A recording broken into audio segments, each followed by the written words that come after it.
This land holds nothing but promise for adventurers from all walks of life. Wouldn't you agree?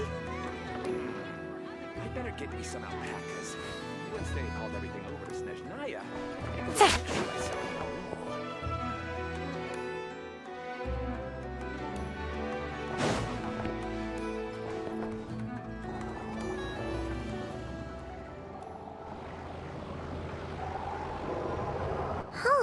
It's been a few days since we said bye to the others in Nasha Town. Still no news about Rarer, though. Where could he have slunk off to? If only he was gone for good. But with all the trouble he stirred up before, there's no way we've seen the last of him. Hello, you must be the traveler in Paimon? Mr. Flynn has been looking for you. Unfortunately, there's been a serious wild hunt attack over at the quarry. He thinks it's time to regroup and figure out a plan. The wild hunt? Oh, uh-oh. We better get over there, right away! Come on, let's go!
I can barely sense any 𝐒𝐲�2 at all. This whole area feels like a soulless husk. Looks like his appetite truly is insatiable. As if the power of that energy cannon wasn't enough. He's not seriously still getting stronger? What's his endgame here? Ah, everyone's here already. Hey, we made it! So, what's going on? We've all been on high alert since we split up a few days back, expecting Rarir to strike again. But it's like he just vanished into thin air. No one has seen him nor found any trace of his presence. That is, until this morning, when a ratnik found signs of wild hunt activity while out here on patrol. As you can see, the crystalline itself is physically intact, but the 𝐒𝐲�2 it contained is all but completely diminished. And we're sure that Rarir did this. Who else? He's the only one who could pull off a stunt like this. 𝐒𝐲�2 loss has reached critical levels. 𝐒𝐸𝐴 of Solnari set to maximum threat level. Warning, unless de-escalation measures are taken soon, he will pose a threat beyond our ability to contain. The consequences could be catastrophic.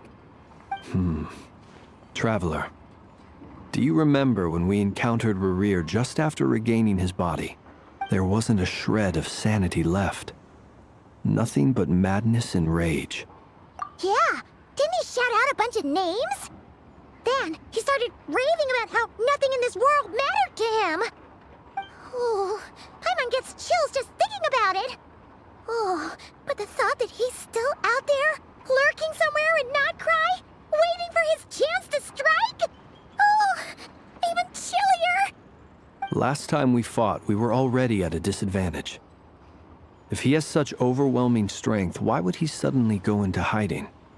Yeah, if I were him and I wanted more 𝐒𝐸𝐽, I'd just take it by force. No point staying in the shadows. Unless something went wrong.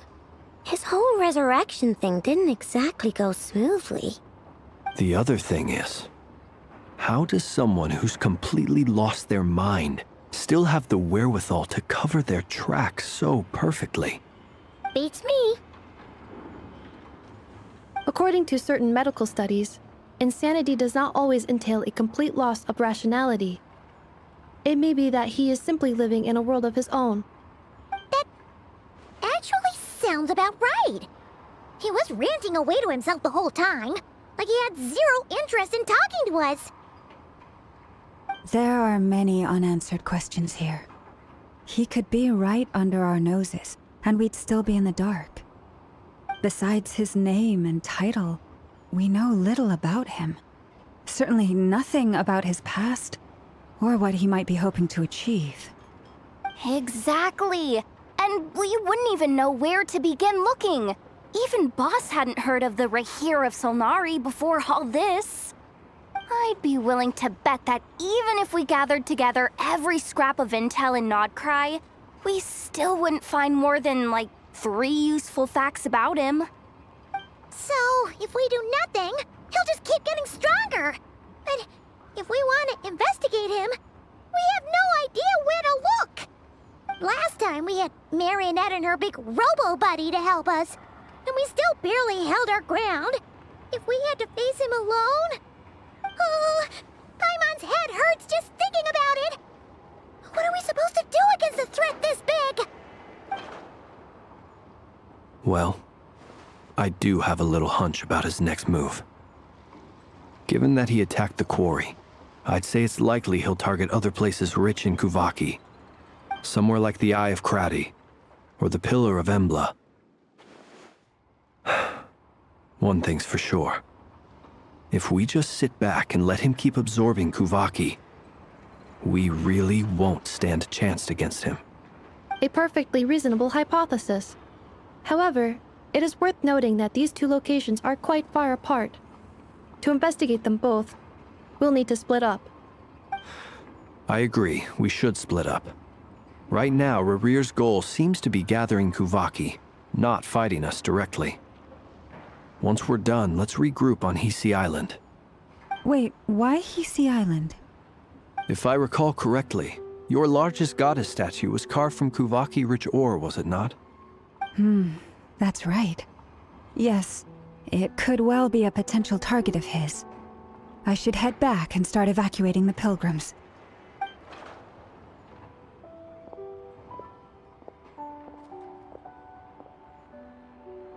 Splitting up's always gonna be risky. But I guess we don't have much choice, right? We're in a race against time here. And if we do run into 𝐸𝐸, what then? That's when you follow the 3rd rule of treasure hunting. Run like the wind. Didn't you say the 3rd rule was go with the flow? I don't know. Did I? Anyway, whatever. In this situation, go with the flow means go find backup. Agreed. If anyone finds so much as a trace of 𝐸𝐸, do not pursue him. Get out of the area and alert the rest of us as soon as possible. We need to put safety first. All right, we'd better get moving. Come on, Anefa, let's go.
bond is strong.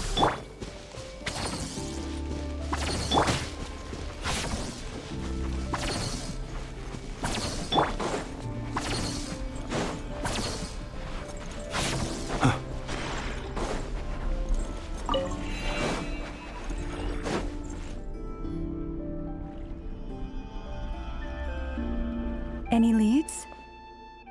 Nope. Diddly squat. No clues to where he might be hiding. It's like he's a ghost. It feels like we're sitting on a powder keg that could go off at any second. Ugh, I hate this feeling. I'd rather face him head on than be left hanging like this. So, you guys didn't find anything either? Not loving the word either. How about you, Flints? I questioned a few Ratniki and eventually narrowed my investigation down to one suspicious individual. But by the time I got to his place, he was already gone. Almost as if he knew someone was on to him. Either that or he's just extremely cautious and doesn't stay in one place for long. He's been biding his time for a while now. The question is, where or what is his next target? No idea. Since regaining his body, he seems to have lost all interest in the fragment in my possession. If he did still want it, he's had plenty of chances to take it. All we can do now is hope that Ino and Anefa turn up some leads. Darn it, Rarir. If you've got the guts, come face me one-on-one! Wait, he's actually here? I didn't mean it! I swear! No, it's coming from Silver Moon Hall. The Lady Kutar might be in danger. Let's get over there, quick!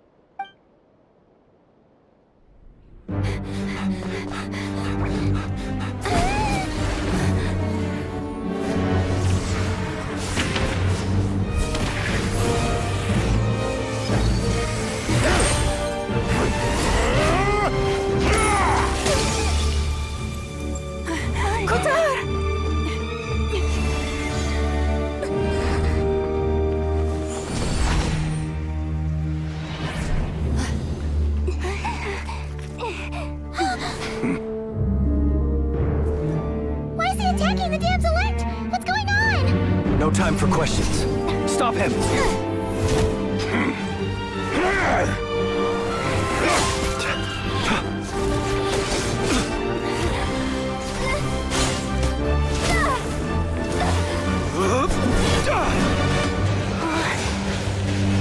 This is insane. Yehuda, get Kutar out of here! On it.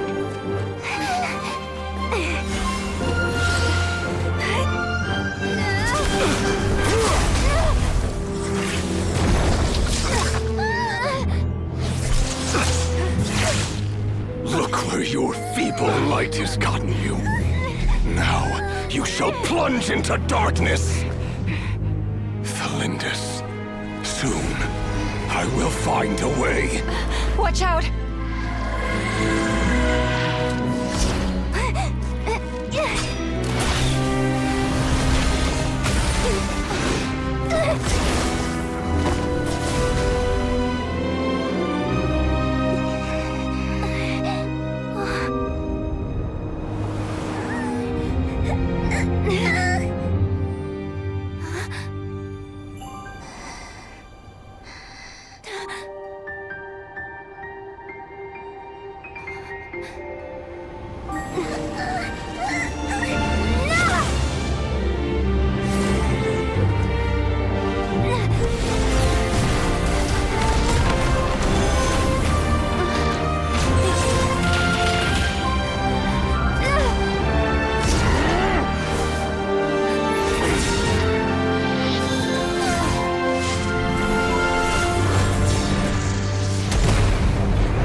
too close.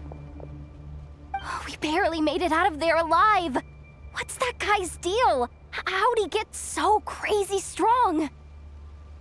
He's a threat to this entire nation. I doubt his strength could even be measured by conventional standards. I have a question. When me and Anetha showed up, we saw him chasing after this lady like he wanted her dead. What was that all about? We weren't there for the whole thing either. They were already duking it out by the time we arrived. Yeah, we didn't see how it all started. It all escalated so quickly, we had no choice but to step in. Kutar, can you shed any light on the situation? Kutar. Cross-checking database. I see. So you're the one that the Frost Moon Scions refer to as the Moon Goddess? Wait, she's the Moon Goddess?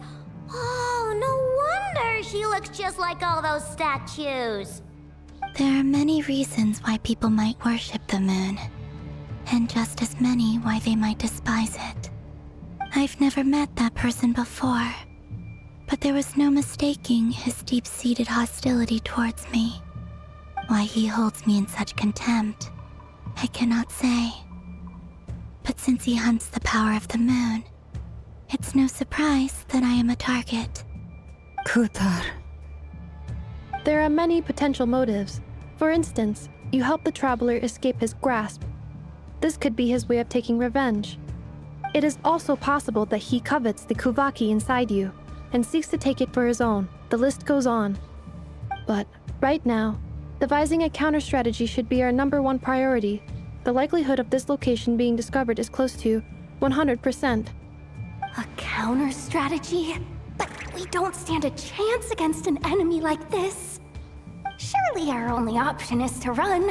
He's not gonna chase us to the end of the world, right? So as long as we can sneak out of Nodcry undetected. No, I can't say that. Come on, Yehoda, this is serious stuff. You can't suggest we all just chicken out. Running is our only option. Huh? You seem surprised, but what other choice do we have? We are facing an enemy we cannot possibly defeat in battle. Well, I mean, yeah, but still. It's not too late. I can distract him, so you have plenty of time to make your escape. Wait, what? You're gonna act as bait? Doesn't that make sense? I'm the one he's after. There's no need for you to risk your necks on my behalf. A coyote doesn't stop for bypassers while it's howling at the moon. What is it, Loma? The Frost Moon Scions have already grown accustomed to life without their goddess. My presence here is no longer essential, and this is not my home, so you needn't ask me to stay. We can't just roll over and let him get away with this. That's not our style. Yeah, we can't just call it quits after everything we've been through together. Besides, she'd pretty much saved my life back there. If I just ditched her now, I'd never forgive myself. We can't overlook that you have saved our lives multiple times now. To talk of returning the favor would be a little crass for my liking. But suffice to say that we are friends, and friends look out for one another. Rira's true objective remains unclear. Even if we were to sacrifice Miss Kutar, there's no guarantee he would stop. But... Kutar, I know why you left the Frost Moon Scions so long ago. It was because people started treating prayer as a form of trade. They would make self-centered wishes, force you to accept meaningless offerings in return, and then expect you to perform miracles for them, as if that were their entitlement. If it were me, I might have walked away too. But I believe that time can change everything, and that sometimes it takes losing something precious to appreciate its true worth. After much reflection, I've realized that this was never about whether the Frost Moon Scions need you. Any relationship based on need is purely transactional. What I truly hope is that you'll choose to stay, not out of obligation, but as part of our family. You were born here, and now you've returned. Who knows? Perhaps it was the moonlight that guided you home. Thank you, 𝐼𝐸. But my power is on the wane. I'm afraid I will be of little use to you now. Very well then. I'll do as you say. Both times you saved us, we were transported across great distances in an instant. Is that one of your powers as the moon goddess? It is, but I find it very draining. I barely managed to pull it off just now, and it will be some time before I'm strong enough to do so again. Rejected by the world, my power is dwindling. Like a lake cut off from its source, slowly shrinking away. Now, it has almost run dry. What do you mean, rejected by the world? The 3 moons belonged to the ancient bygone era in which they came into being. From the moment I was born, the world itself has been steadily sapping away at my strength. The 3 moons are not one and the same. As the goddess of the frost moon, I cannot wield the powers of the other 2. Yet moonlight has a way of blending together. Each can reflect the other's glow. So when our fingers touched, I was able to restore my strength by drawing 𝐒𝐤𝐼𝐸 from the eternal moon's marrow. But this method of recovery is painfully slow. If only we could find the... It's the Wild Hunt! Even faster than we expected. We'll have to finish this conversation later. See how those wild hunt creatures are running away from us. They're likely just a scouting party, which means 𝐸𝐸 won't be far behind. Then what are we waiting for? Let's get the heck out of here!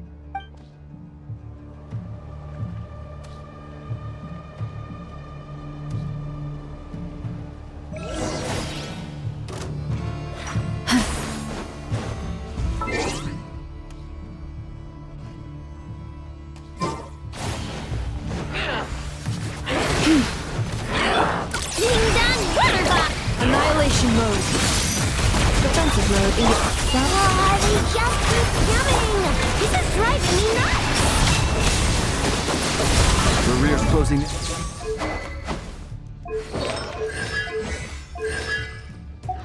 On us. We need to pick up the pace. There's too many of them! And this time, we can't fall back on Qatar's house to escape! This goes on much longer.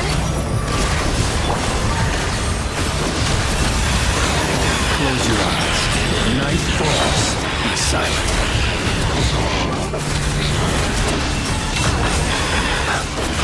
Observe.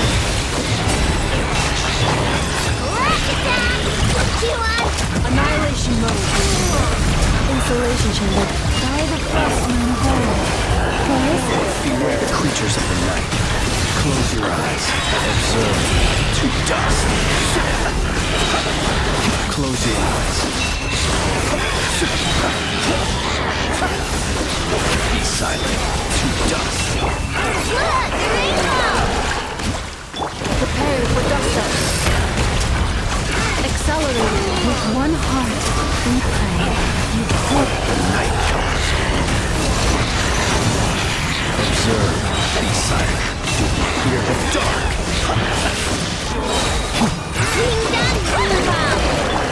Annihilation.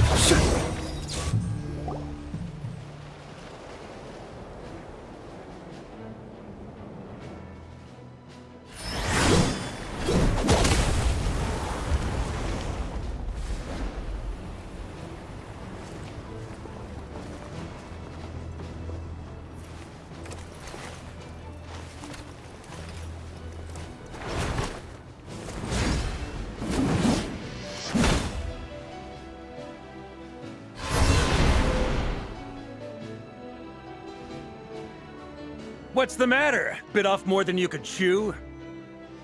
Who are you? Uncle Varka! You're back from 𝐒𝐤𝐷? Whoa! You're Varka? Grand Master of the Knights of Favonius? We could save the intros for later. Right now, let's get you all out of this hellhole. Follow me. I know somewhere you'll be safe. Oh, is that where I think it is? That's the one. Come on, move! There's no time to waste.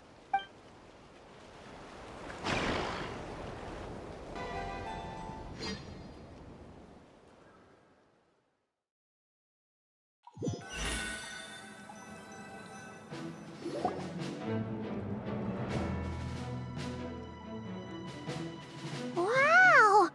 Where are we? This is so well hidden.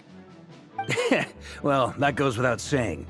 This is the Knights of Favonius' meeting place in 𝐒𝐤𝐝𝐷, and a contact hub for the Northern Intelligence Network.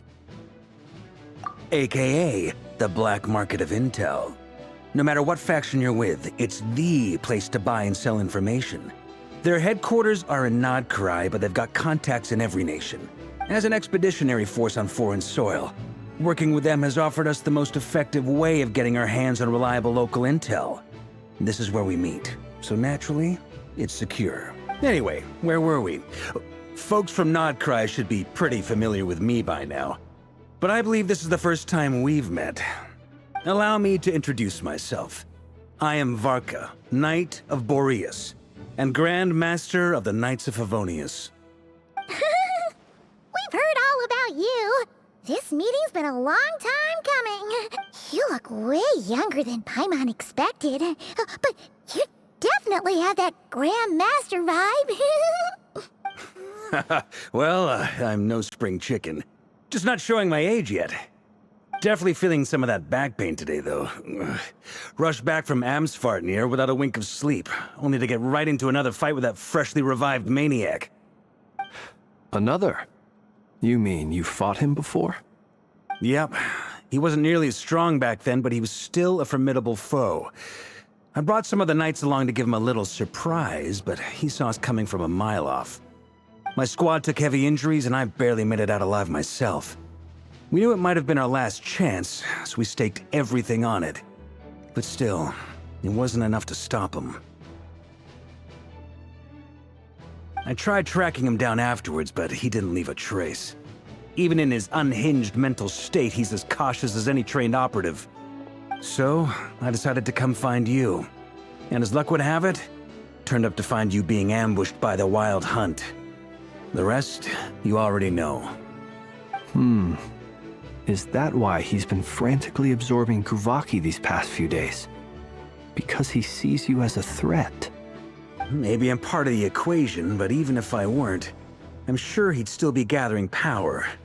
He's clearly working up towards something. Note to self, Uncle Varka's strength rating officially upgraded. Guess it's my turn to ask questions now. So, what exactly has been happening in 𝐒𝐤𝐝𝐷? Why is the Wild Hunt returned in humanoid form? And why is it after you? That's a long story, but I'll try to make it quick.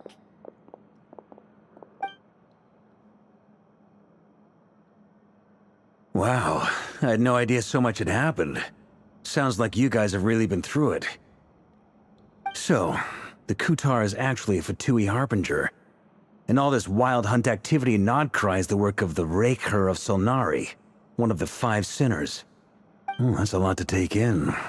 Need some time to wrap my head around it all. I'm truly sorry, Mr. Varka. You stood with us against the Wild Hunt, and did everything you could to stop it from escalating into a full-blown catastrophe. And then, the one time you're away, it all comes to a head and all your hard work gets undone. You've got nothing to apologize for, Miss Moonchanter. You can plan 100 steps ahead and still slip up. That's just life. No one knows what tomorrow holds. You can't predict which way the wind will blow next. And, to be perfectly honest, I can't say I'm surprised. For all the times we've defeated the Wild Hunt in the past, we've never been able to completely wipe it out. Turns out, we were just delaying the inevitable. But now that a new variable has come into play, fate may well take a different course. A new variable? You mean us? Who else? And in a strange way, I think his resurgence might not be an entirely bad thing. The Wild Hunt is like an unrelenting force of nature, but Rerir is an individual with an agenda. He's gotta have a weak spot somewhere. That said, while Aino was explaining everything just now, some of the points that Mr. Flint's added caught my attention. You mean about our mystery ally? That's right. From what you've said, not only did they lead you straight to some key files, they also shielded 𝐒𝐸𝐴 Island from a lethal 𝐒𝐸𝐴𝐤𝐷𝐼 blast. I don't know who or what could pull something like that off. Heck, even Miss Columbina doesn't have a clue. I hadn't heard the story about those files. Would you mind repeating their titles for me? Wild Hunt Phenomena Log, a 𝐒𝐸𝐤𝐷𝐼 Ratnik's Field Journal, and 𝐒𝐸𝐴𝐤𝐷𝐼 Survey Log. Oh. No. Still doesn't ring a bell. Another dead end. Guess all we can do now is hope that our mystery ally keeps showing up when we most need them. Still, it's safest to assume they won't be intervening again. From here on out, we'll have to resolve this crisis by ourselves. Your intel also explains something else I've been wondering about. The reason I led my team to 𝐼𝐸𝐴𝐷𝐼 was because we'd had reports about a possible source of the Wild Hunt showing up there. But once we looked into it, it turned out to be a red herring. I don't know who was behind it, but clearly, it served its purpose. I doubt it's by chance that he happened to make his comeback while my attention was diverted. And from everything you told me, it sounds like his scheming began well before his return. So maybe luring me away was all a part of his plan. But is it even possible that he orchestrated all of this by himself? The Moon Maiden and the Raker of Solnari, 𝐿𝐷𝐼 of all places. The way everything is unfolding, it can't be a coincidence. So, what do we do now? Got any ideas? Right now, we've got at least 3 things to consider. Let's go through them one by one. First, we need to figure out how to take down Rerir. If we can't beat him in a straight-up fight, the rest won't even matter. To my knowledge, the bulk of 𝐒𝐸𝐷𝐼's fighting force is already gathered here. But even with everyone united, we're still no match for Rerir in his current state, let alone with his power still growing. What if there was a way to tap into a new power of our own? How so? Have you thought of something, Columbina? 3 moons once watched over this world.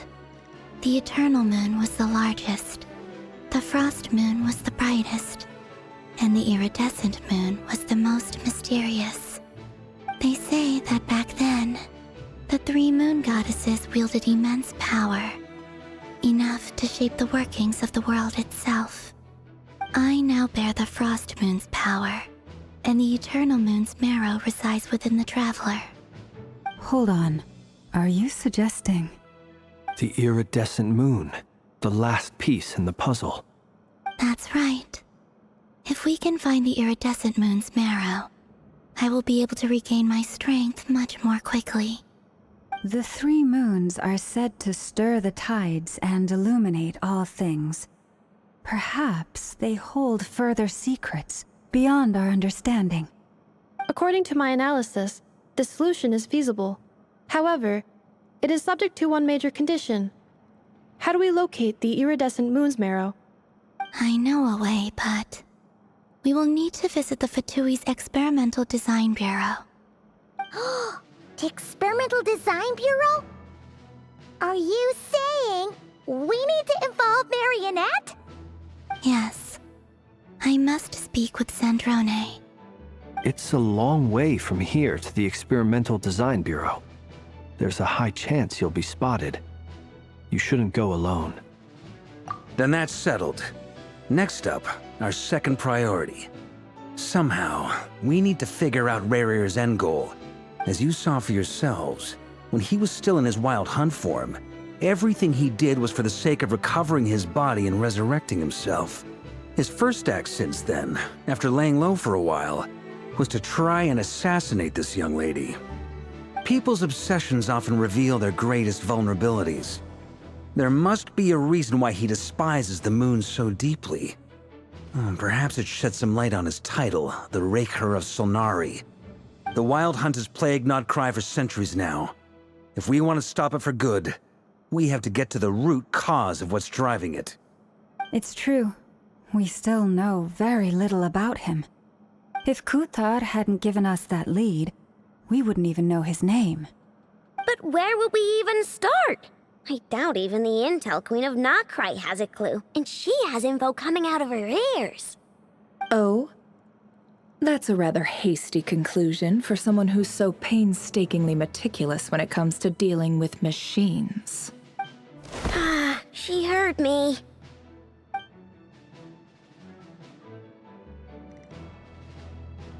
Boss! What are you doing here? I'm now asking myself the same question. I received a letter from a humble knight of Favonius, requesting a meeting to discuss a major business deal. But it looks like this humble knight had something else in mind. Details, details. Miss Nefer, the important thing is that you've arrived at the perfect time. Since his failed ambush, I've been racking my brains trying to come up with a plan to fight 𝐒𝐸𝐻𝐢𝐻. Given the severity of the situation, I think it's fair to say that our only chance lies in uniting as one. And I'm talking all the factions in 𝐼𝐸𝐻𝐢𝐻. We can't do this without the Curatorium, but I knew it'd be a tough job to win you over. So, I took the liberty of reaching out for a little chat. Wait a sec. How did you even hear about this place, Nefer? Didn't you say this is meant to be the Knights of Favonius' meeting spot? And a contact hub for the Northern Intelligence Network? And isn't it supposed to be super hidden? You really think he could have gotten settled in 𝐼𝐸𝐻𝐢𝐻 without my help? Besides, I'm the one running this gig. Of course I know where the meeting place is.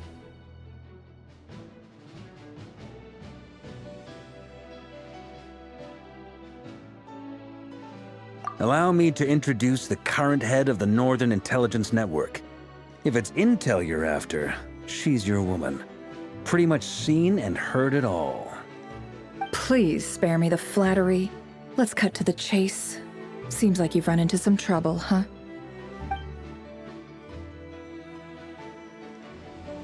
Well, this certainly qualifies as an unforeseen crisis. On behalf of the Curatorium of Secrets, I wish you all the best of luck. So you're just going to sit this one out? Why should I get involved? What could possibly be in it for me? What if we told you we can't do this without you? Oh? Then I'd say you'd better make it worth my while. I don't work for free. I can't put a price on something like this. It's just not in my nature.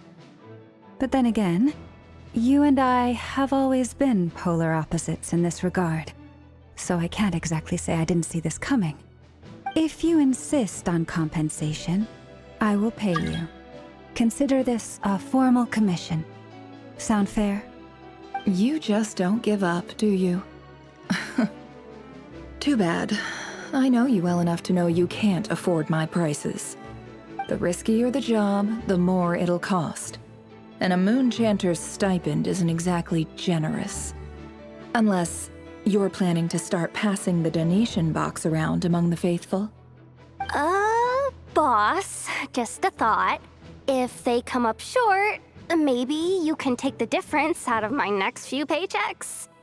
Things got really dangerous during the fight with 𝐒𝐸𝐻𝐢𝐻. If this girl hadn't saved me, I'd be ley line fodder by now. I'd be gone for good, boss. If there's any way we can make this work, I'd really like to help her. Please, I'm begging you. This is why I'm always telling you never accept favors. They are the hardest debts to repay. You have to be careful who you get involved with, or you invite all kinds of misfortune.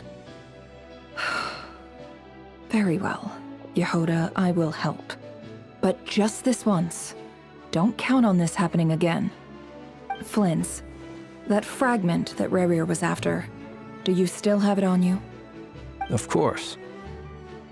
Let me borrow it. I need it to follow up on some leads. Wait, you actually have some leads? Shh. This is top secret information. I get it. We all have things we'd rather keep to ourselves. Plus, I know we can count on you, so we'll leave the intel gathering in your hands. And that brings me to the third and final item. We need to find a way to distract him. We need time to make our move, so someone will have to stall him. I'm in for this part, no matter what. Anyone coming with? Count me in too. Come off it, you two. Quit playing heroes. I'm way ahead of you here. Enefa did a scan of the moon goddess's 𝐒𝐲𝐽𝐿𝐷 signature, and we're gonna use it to make some decoys over at the 𝐌𝐞𝐝𝐢𝐚𝐥 craft shop. Anyone who's in, follow me. Once they're ready, we'll deploy the decoys across 𝐒𝐸𝐷. So as long as the rest of you keep moving, he won't catch on to your scent and won't be able to track you down. I like it. Genius idea. No biggie. All right then, we'll split into 3 teams. Once your team has finished their mission, return here and wait for the others. Dismissed!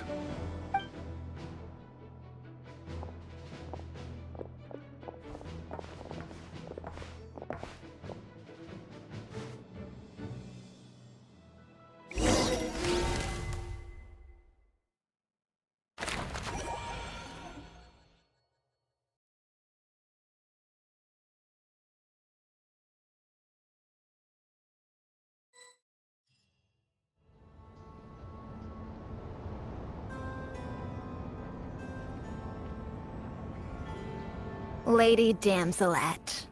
Wait, and you two? What are you doing at the 𝐒𝐲𝐽𝐿𝐷 Experimental Design Bureau? We've been doing our best to mind our own business lately. But if you're just gonna waltz up here like this, you're seriously pressing your luck. Don't blame us for doing what we have to. Huh. You really think that's gonna scare us off? We're not looking for any trouble. I just want to see Zandrone. Do I need to remind you that you're still a wanted fugitive for deserting us? Out of consideration for our former ties and the crisis we're all up against, we'll let you leave in one piece. But don't even think about trying to get inside. Let them in. But... Are you going to make me repeat that? No, my lady. Zandrone seems to be in a good mood. Must be maintenance day.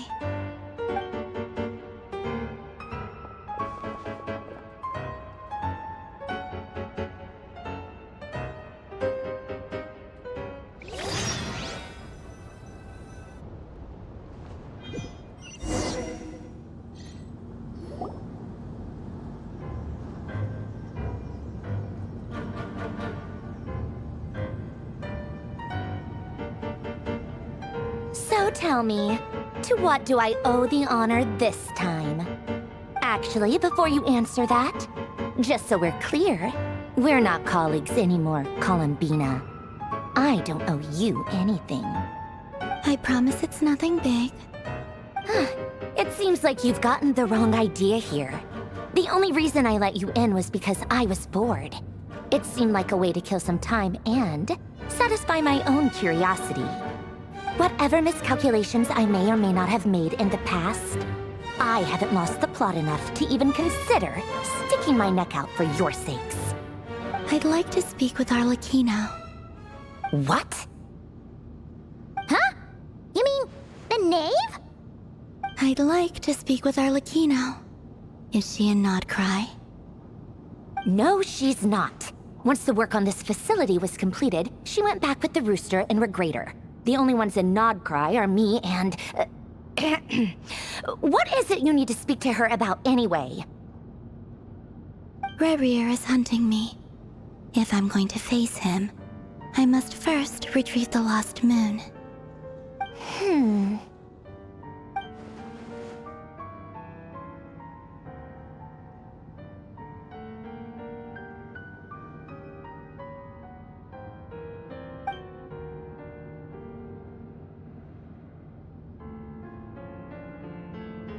Is that a no, then? As if I need reminding. I was this close to settling things with him before someone decided to whisk me away to their weird little garden. Have you held any tea parties lately? Tea parties? Yeah, obviously. You don't seriously think we'd pack it all in just because you aren't here. If anything, they've been more eventful than ever. Just me, 𝐒𝐤𝐚𝐤, and a bunch of insolent, insensitive guests who won't stop asking where you've gone. Oh, they've been a real joy. I bet you served them the worst tea you have. Just like you used to do to me when I upset you. Who cares about how good the tea is when there's no one around to drink it? I keep losing people. First Rosaline, now you. I'm running out of people who can make me laugh. Honestly, what could be more ridiculous than a multi-centenarian goddess who's only ever had the plain herbal tea she received as offerings? You'd always brew a different type of tea for me each time. Was it really just to see how I'd react?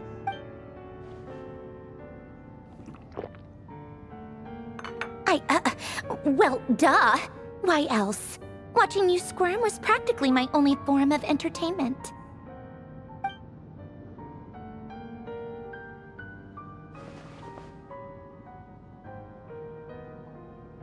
Oh, yeah. And Capitano sometimes used to bring Tartaglia around, too. But I guess we won't be seeing him again. Well, I guess we are overdue for a get-together. Paulownia! Have Febronia pass a message to 𝐒𝐤𝐚𝐤 for me. It's time for tea. Will suffice. Pass along a message for me, too, if you would. My body cannot contain the marrow of 2 moons, so I'll be leaving one of them in her care. Excuse me? Who said you were on the guest list? If my tea meant that much to you, maybe quitting the Fatui wasn't your brightest move. Back when you were under the Tsaritsa's protection, no one would have dared come at you so openly. But that protection didn't come for free. In fact, I paid dearly for it. At the end of the day, it was just another transaction. I just got tired, that's all. I never wanted any part in their grand ambitions, and I've had enough of being treated like a bottomless supply of power. It brings back memories from the old days, when I was still worshipped as the moon goddess. Centuries on, it may be a different group of people, but I see the same greed in their eyes. I figured you'd leave eventually. You didn't have as much of a reason to stay as I do. The Tsaritsa gave you shelter and protection, but that was it. Nothing more, nothing less. Meanwhile, the Fatui demanded everything from you in return, until it was more than you could bear. I get why you left. And frankly, I have no interest in dragging you back just because the higher-ups told me to. But if you keep hanging around with this riffraff, the next time we cross paths, we might be enemies for real.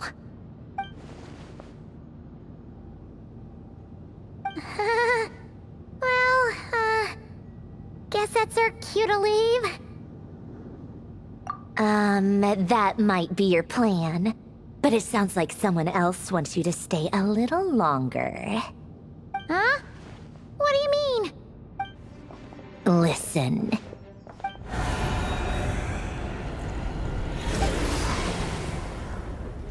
My lady, it's the Wild Hunt. A horde of monsters is headed straight for the facility. Another uninvited guest trying to crash my tea party. Clear the area. I'll handle this. Wait, what? You want us to leave you here by yourself? Huh, you'll be lucky to make it out of this alive. You really think you can afford to worry about me? Go on, get out of here. You may have stopped Paulownia from crushing him last time, but I've made sure that won't happen again. The entire Experimental Design Bureau is rigged for war. stay and watch if you want, but it'll be at your own risk. You're not flagged as friendlies in a weapons system. Don't tell me what to do! Look, if you're leaving, make it quick, or you'll just get in my way. There's a secret passage on the 2nd floor. It'll take you right to the plains out back. Stare all you want, Columbina. You're not getting another invitation to my tea party. I know. But thank you anyway, Sandrone. This is exactly why you shouldn't hang around with those people. All their melodrama and sentimental nonsense is rubbing off on you.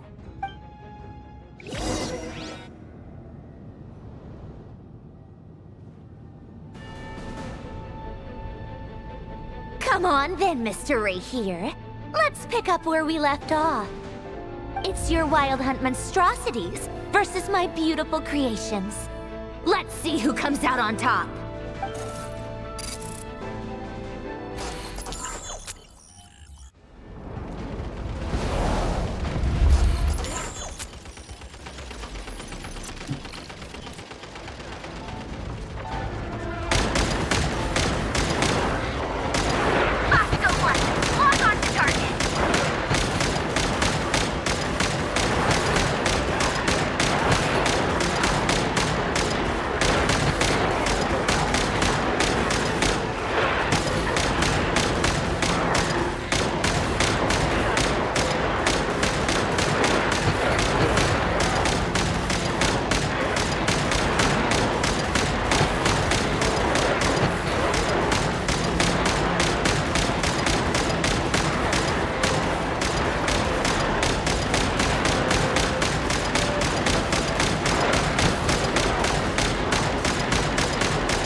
Polonia, get him!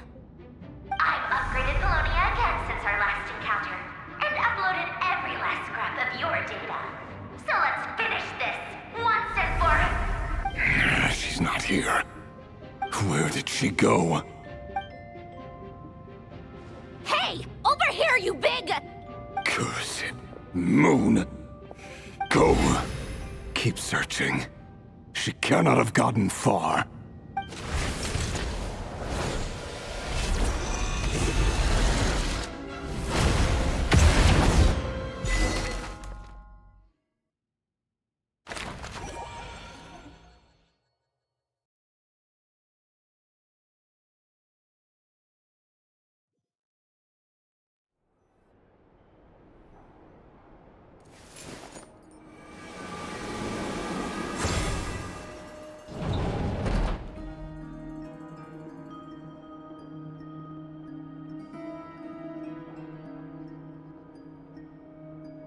So this is your method for investigating 𝐒𝐻𝐼r's past. It almost looks like some kind of ceremony. Good deduction. But it's quite a different affair from what you're used to with the Frost Moon Scions. Whoa! First time I've ever been in here. Boss always said it was off limits, so I pictured some kind of creepy dungeon. But it's actually kinda nice. Oh, I guess this must be 𝐒𝐸 decor? That's where Boss is from. And that nice shopkeeper who sold me my treasure compass. I'm not sure exactly what you've got planned, but it looks like you're all set. When do we begin? Whenever we wish. But for some reason, I've got a feeling this isn't going to end well. I've never faced 𝐒𝐻𝐼r myself, but from what you've told me, his power is beyond anything I could imagine. I, on the other hand, am just an ordinary businesswoman. Our paths should never have crossed, yet here I am, forced to make an enemy of him. If you ask me, you're about as far from ordinary as it gets. So what are you saying? You're getting cold feet? Once I take a job, there's no backing out. Still, I have to ask myself if the power I'm relying on will even work on an opponent of this caliber.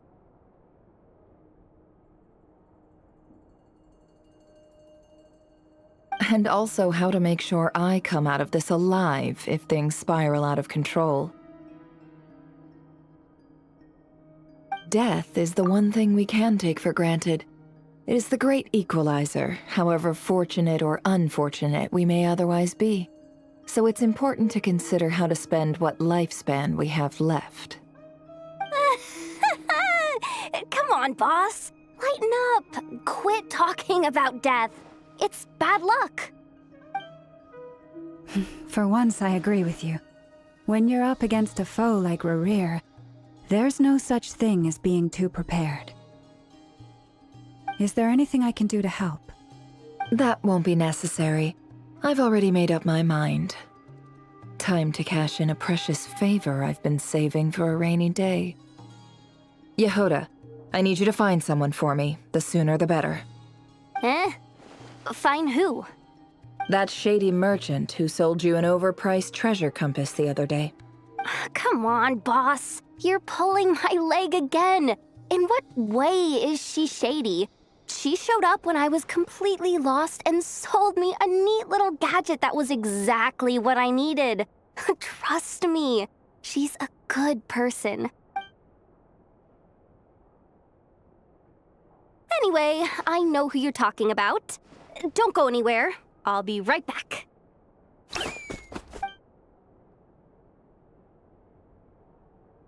Quit dragging me. I genuinely can't run any further.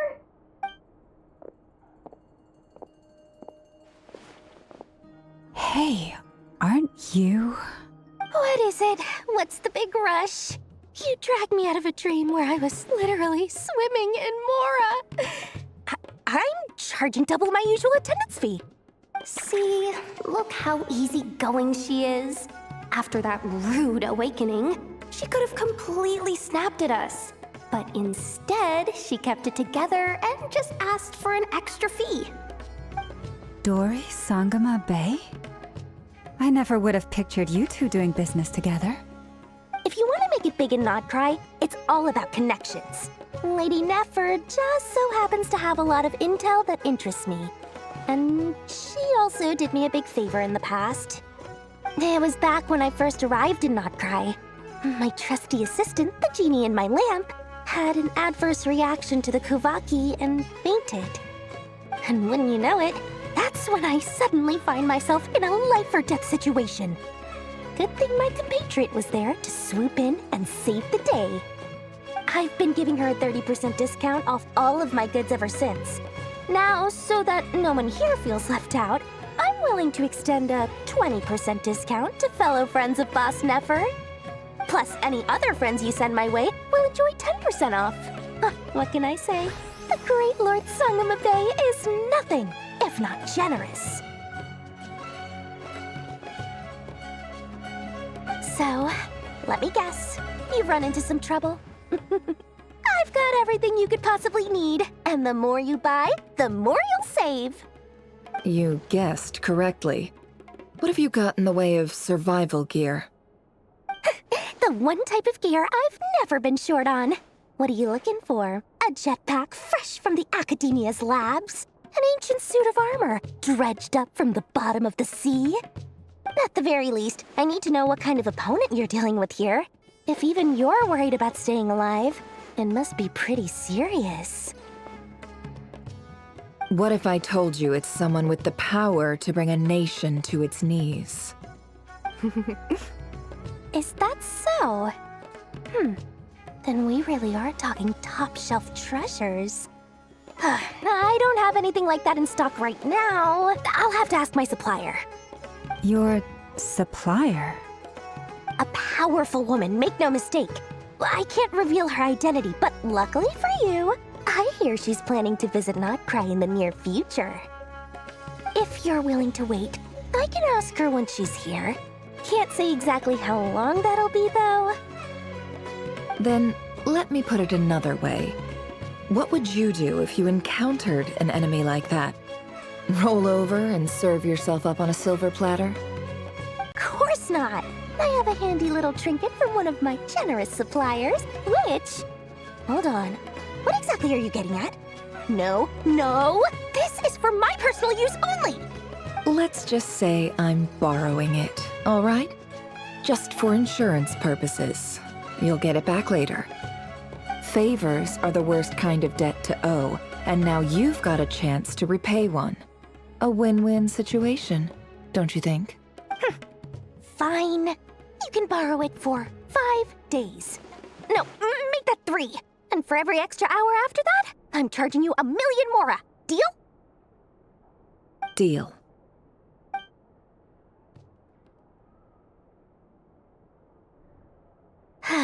What a way to start the day. Now, was there anything else you wanted? Or can I go back to bed now?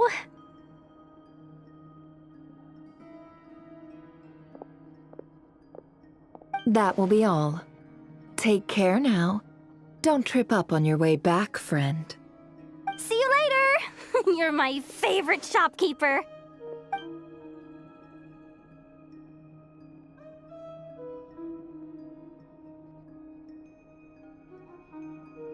Excellent.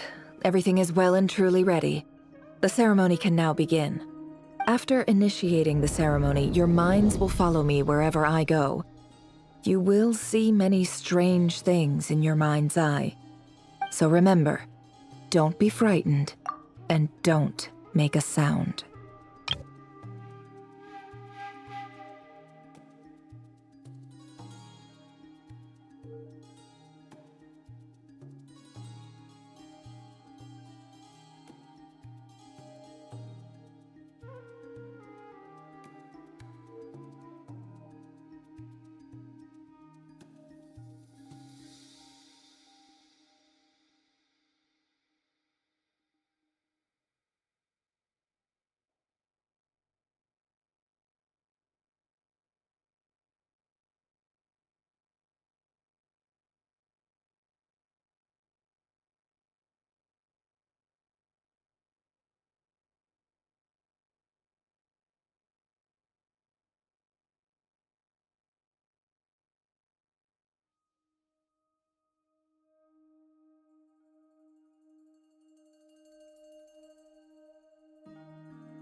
Now then, let us peer into the 𝐒𝐸𝐻𝐸 of 𝐒⍹ past.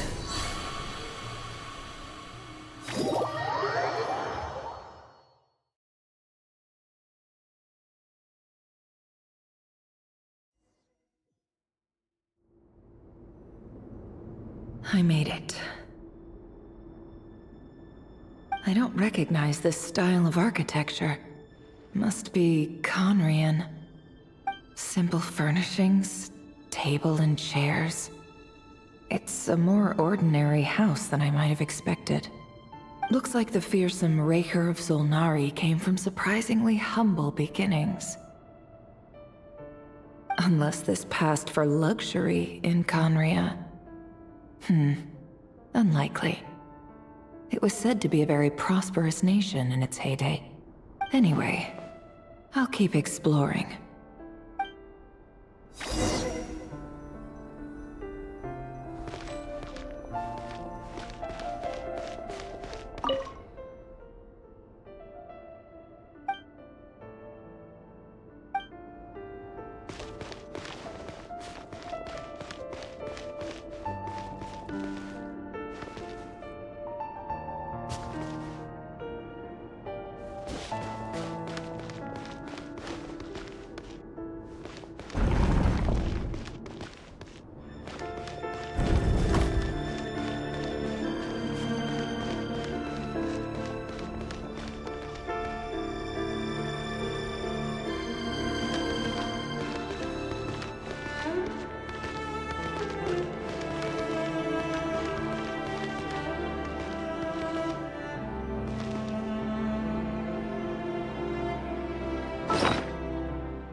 Hi, Reverie. Since you're working extra hours tonight, I thought I'd keep myself busy by checking out that new kebab shop. I've heard good things about their menu. I'll test it out, and if it's as good as everyone's saying, let's go back together sometime. P.S. New stash from the Universitas Magistrorum. I brought some goodies home. A few teacups and a pin rack. Hope you like them. They didn't sign their name, but they must have been close. Sounds like they were living together.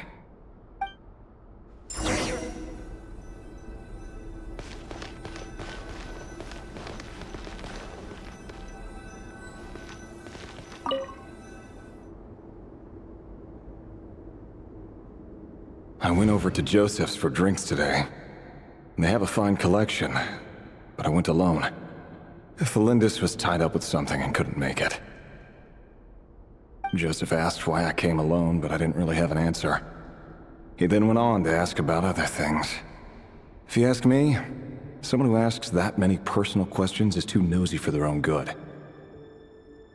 But if he invites me again, chances are I'd still go. Felindis. That's the same name 𝐸𝐸𝐸 mentioned. Grain imports keep falling. If things don't pick up, we'll soon be back to meat and mushrooms only. Honestly, I'm not a huge fan of that new type of mushroom everyone's been into lately. Didn't it start out as a lab-grown variety? I heard it's even mildly corrosive. Seriously, why would you even eat something like that? I don't care if it's an impressive feat of alchemy. That just isn't the kind of thing I like to eat. Grain has to be imported, and they're eating a diet of mostly meat and mushrooms. Could it be because Khaenri'ah is underground, so it doesn't get much sunlight?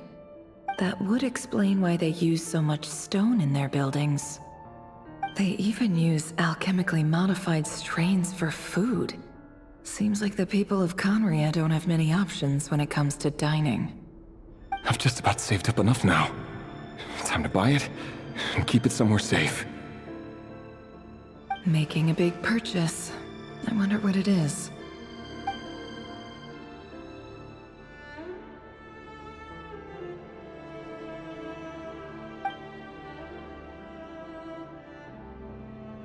He really is a professional. No wonder he's so good at covering his tracks. Despite what he's become, it seems like he's retained certain habits, at least in this regard.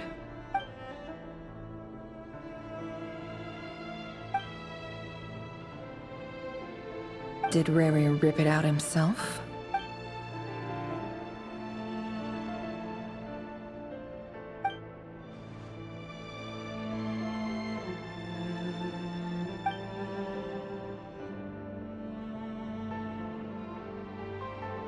Before I met you, I was convinced that my heart was nothing more than a stagnant pool.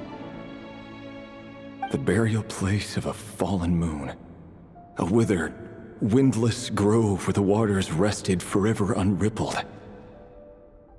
It was you who helped me see that my heart hadn't entirely withered away.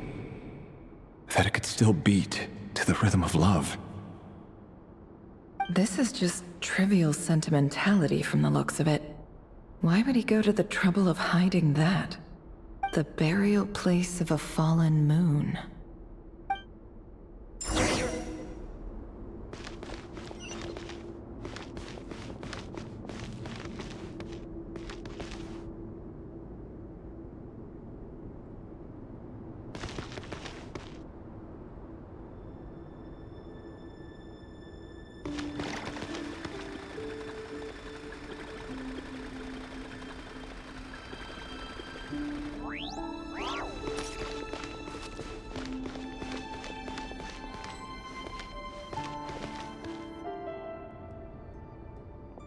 𝐅𝐸𝐴, over here. Dane! Oh, and, Vedalfin here? What a surprise to see you here, sir. Hello there, 𝐅𝐸𝐴. You need not address me so formally outside of court. He doesn't get that much free time, so I invited him over for a drink. Even the court prophet deserves a break every now and then, right?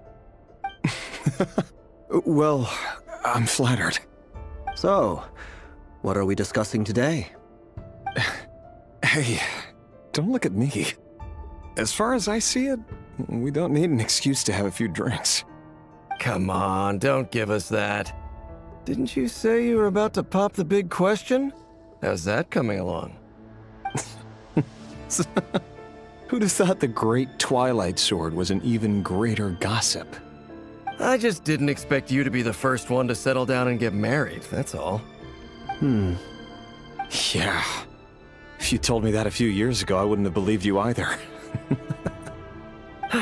So, are you planning to come clean about your job then? I'm guessing you still haven't told her. Sure, I'll have to tell her at some point. But I'll need to pick the right time and place. To be honest, I have no idea how she'll take it. Come on, stop being such a pessimist. For all you know, she could be thrilled. I bet she'll be much more impressed by your actual job than the one she thinks you're doing now. A member of the King's Guard. Quite the cover story. Does the king himself even know? Of course he does. Anyway, enough about me. How have you been? Me? Same old, same old. Nothing much to... Huh? What's up, Ved? It's nothing. Vedalfin, Dainsleif's elder brother. Renowned throughout the court of Conria as the Visionary, and said to possess a wisdom far beyond the reach of any ordinary man. And yet, despite the gulf between us, he seems to have something to say about me. Does he even know me? Does he see me as a friend of his brother, or just another of the Vinster King's blades? Why did he react so strongly? Was it really to do with what we were talking about? Brown, curly hair and brooding blue eyes. So this is what 𝐅𝐸𝐴 looked like back in the day. Perfectly normal. No different from anyone else. As frightening as this monster is in the present, there's something even more unsettling about seeing the human he used to be.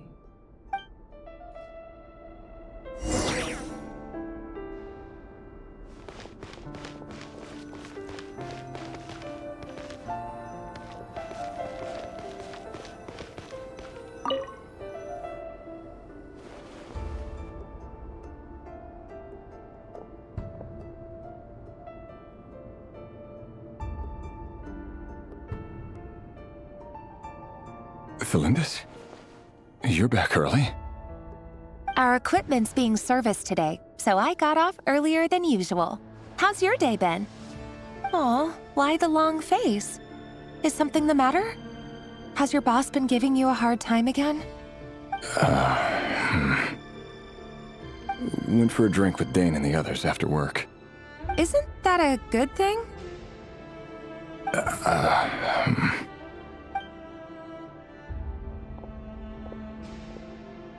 Vedifilnir showed up today, too.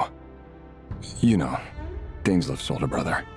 Ah, Mr. Vedifilnir. Yes, I've heard of him. They say that everything he says ends up coming true. He overheard Dainsleif mention that I'd recently proposed, and seemed to have an issue with it. But when I asked what it was, he kept it to himself. So, you're worried? You can be such a child sometimes, Reverie.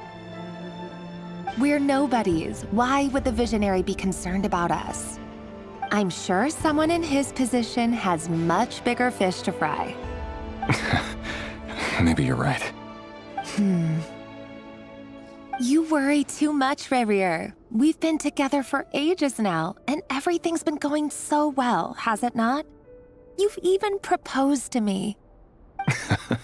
So, you do remember. Tell me then. What's your answer? Like I said, I need some time to decide. You can't just rush into things like this. We may be nobodies in the grand scheme of things, but if we want things to work out, we've still got to plan ahead. All right. Take your time. Just don't keep me waiting forever. Nobodies. Sounds about right. In the eyes of people like Vedifilnir and Dainsleif, what do we matter? Can someone whose gaze is so fixed on a far-flung future even see the present clearly? Besides, the dynasty's fate rests with the king and his inner circle. Whatever I do, it won't make much difference. Meanwhile, every idea they come up with and every decision they make, it affects everything. These days, the king is lost in his research, and the purge of the Crimson Moon bloodline grows ever more intense. The opposition tried to speak out, but nothing came of it. And I'm under no illusions as to why. Because we eliminated them and got rid of their bodies. A man can have 1,000 reasons to carry a sword, but there are few good excuses to use it. Yet the king has never even considered a gentler approach, and he never will. What becomes of someone who kills on another's behalf? Can he ever find true peace?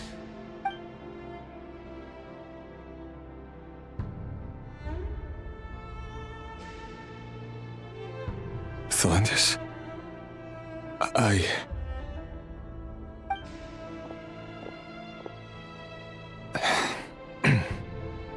It's nothing. You were right. Fate has never smiled upon nobodies like us. But by the same token, it's unlikely to bear a grudge against us either. There's no reason we can't keep living happily together, cherishing the simple joys of each day as they come. See? You just need to stay positive, Reverie. I can feel your warmth, your breath. You're right there, right by my side. Just seeing you makes me happy in a way I can't explain, and that's something that no one could ever take away from me. So smile, my love. Let go of that frown. You're right, Thelindis. I've just been overthinking things. That's better. Getting caught up about things like this will only ruin our evening. Speaking of which, all set for the ball tonight? I need to go get ready. You go ahead. I just have a few things to take care of, then I'll come join you. Even busier than the big shots, huh? Fine, I'll go get started. But don't be late. If you keep me waiting too long, I won't be a happy bunny. Relax. I'll be there. Seriously, though, you drive a hard bargain. You're really gonna leave my proposal hanging and still expect me to take you to the ball? Well, that goes without saying. I already told everyone I'd be coming with a dance partner. Besides, they're two completely different things. Let's take it one thing at a time, all right? All right. White outfit it is. It seems like 𝐅𝐸𝐴 was deliberately hiding his ties to the intelligence services by giving the impression that he was just an ordinary member of the Finster King's Guard. He clearly doesn't want his would-be fiancée to know about his other life. Then again, that's hardly surprising. People in the intelligence trade rarely do. Who'd have thought we were in the same line of work? Let's dig a little deeper.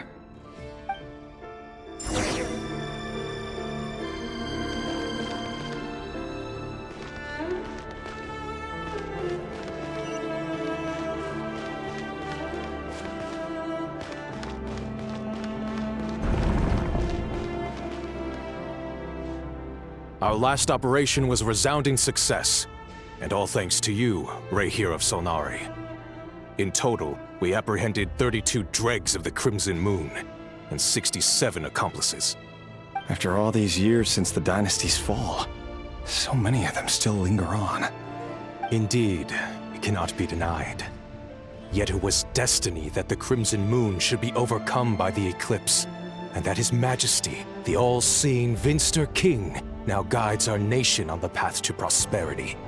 Khaenri'ah has no further need for a dead moon. But alas, there will always be those who refuse to see the truth, choosing instead to romanticize the past. That's not entirely true. Much about the Crimson Moon era was worthy of remembrance, and that's exactly why they keep trying to see it restored. Many of its secrets remain unsolved to this day. As it happens, that's precisely the field of study my partner is devoted to. You still haven't told her what you really do for a living. Where would I even start? How do you tell someone that you're one of the king's hand-picked executioners? That your hands are steeped in blood? You didn't choose this life, any more than I did. Orphans like us don't get a say. But I'll sure as heck be the one to pay for it. Speaking of which, we need to be more rigorous in the way we identify direct descendants of the Crimson Moon. Someone, it seems, has strong opinions about my future plans. Most likely my marriage in particular. I have a feeling that we may soon become targets of the Crimson Moon's retribution. Your concerns are not unfounded. They've taken out many of our colleagues these past few years, and for that very reason. These are no helpless lambs we're leading to the slaughter. They're wolves in sheep's clothing. Take care, 𝐅𝐸𝐴 of 𝐒⍴. I look forward to toasting you at your wedding. Thanks, 𝐿. You look after yourself, too.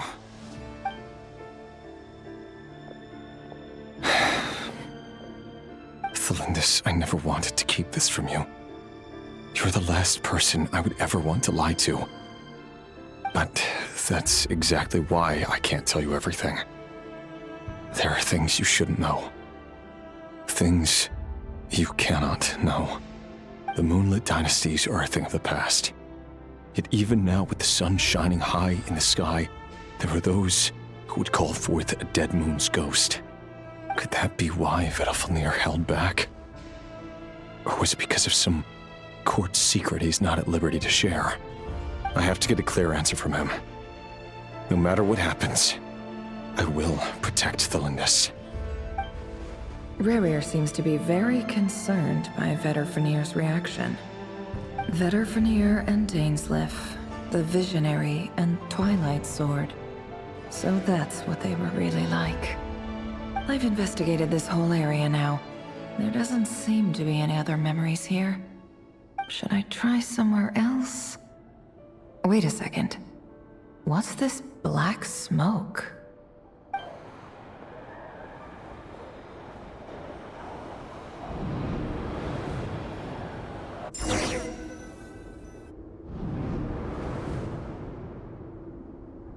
So, he's late after all.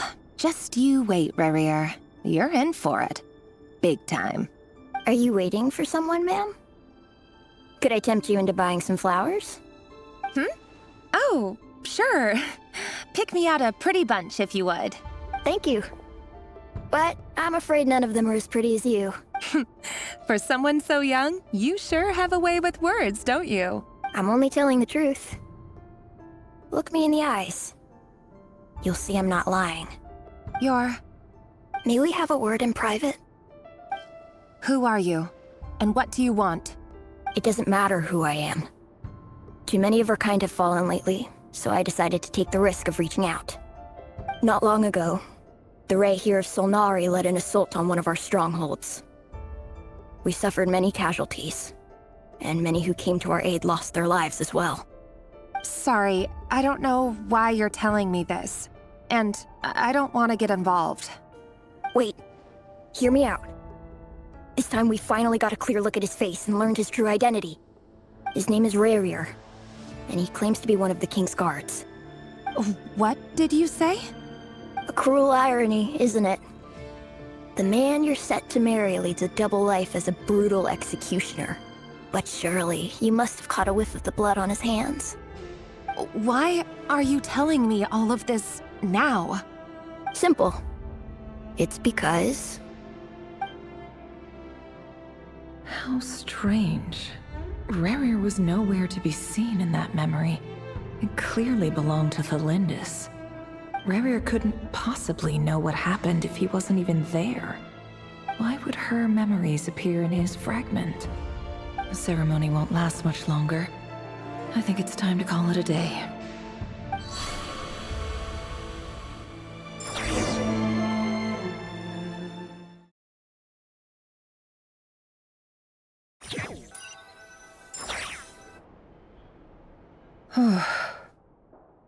So that was your doing? Did you just pull us inside 𝐒𝐸⁴'s fragment to spy directly on his memories? Any more questions, and I'll have to start charging. I had no idea you could do that, boss! Seriously, that was amazing! We're not worthy. We're not worthy! I gotta admit, though, I'm itching to see what happens next. Feels like we barely scratched the surface. I'm just as curious as you are, but the ceremony only allows for limited time inside. That's all we can see for now. Luckily, we managed to learn quite a lot. So far, so good. I just hope the others are doing okay too, especially the group with the Traveler. Their mission is a risky one. Let's hope it's all going smoothly. If you're worried about them, go see how they're doing. If I know Boss, she's gonna need some time to write up all the details and make sure it's all coherent. I'll stay behind to lend a hand, but feel free to head back and meet up with the others.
run straight back to Rerir.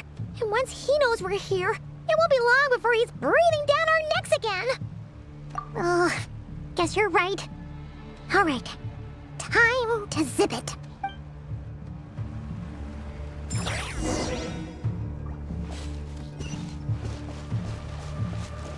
Quick, hide! We almost got spotted!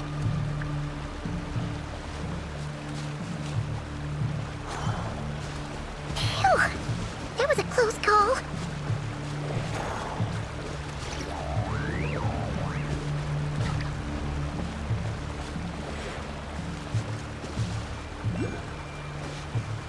Watch out! He's coming this way!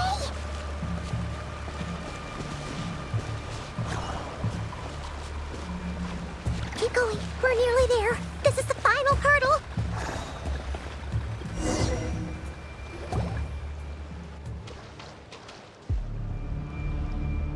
Oh, there's no end to these things.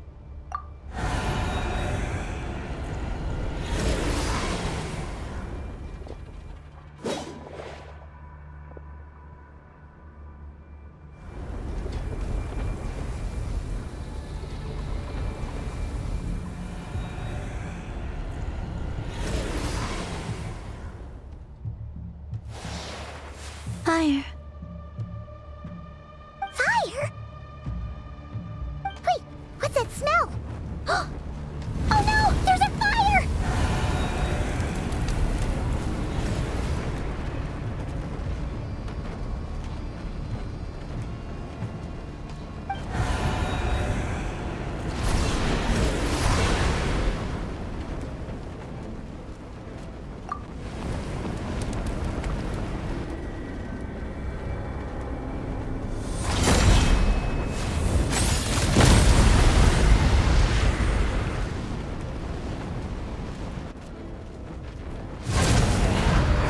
Sandrone was right. You look weak, 𝐒𝐲𝐢𝐚𝐥. The old you would never have let such lowly creatures bar your way. Word has it that you did something for the 𝐒𝐤𝐢𝐴, and that's why you've lost most of your power. Freedom comes at a heavy price, doesn't it? It's 𝐼𝐸𝐼𝐸! You came!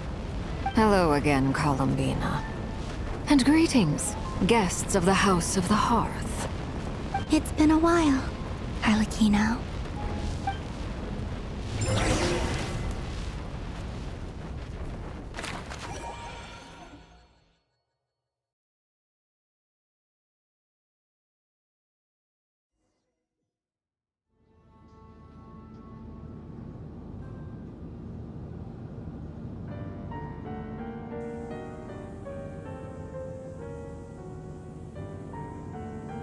Stupid right here of stupid Solnari. Ugh, whatever. I've got all the data I need. Next time we meet, you're finished.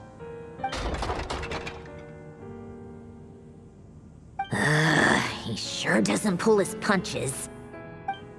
Excuse me, do you need a hand? You can do me a favor by staying out of my way. Can't you see I'm busy? Wait a minute. I recognize that voice. Hello, Miss Sandrone. Father sent us over to help. Huh. How considerate of her. Hey, Fremine, get over here and help me fix this. Lenny, you do your thing. Just keep your sister away from my machines. Nearly every machine that cat girl touches ends up going haywire. Go put her on cleaning duty or something.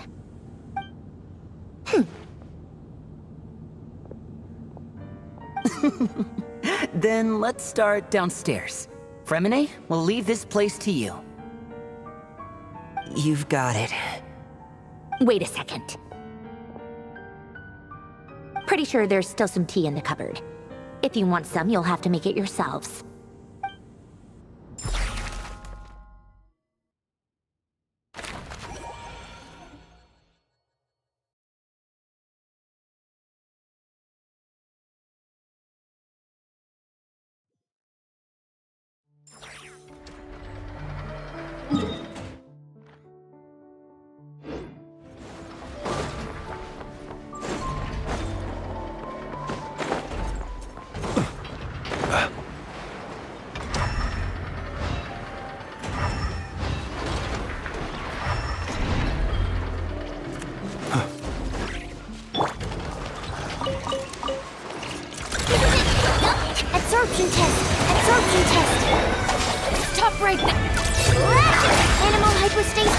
Observe. Close your eyes.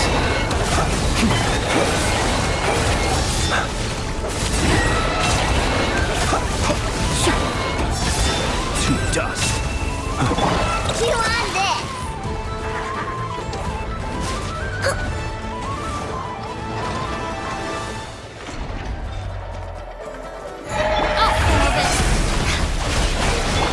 Stand clear! Animal test 6308! Are you? Be silent. Observe. To dust. Look! The rainbow! Stand clear! Out of my way! What a humiliation!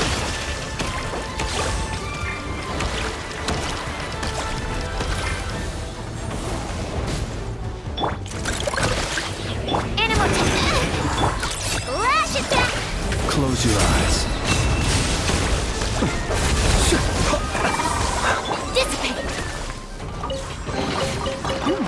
It's all yours.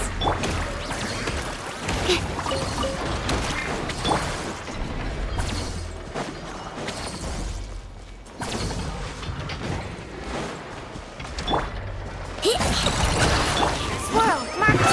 Animal test 6308! Absorption test! Stop right there!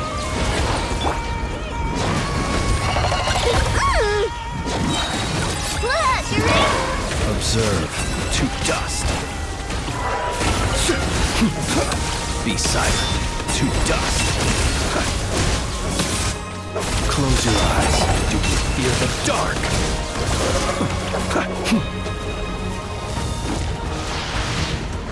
Be silent. Observe.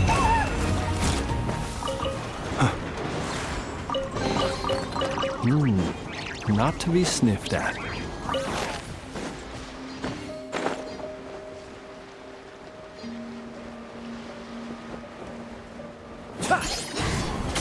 I'll settle this! The bond is strong! Absorption test! Animal test 6308! Chew on this! Being done! Animal hyperstate! Be silent. Do you fear the dark? Observe. Close your eyes. I'm rather out of sorts. Stand with me! You're blind! Observe. Close your eyes. Animal test 6308! Absorption test! Out of my way! I need to make adjustments. The bond is strong!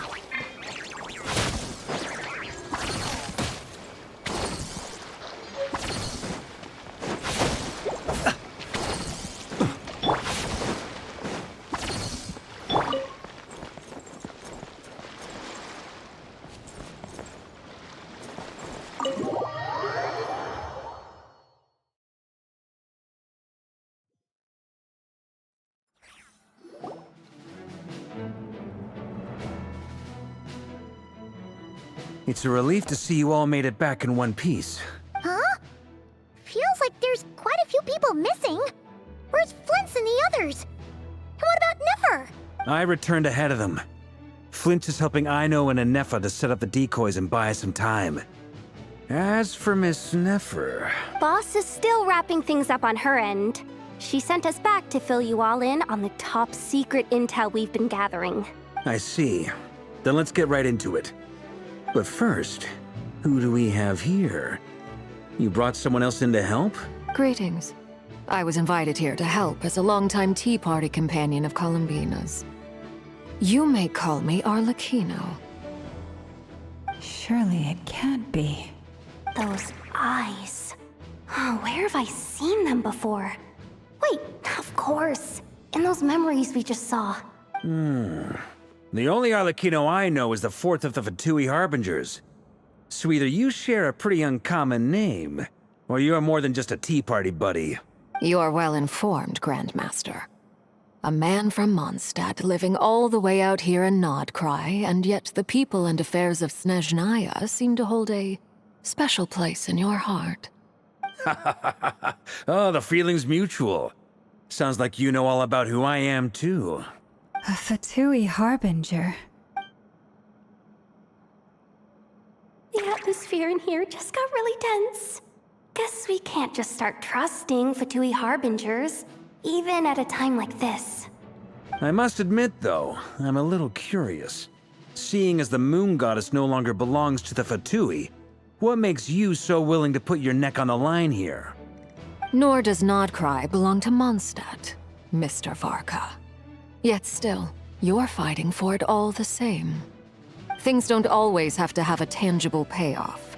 Sometimes, stopping things from spiraling out of control is a higher priority than chasing the spoils of victory. Of course, I can't say there's nothing in it for me at all. But that's between Columbina and myself.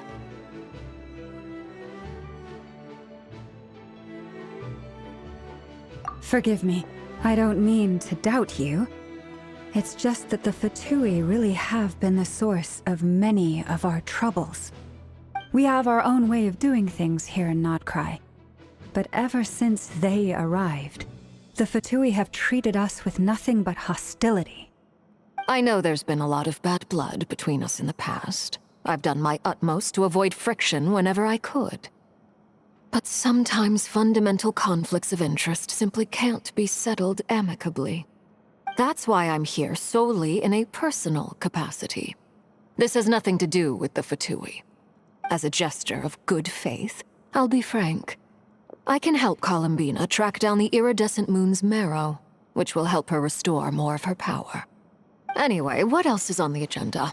Let's begin.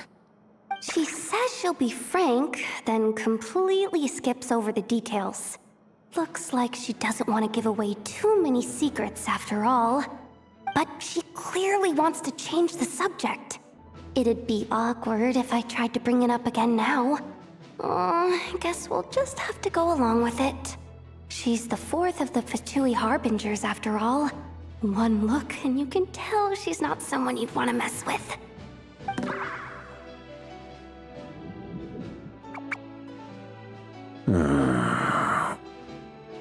Well, since Miss Arlecchino sounds confident in her ability to handle that, we'll proceed to the next topic. Yehoda, time to share that top-secret intel. Alright, listen up everyone. First, we now know that Rerir was originally a Conrian secret agent whose primary mission was to hunt down and assassinate the so-called Dregs of the Crimson Moon. The Dregs of the Crimson Moon? Mm-hmm.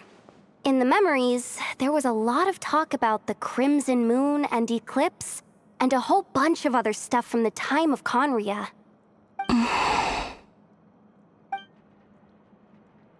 To my knowledge, those were the names of two different Conrian dynasties. Long, long ago, it is said that the people of Conria worshipped the Crimson Moon, drawing a mysterious power from its reflection. But one day, a coup saw the Crimson Moon eclipsed, hence the name of the new dynasty that replaced it, and how it became the new emblem of Conria. Still, long after the Crimson Moon dynasty had fallen, the last ruler of the Eclipse dynasty, the Vinster King, still coveted the secrets it left behind. So, he sent the Rehir of Solnari to secretly hunt down the Crimson Moon's few remaining followers. In those days, Rerir showed no signs of madness. In fact, he was as normal as any other person. Oh, and he had a fiancé, or at least a would-be fiancé, called Tholindis. What's the matter?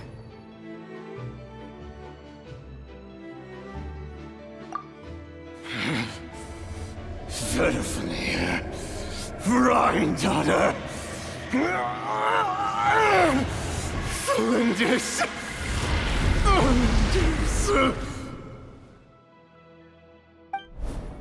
Interesting. Anything else? What about this would-be fiancé of his? Do we know anything about her? Well, she was a researcher at the Universitas Magistrorum, but it felt like she was hiding some kind of secret. Oh, and one more thing.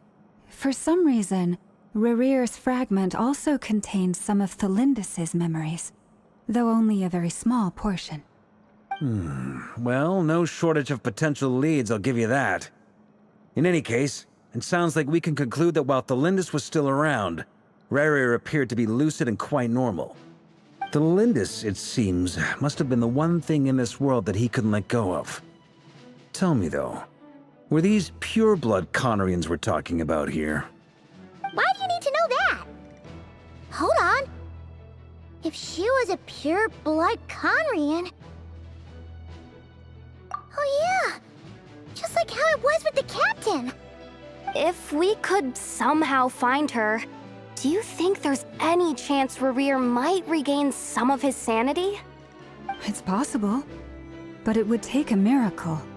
We can't pin all our hopes on that. That merchant who Nefer knows, 𝐒𝐨𝐿𝐴. Maybe we could hire her to look into it. All right, then. Let's keep working in our separate teams. Traveler, Paimon, Kutar, and Miss Arlecchino will go look for the iridescent moon's marrow. As for the others... On the way over here, I noticed that the wild hunt monsters had grown even more frenzied in their search for Kutar. At this rate, the people living here will be in grave danger too. So I'm thinking of gathering together some of our followers to go wipe them out. I'll head back to the curatorium and meet up with the boss. Feels good knowing we've all got something to be getting on with. Given that the Wild Hunt has been a lot more active lately, the Lightkeepers have likely begun their own operations too. If that is the case, someone will need to pass the news on to Flint's. I'll hold the fort for now, then discuss our next move with Flint's, Aino, and Anefa when they get back. Alright then. Well, the clock's ticking. If that's everything, we'll be on our way. We'd better get moving too. We'll try to buy you as much time as we can. Relax. Just do your thing. Now, I decided to call in some backup since things are getting so hairy. Our reinforcements should be here any minute now. Stay safe, everyone. Dismissed.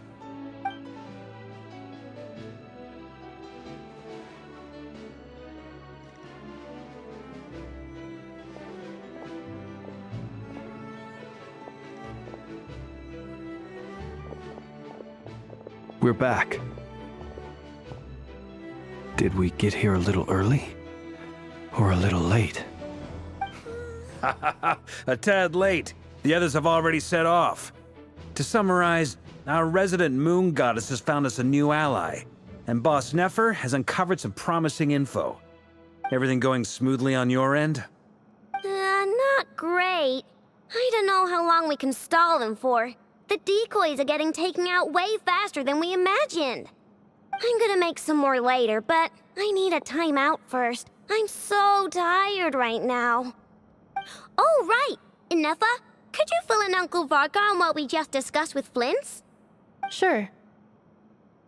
Uncle Varka, you previously told us about how when you went to investigate a source of the Wild Hunt in 𝐼𝐸, you discovered that it was just a diversion. But according to Flint's intel, several outbreaks of the Wild Hunt had already occurred in nonstop in the period leading up to that. That was before Rerear had regained his body, when he was far from regaining his full strength. In other words, in theory at least, he still lacked the means to act in two places at once. Flint's, with everything that's been happening, the Lightkeepers across Nodcry are rallying to fight back against the Wild Hunt. They're gonna need your help. I know, I'm sure you're capable of coming up with something far more effective than decoys. But for now, you should stay here and get some rest. Anefa and I will head back over to 𝐼𝐸 to see if there's anything I missed.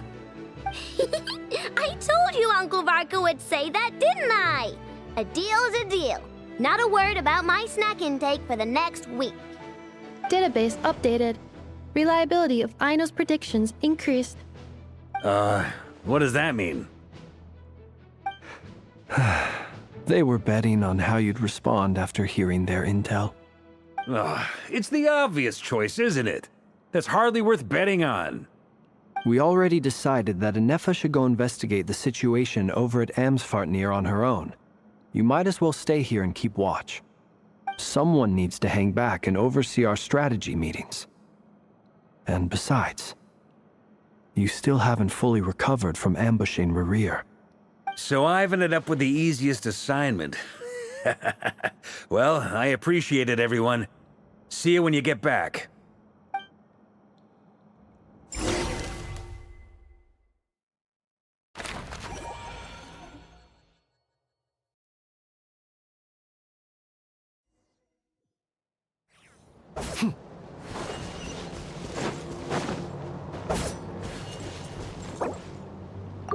Stand with me!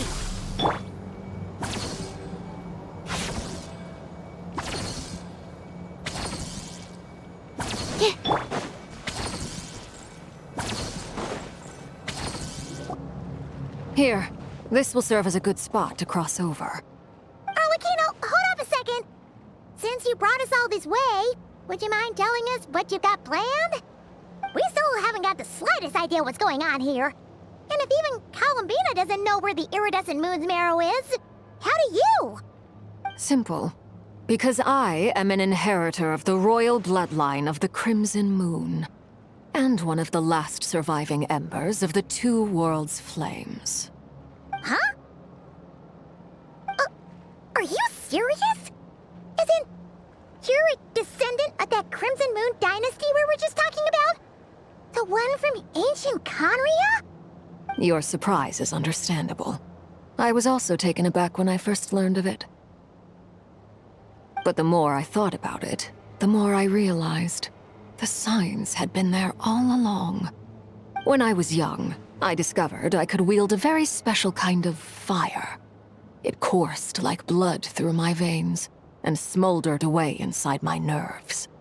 What's more, whenever I experienced strong bursts of emotion or drew too deeply on this power, it was like some kind of presence within the fire would begin to gnaw away at me, consuming me from the inside out.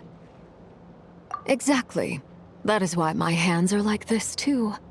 At first, I saw it only as a curse, but once I became a harbinger, the jester apprised me of the truth.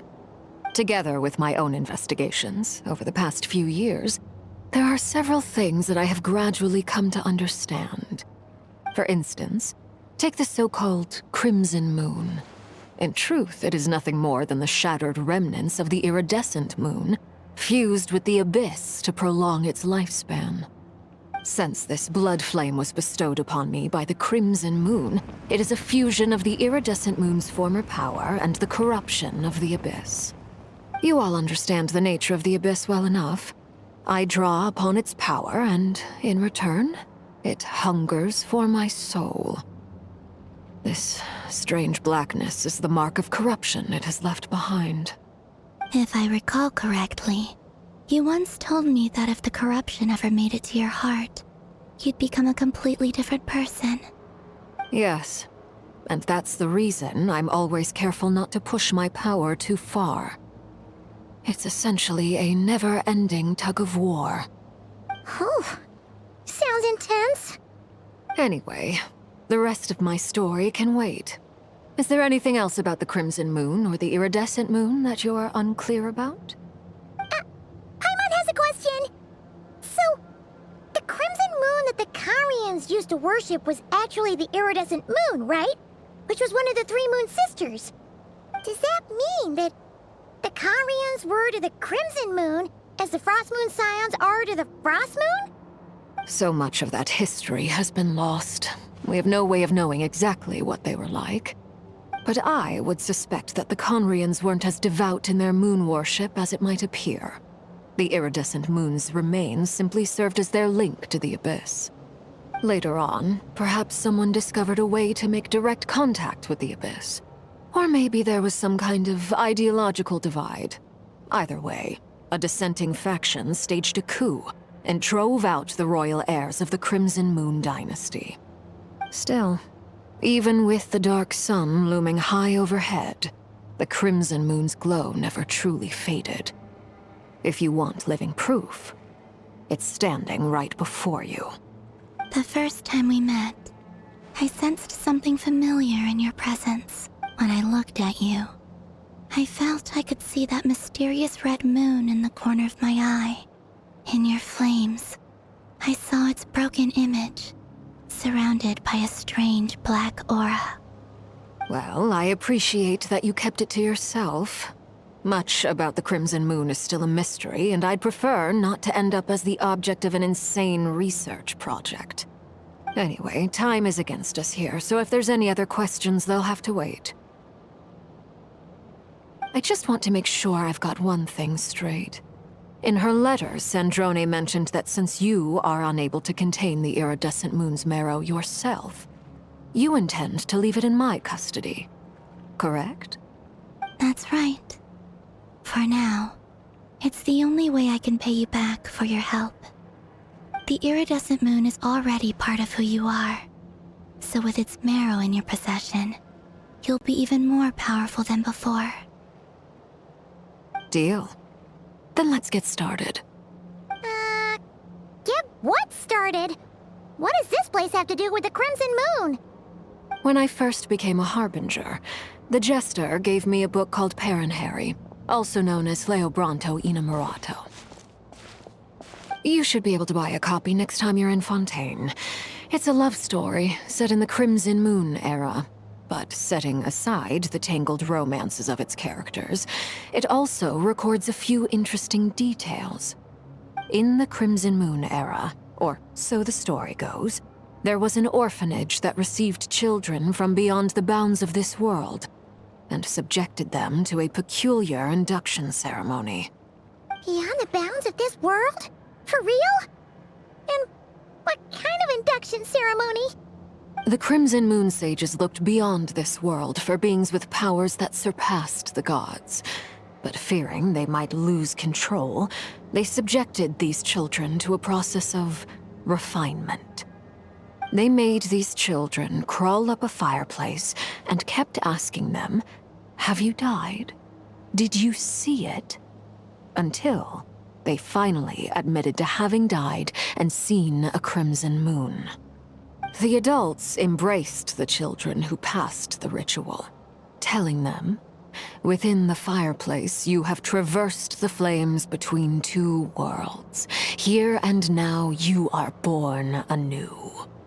The book leaves much unsaid, but I suspect that this was their way of branding the children they had enrolled, leaving an indelible mark upon them so that they would forever live in the Crimson Moon's light. That explains why I can't sense the Crimson Moon's marrow in this world. It makes sense that it would be sealed in a special space that can only be accessed temporarily through some kind of ritual. But there's no fireplace here! Do you see a chimney anywhere? Oh, are we supposed to build it ourselves? Okay, fine. Paimon will go find some bricks. That won't be necessary. The fireplace is purely symbolic. The key to the ritual is crossing the flames between two worlds. In other words, the flames that burn within me. Those burned away by such flames leave behind a kind of ghostly afterimage in the world. In the days of Conria, people believed they could be used to bridge the gap between the two worlds of life and death. In short, I can open a passage to that space for you. That's the easy part. The catch is I'll need to stay on this side to keep the passage open, so I won't be able to come with you. Once you're inside, you'll have to find your own way. Very well. Then I'll open it up. Traveler, spare me a little more moonlight if you would. I may need it.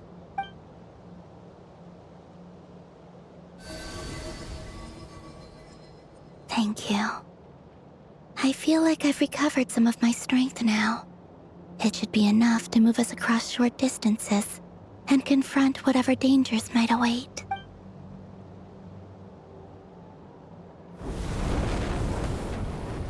Mistress of the 7 hues of ages past, Great Mother of the Present, crimson-clad sovereign of the two realms, by fire severed, by fire renewed, I offer myself now and beseech your descent.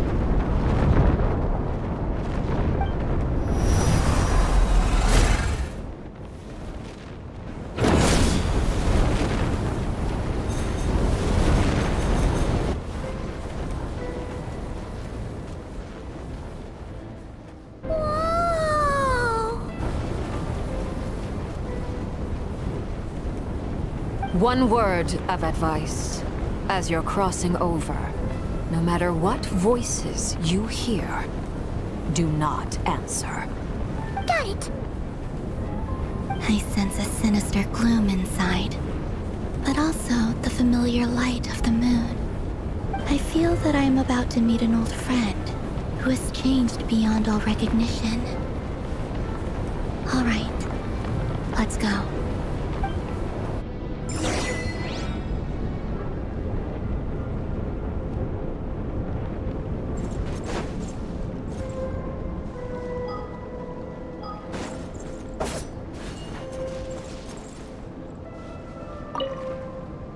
Seismic changes often begin with small windows of opportunity. This could be your window.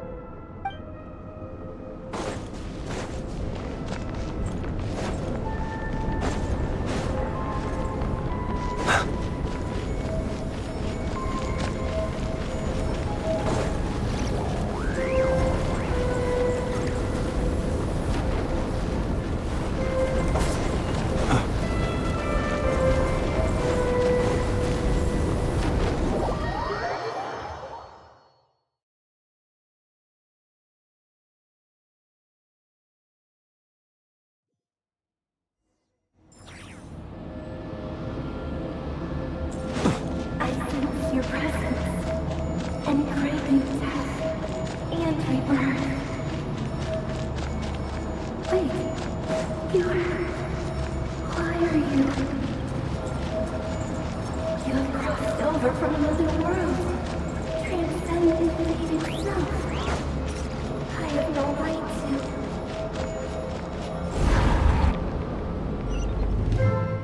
Hey, look up at the sky! A red moon! This must be the spot, right? Is that the abyss? It's practically filled the entire place. What now? What a tragic sight. Fragments of your broken body, seized by the abyss and hung up aloft like mummified remains. Iridescent moon. Was this truly what you wished for? Careful! There's something spooky about this place. Feels like something is lurking in the fog. Paimon's right behind you. Whatever you do, don't run off without her.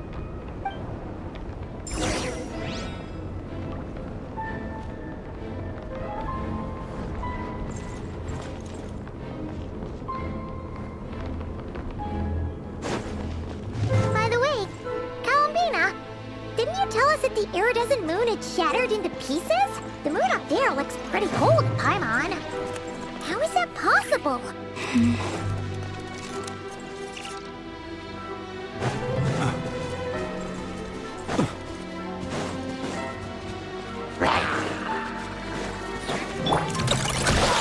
Animal test 6308. Observe to dust.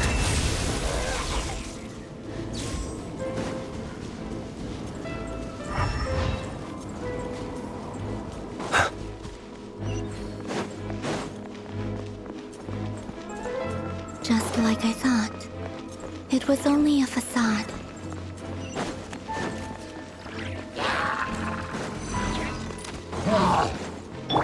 Rash attack! Absorption test! Be silent. Observe.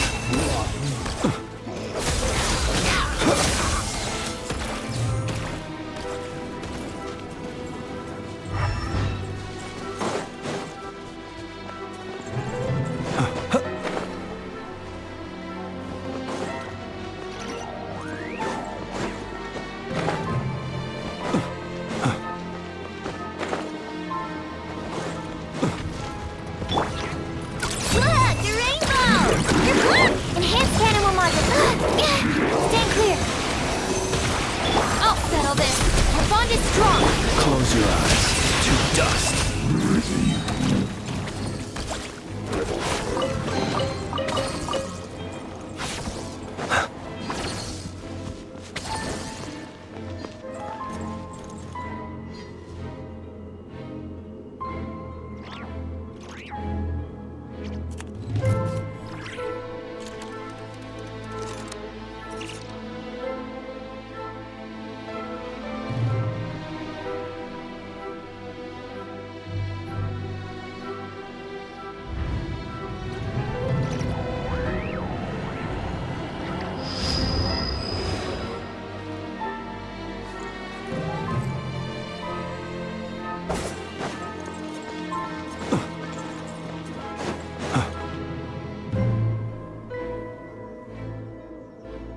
Huh? Huh? For real? That's way too high! There's no way we'll be able to reach it! No.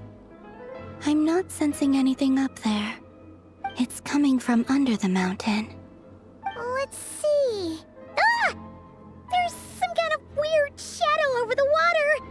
Wait, see that? Looks like a mechanism of some sort. Let's check it out!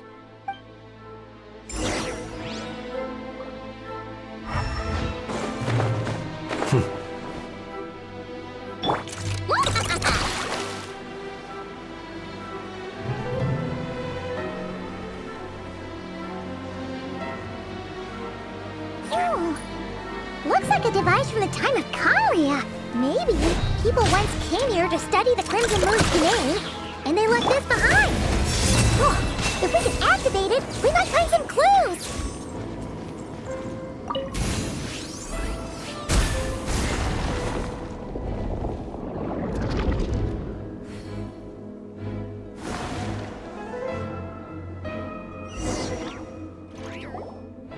Hey, look at that! Now that the mechanism's running, the shadow in the water looks different. Do you think these mechanisms might be the key to unlocking the secret? Let's try to find more of them! Thelindis, we'll leave the rest of the research in your hands. We'll be heading back now. I hope this isn't ruining date night. Ugh. Mind your own business. Just leave me some snacks on the table. Thelindis? Is that Rerear's girlfriend? How come we're hearing her voice here?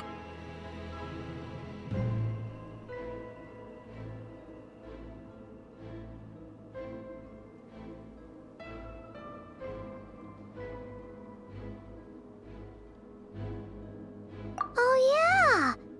So, do you think she was studying this strange space all along? The Abyss has made this space extremely unstable.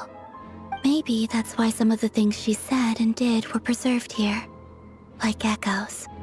Or after images. Whenever I see this view, it takes me back to a poem from my childhood. Waning moon, oh lifeless damsel, weeping on the mountain crest. Mourning still in wistful tone, her fragile soul now laid to rest. For me, of all people, to be here investigating the mysteries of the Crimson Moon space.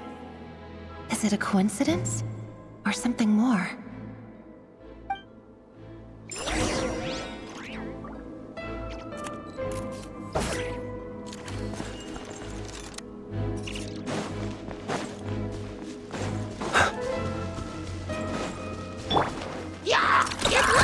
Animal test 6308. Absorption test. To dust.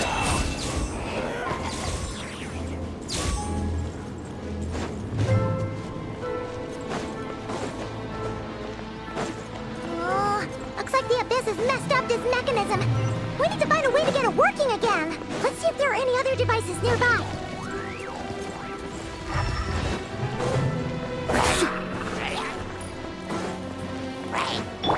Ding dong, water bomb! Swirl, Mark 2, Animal Test 6308, absorption. Be silent. Close your eyes. To dust.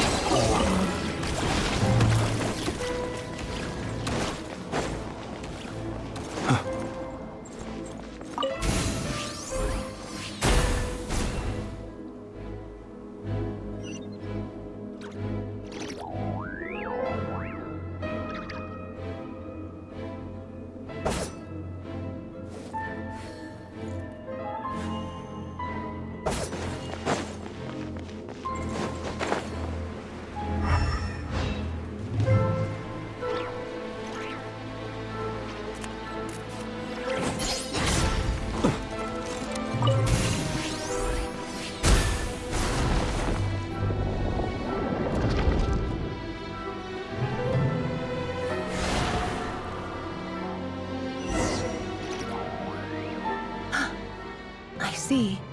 So the moon marrow, or rather the power of the 3 moons, is the key to unlocking... If it really does exist, then maybe this madness can finally be put to an end.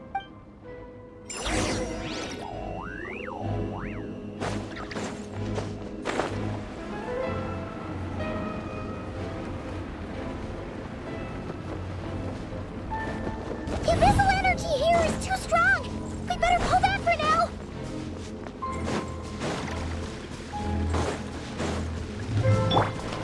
Take cover behind the box!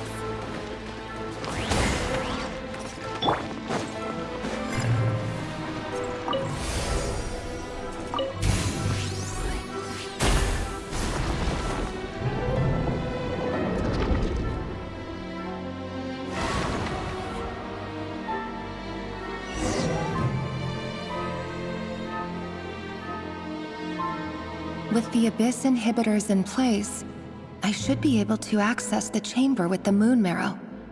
Oh, 𝐼𝐸𝐸𝐸, with every step you take, you're drifting further from what you truly desire. But you're not the root of the problem. Ever since that outsider set foot in Khaenri'ah, the Vinster King has sunken deeper into madness. If only I could get my hands on that outsider.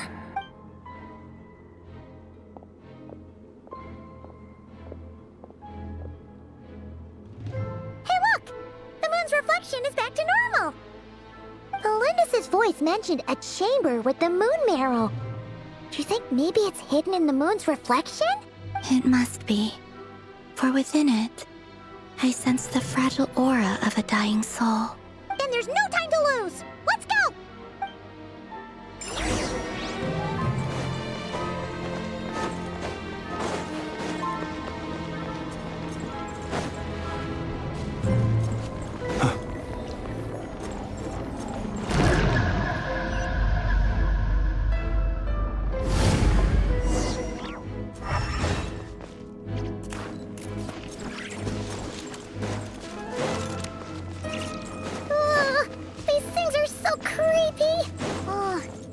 Looks like we'll have to destroy them if we want to get to the iridescent moon's marrow.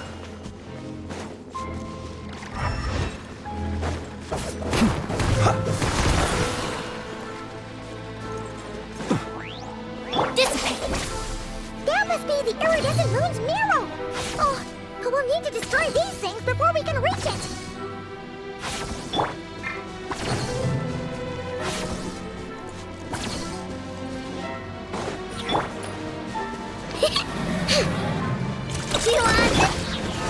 Stand clear! Lightning terrified! Dip! Rash attack! Beware the creatures of the night. Be silent. Observe.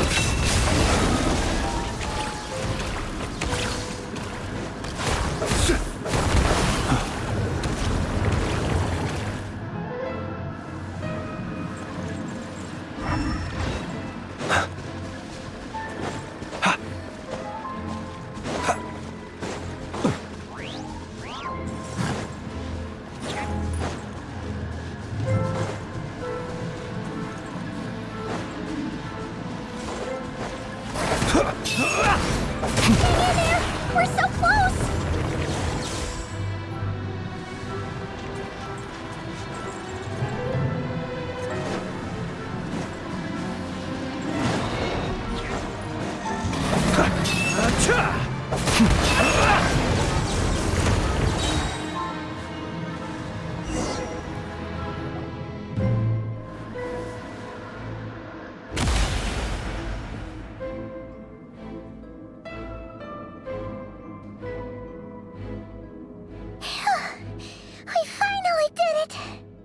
The iridescent moon's marrow, still burning away like an undying flame, yet now contaminated by the abyss. It has taken on a new form entirely. If we can purify the abyssal power within, we should be able to obtain its untainted essence.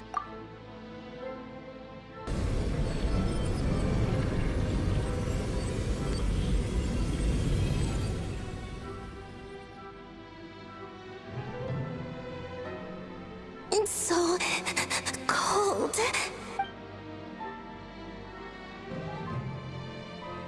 Is it you? Are you here? Huh? Are you talking to us? At long last, I can see you once more.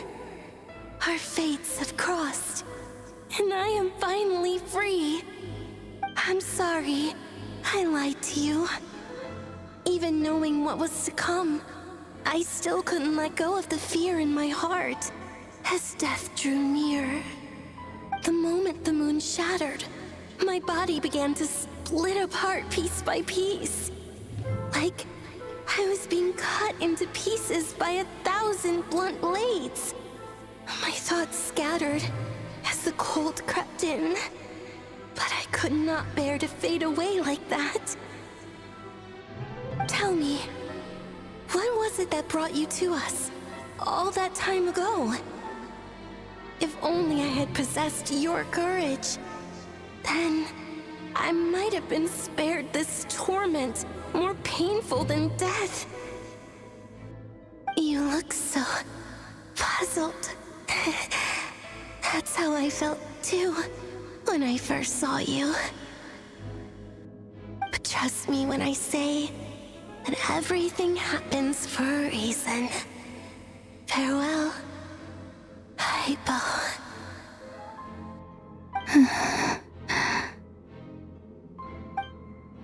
What was that all about? Was that the goddess of the iridescent moon?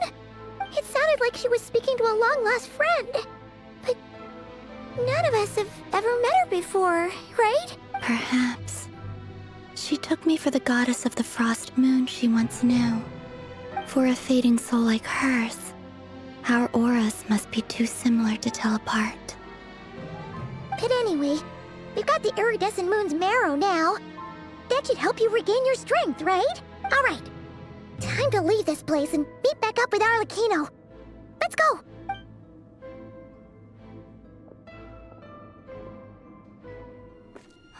That's odd.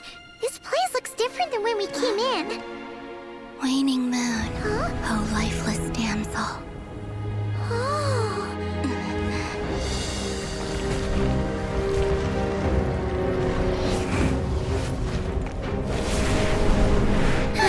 Hurry! The place is collapsing!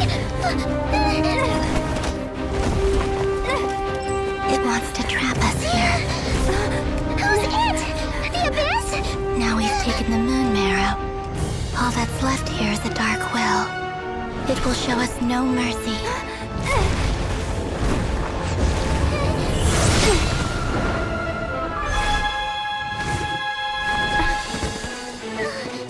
Give it back! The crimson moons!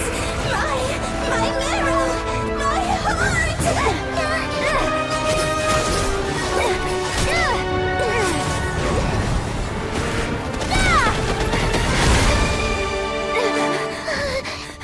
Finally! Huh? Oh no! The exit's blocked! They're back! Now what do we do? This is where you fall. Witness my rise. Hey, What are you waiting for?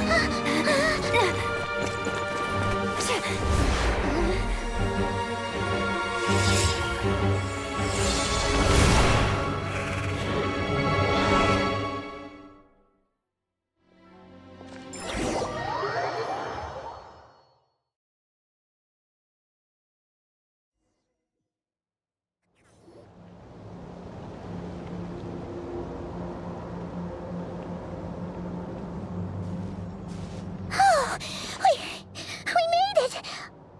Was that you, 𝐼𝐸𝐼𝐸? Did you save us? Wait, your hands! They're... Oh, this? Don't worry. It's a small price to pay. The Abyss wanted to trap you inside, and I defied its will by bringing you out. No wonder it's a little angry. No. I have paid the price, albeit a small one, and it cannot be undone. My hands have already fused with the Abyss. Purification would simply destroy whatever's left of them. But sorry, 𝐼𝐸𝐿𝐼𝐸𝐿. Paimon can't believe you'd make a sacrifice like this for us. As much as I'd like to call it a favor, the truth is I was simply holding up my end of the deal. Well, 𝐒𝐲𝐢𝐚𝐥. Yes, you did your part. And as promised, I will leave the iridescent moon's marrow in your care. From this day forth, may the two worlds' flames burn ever more brightly.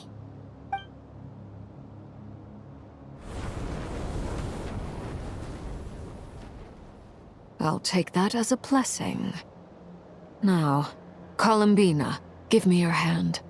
Accept this moonlight I offer in return.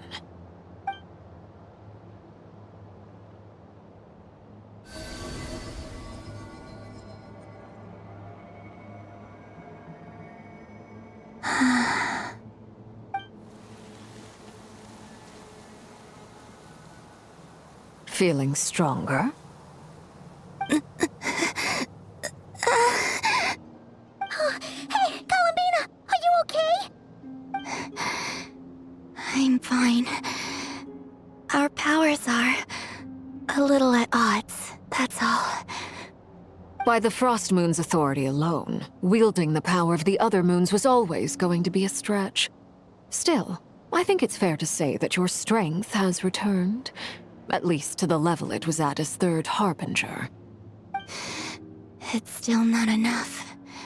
There's no way I can hope to challenge 𝐸𝐸𝐸 like this. Just one more ray of moonlight, if you would. It's okay.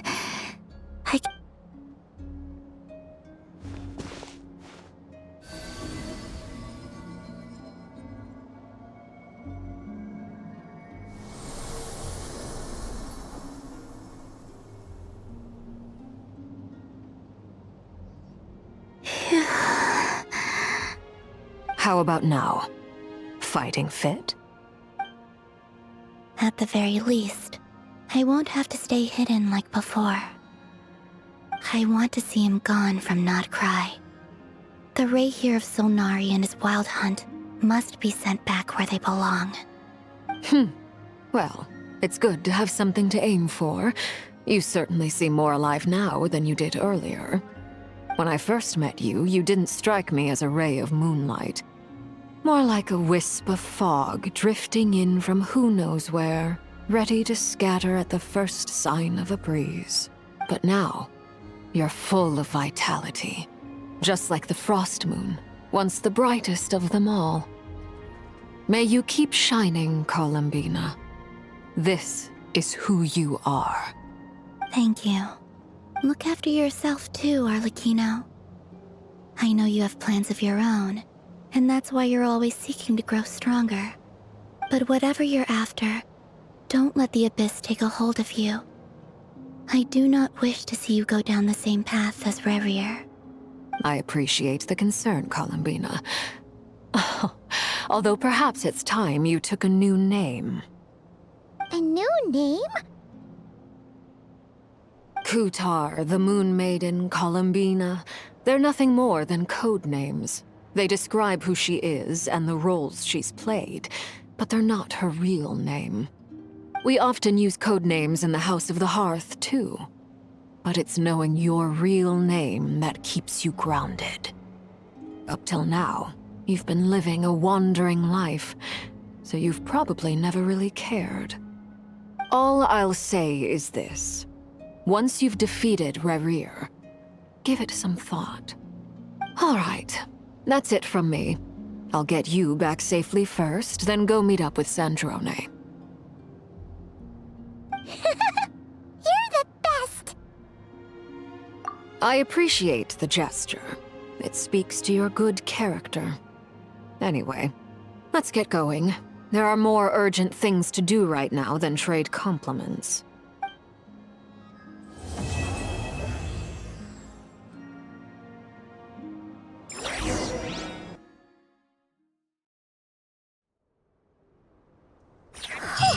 It was a close call, but we got the iridescent moon's marrow and restored 𝐒𝐲𝐢𝐚𝐥's strength, and that's all that matters. In other words, Mission accomplished! Paimon wonders how everyone else is doing.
The long sleep beckons.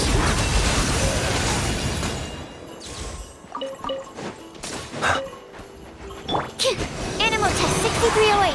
Animal hypostasis emulation. I'll settle this. Our bond is strong. Be silent. To dust.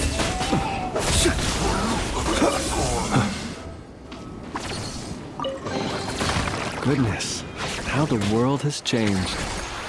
Might I ask, when did the custom of placing treasure chests in every nook and cranny come into fashion?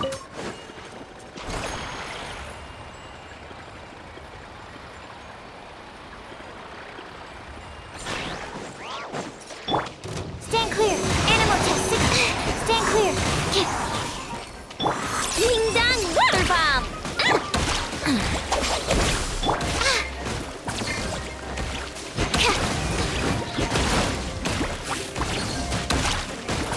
Animal test 6308.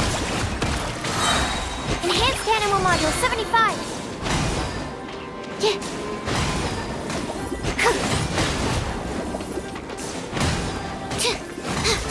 Absorption test.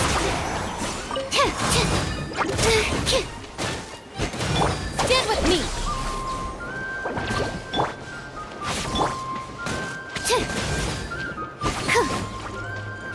Don't break my glasses. My research has failed. Keep your distance.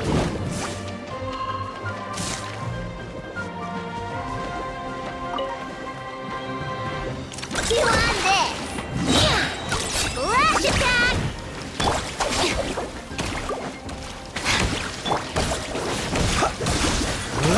Observe. Do you fear the dark?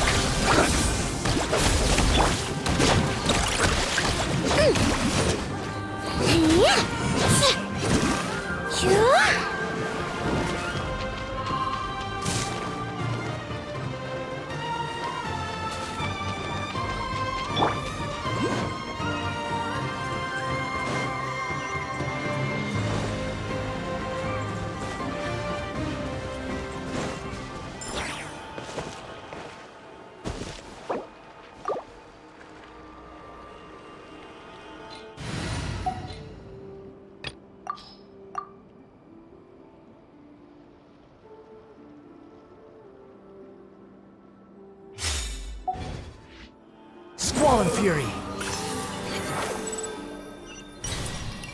Huh, too slow.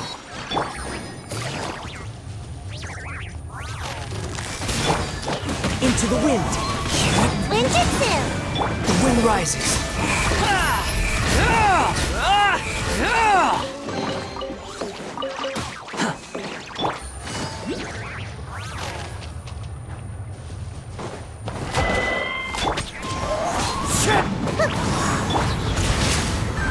Quit following me. Busted. Take it easy. Game's up. Time's over. Squall Fury.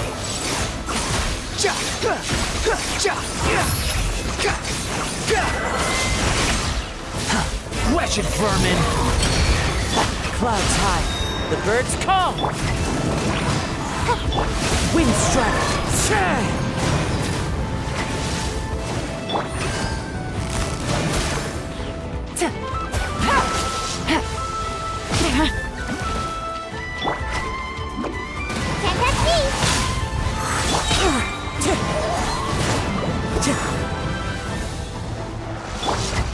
Gotcha. Behold! Falling into the abyss.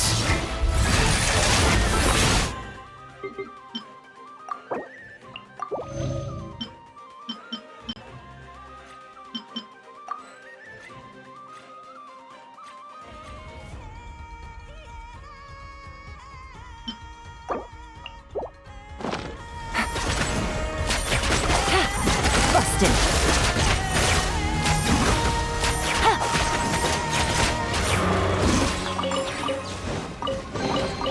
Treasure. One way to draw your target.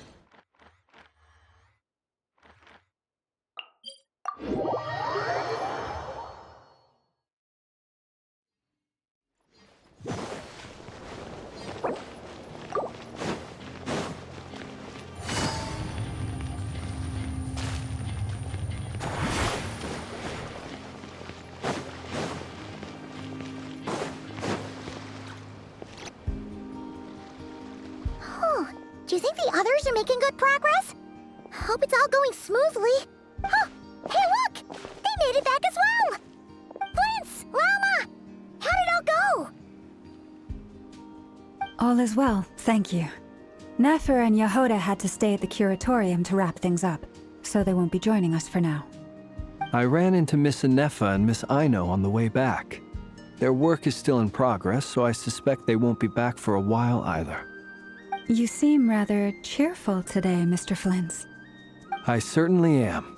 I achieved what I set out to do and came away with more than I bargained for. Fighting alone can get quite tedious, but I had the good fortune to run into a pair of brave young warriors. We meet again. How have you been? Albedo! What are you doing here? That would be a natural assumption to make. It's also the correct one. These two courageously lent me a hand while I was fighting the Wild Hunt. When they told me they were Servarka's colleagues, it all made sense. And given how people of outstanding talent tend to cross paths, it's no wonder you're already acquainted. So, who's your travel buddy, Albedo? Why don't you come and introduce yourself?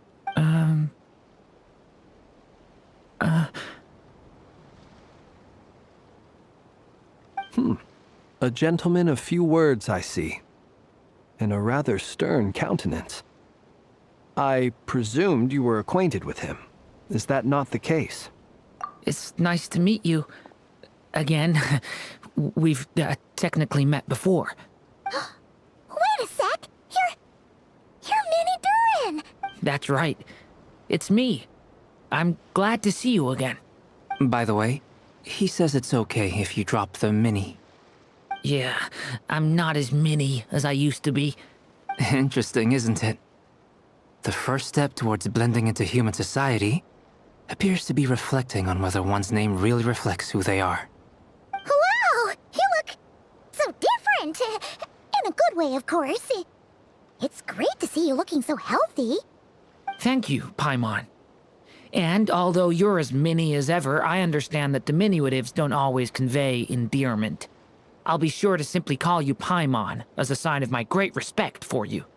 Wow! You're such a smooth talker now. Paimon could get used to this. From now on, you may refer to her as your esteemed guide, Paimon. Personally, I think our little Paimon is the perfect size.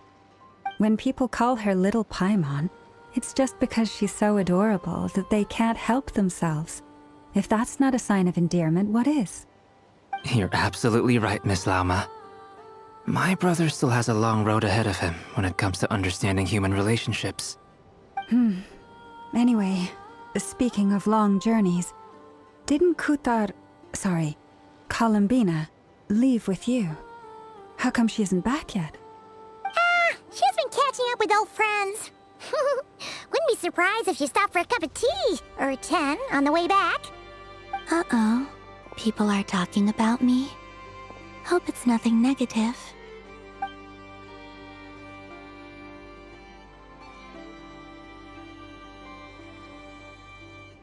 Judging from your expressions, I'm guessing it all went well? It's getting crowded here. I'll go grab some chairs. No need.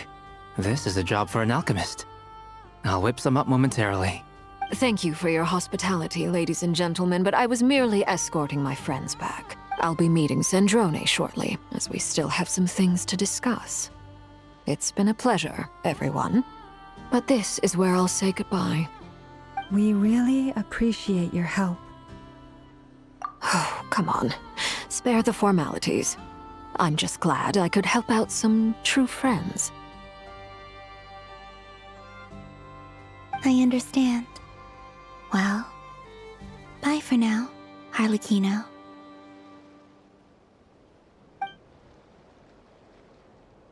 Oh, this place is hopping. It's probably a good thing one of us left. Otherwise, we might not fit all these people in. Are you saying we're about to run out of chairs? As a matter of fact, I am. Come on in and see for yourself.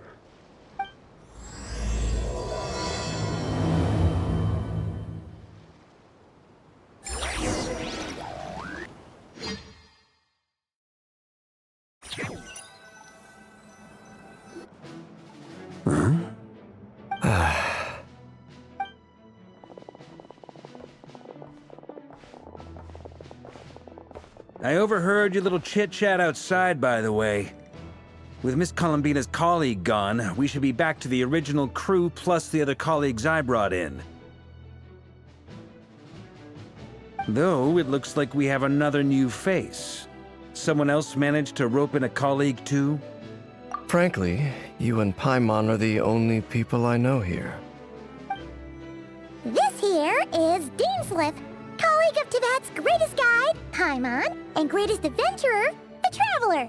Well, not exactly colleagues, more sort of friends.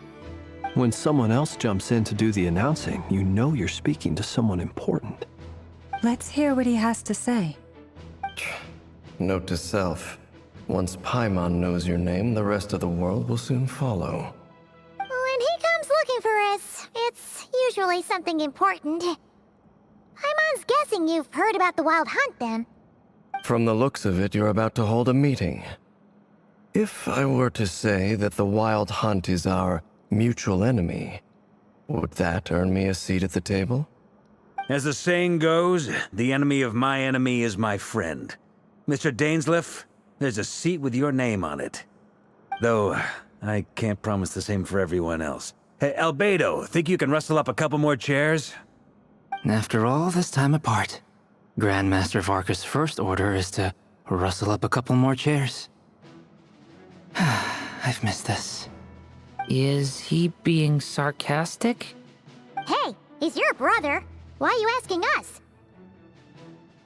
I've still got a lot to learn about the nuances of human conversation. Trying to decipher 𝐿𝐵𝐷O's way of speaking has been like jumping in at the deep end. Oh, good point. Paimon gets you now. Don't sweat it. There are people who go their whole lives without getting the hang of it. You're ahead of the game already.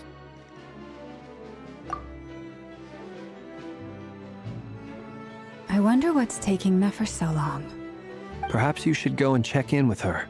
If anyone can hurry her along, it's you. I just got back from the curatorium. Besides, aren't you curious to see what's taking her so long? Miss Nefer doesn't strike me as the type to share secrets. And since gathering intel is her specialty, I'm guessing she'd prefer to keep her methods confidential. Under such circumstances, Would it not be tactless for me to impose? Oh, but it's fine for me to impose. What can I say? You have an unrivaled ability to garner people's affection, Miss Moonchanter.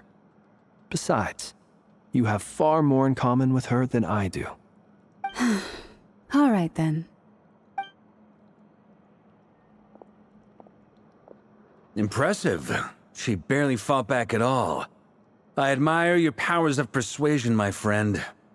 As I'm sure Miss 𝐒𝐲𝐷 will realize soon enough, the trick in life is to always pitch in with other people's responsibilities so that you can be selective with your own. Another trick is to simply hide in the background. Spoken like a true sage. Anyway, looks like we've got some time to kill before the meeting.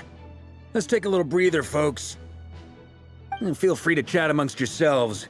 We'll get down to business once the other two arrive.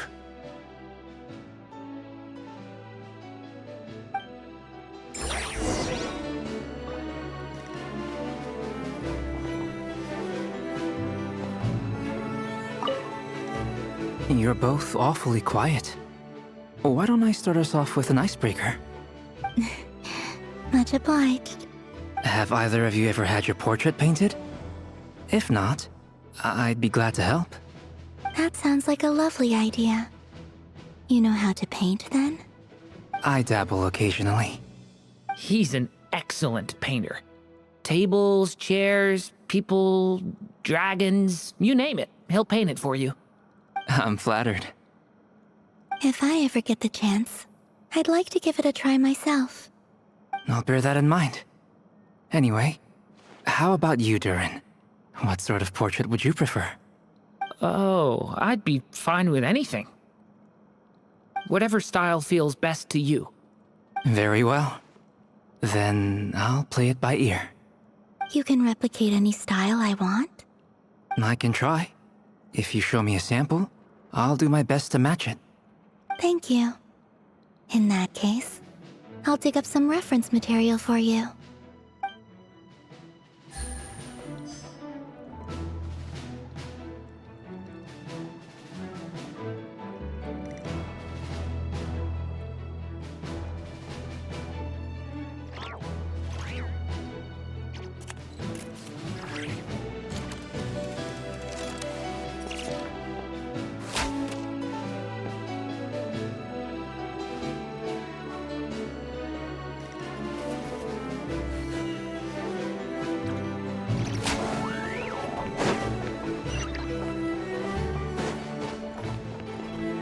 Is there something you'd like to say to me? Yeah! For starters, why'd you just show up here without even giving us a heads up? If you think back to our previous interactions, you may recall that that's hardly out of character for me. You do have a point there. Oh yeah! You'll need to find somewhere to stay the night too, right? Want to tag along with us? You never know. We might get a group discount. Sure. Let's do that. Great! Paimon will handle it. And in return, we can get Dainslift to be our very own personal bodyguard. If that's what you had in mind, you should have said so sooner. I'd be happy to help. Oh, okay then. Paimon was only kidding, but good to know.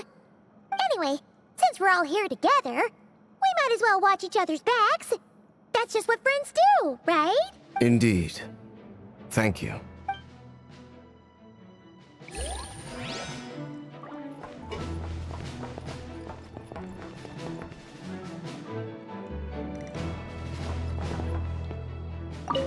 Truth be told, I can't remember the last time I was in a meeting with so many people. You're not alone there, my friend. The Lightkeepers also struggle to bring everyone together for a serious discussion. I don't doubt that. I've only ever met two Ratniki, one being you, and the other being that young guy, 𝐒𝐿𝐢. 𝐒𝐿𝐢 is a good apple. I'll give him that. He's kind, honest, and regularly delivers supplies to my lighthouse. A true Ratnik to the core. In that sense, he puts me to shame. So you're what? A fake Ratnik? That's what it sounds like you're saying. but I get the feeling that's not quite what you meant.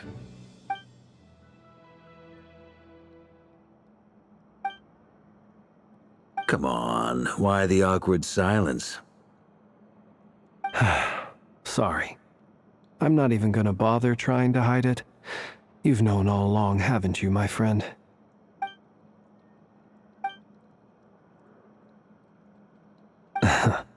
Now that was an awkward silence. Let's just keep this between ourselves. Probably best if 𝐒𝐲𝐢 doesn't know, huh? That goes without saying. Gotta be careful what you share with youngsters, after all. Anyone else in the know? Let me guess. The Traveler and Paimon? It's dangerous being too sharp for one's own good, you know.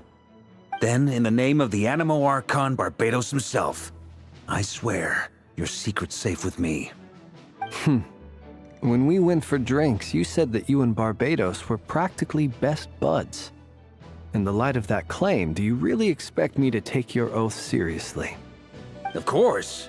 Just as long as you don't go spreading around the fact that I'm close with Barbatos, all right? Fair enough, then. Nothing like a bit of mutual leverage to seal the bonds of friendship.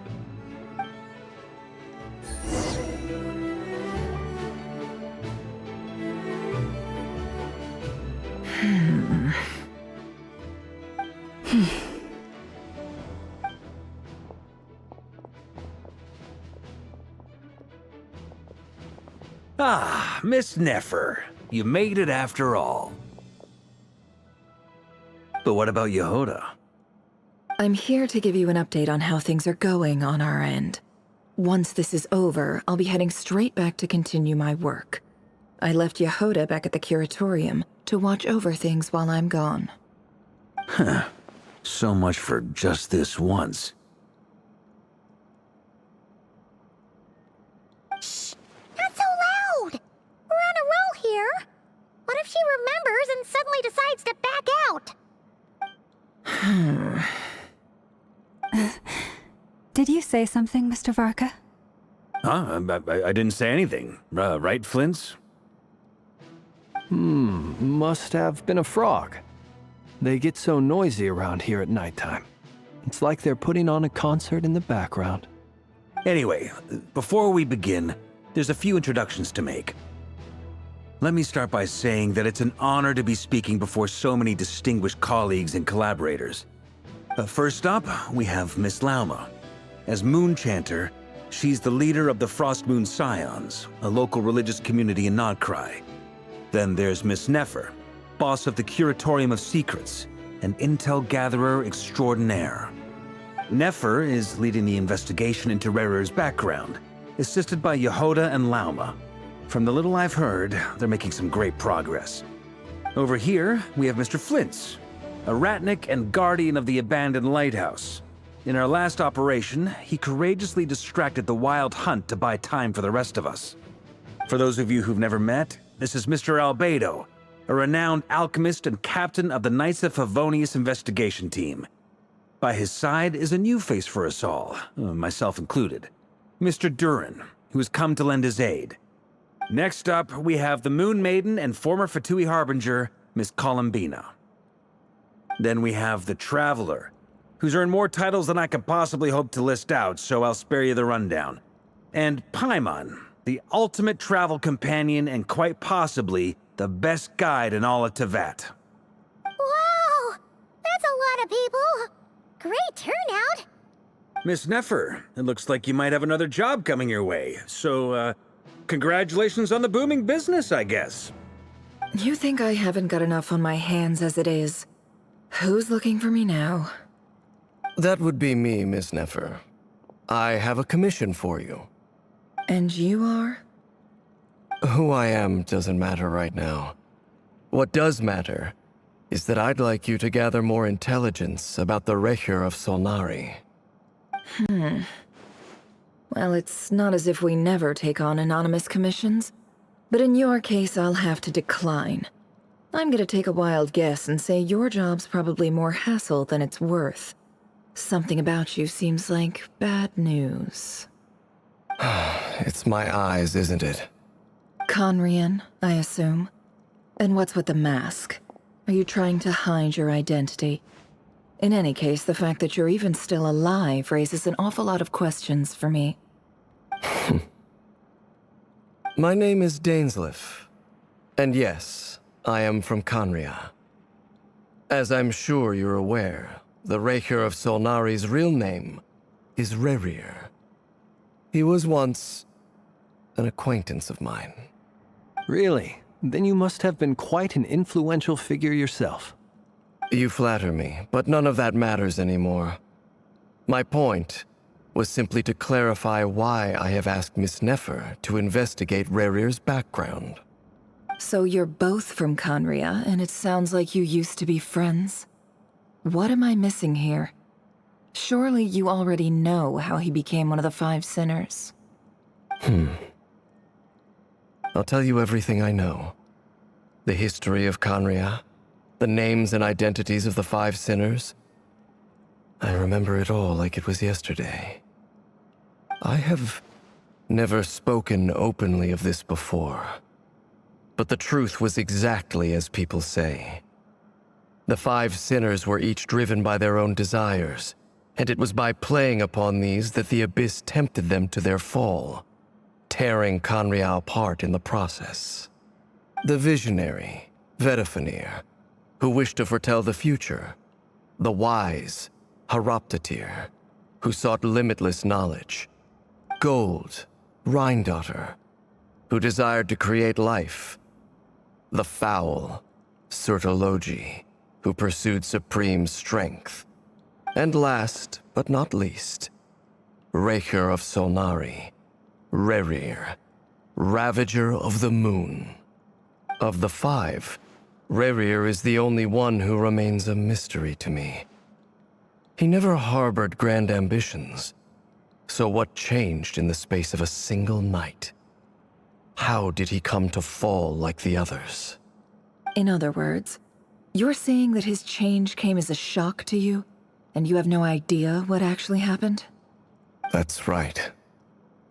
You mentioned how the Abyss tempted them, which led to their fall. But what did that look like in practice? And what other context can you give me about the events of that time? The more detail you can give me, the better. Strangely, now that it comes to it, I hardly know where to begin. The fateful night took place during the era of the Eclipse dynasty. One day, my elder brother, the visionary, Vedifenir, was summoned to the palace by the Vinster King, only for the king to gouge out his eyes and cast him into the dungeons. When I came to hear of this, my fury knew no bounds. I gathered together every ally I thought I had, and together, we set a night to storm the palace and free Ved. Centuries on, the memories of that night still haunt me, like a never-ending nightmare.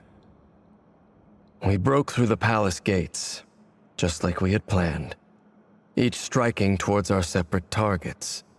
But then, I was betrayed. Even Vedifenir, the very person I had come to rescue, abandoned me and partook of the Abyss's power. So, it's personal after all. Then tell me, Mr. Dainsleif, what price are you willing to pay? You, of all people, must know that nothing comes for free. I cannot say what price would be worthy of such a commission. But know this. Rerir was not always a madman. Believe it or not, there was a time when he was just an ordinary man, working for the Khaenri'ahn Intelligence Service. Uncovering the truth of Rerir's past is the only way to unravel this mystery. But before you decide if you will accept my commission, I will tell you more about him. Enough, I hope, to help you plan your next move. Sounds pretty good to me. Feels like we just flagged down a random passerby, only to discover he's actually a master strategist who has a score to settle with our enemy.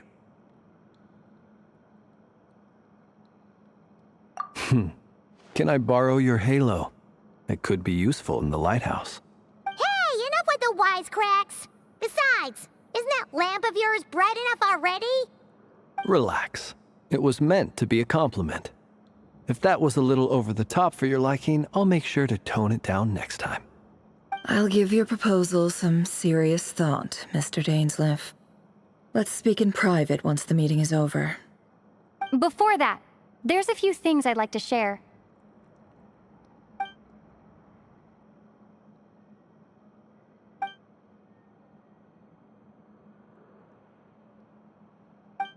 Now that we've united the hearts of the three moons, your power should be greatly enhanced.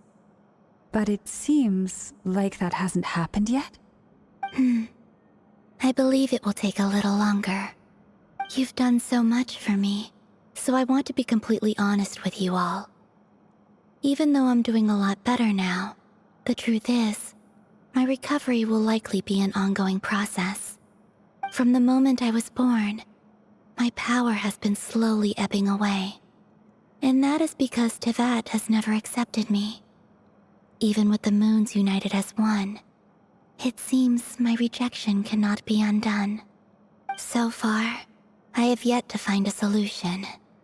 It may turn out to be a problem that will plague me until the day I finally leave this place behind.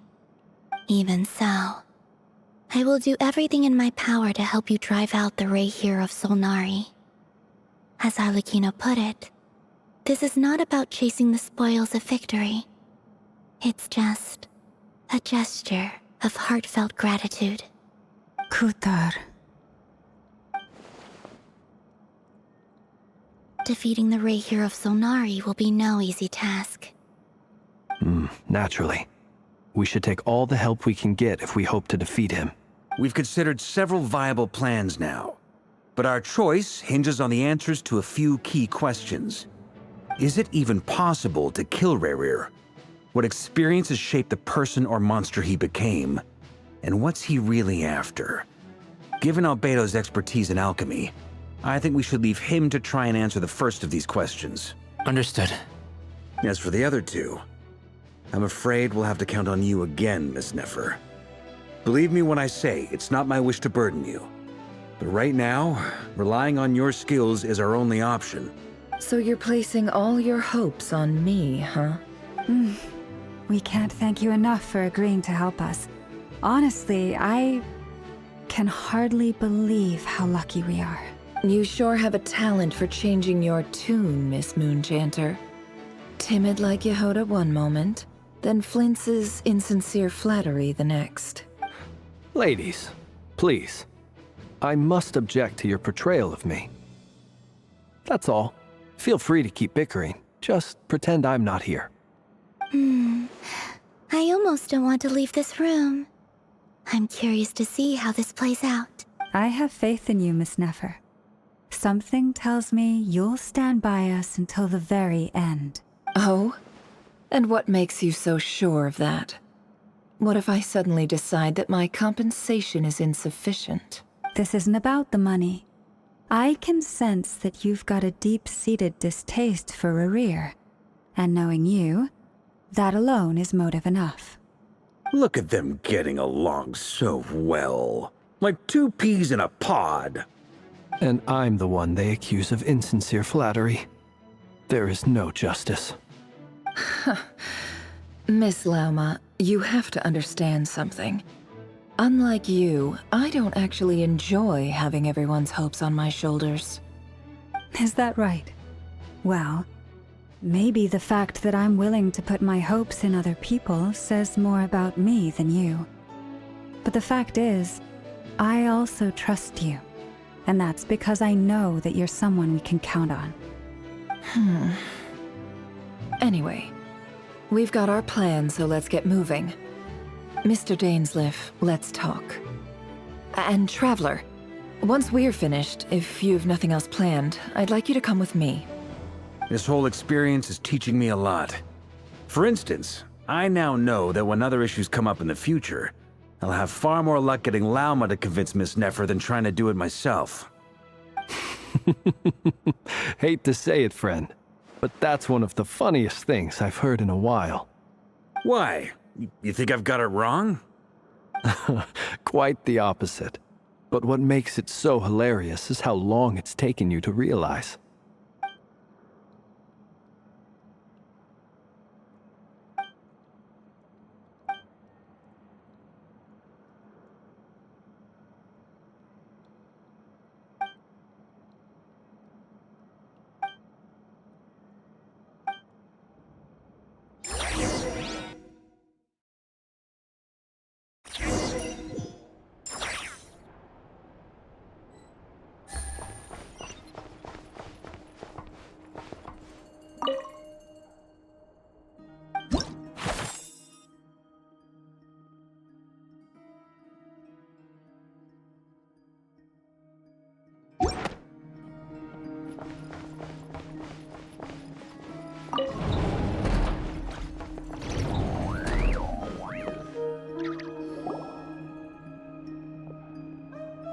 Thank you for waiting.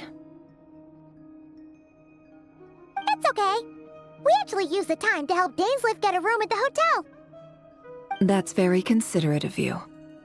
Now, I trust you share my curiosity about Rarier's past, and you seem fairly familiar with Mr. Dainsleif already. We spoke at some length after the meeting. He was the one who suggested I should invite you to join this operation. He feels confident that these secrets will be safe with you. Dane has a lot of faith in us, that's for sure. Likewise. I appreciate that you got right on board without interrogating me about why I invited you. It shows that you trust me to explain everything in due course. That's because we know what you're capable of. We appreciate you too, Nefer.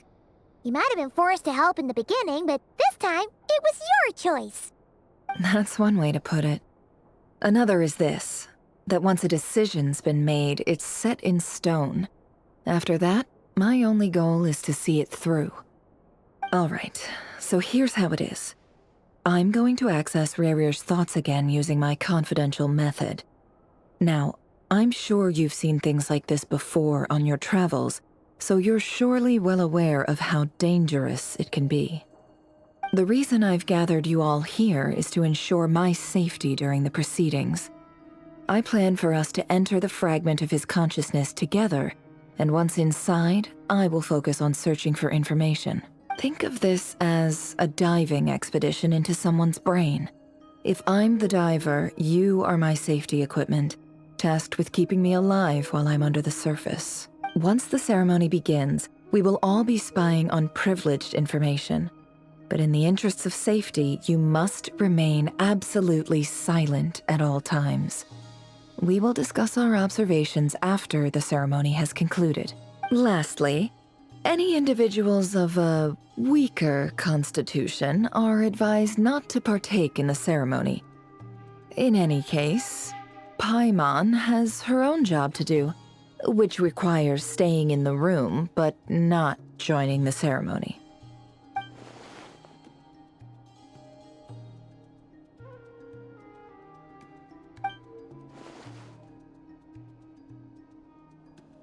Well, good luck, everyone! Sounds like all Paimon can do is cross her fingers and There's a little more to it than that. I was being serious when I said you have a job to do. While the rest of us are inside Rarier's mind, it's imperative that we have a team member on the outside.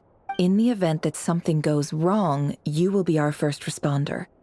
I don't anticipate any issues, but the extra level of safety will be greatly appreciated. I second that. This is a dangerous operation here, and you're our whole rescue team. That's pretty much the most important job in the crew. So, Paimon's like the lifeguard? Yeah, that makes sense. All right, got it. Good. Please, take a seat. We'll get started momentarily.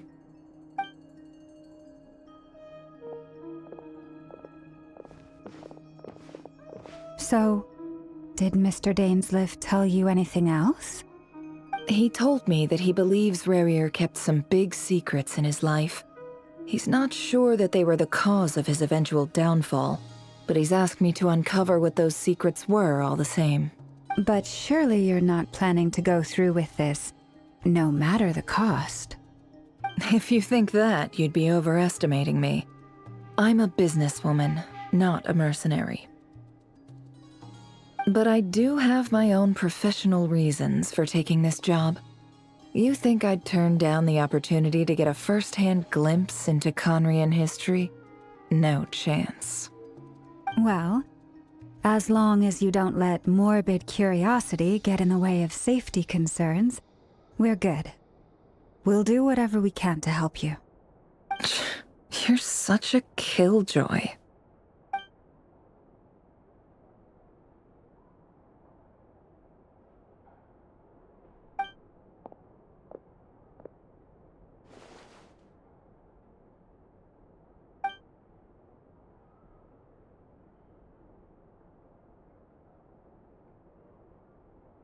All right, I'm good to go. All set over here, too. Promise, Paimon, you'll be extra careful. All right. Let your whole body relax. We're about to begin. Close your eyes.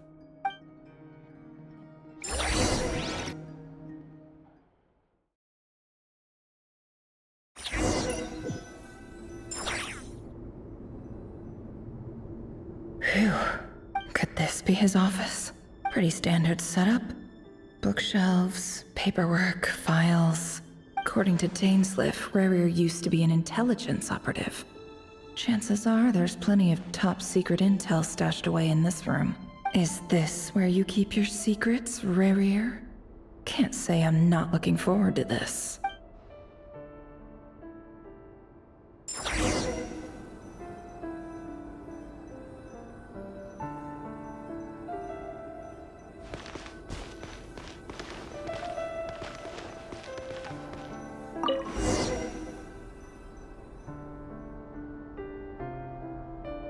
Today's files are in. Time to wade through them, just like usual.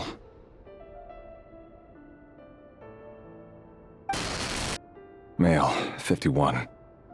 Occupation, cook. Confirmed Crimson Moon descendant. Has maintained frequent contact with other descendants over the past year. Poses a threat to the dynasty. Neutralized.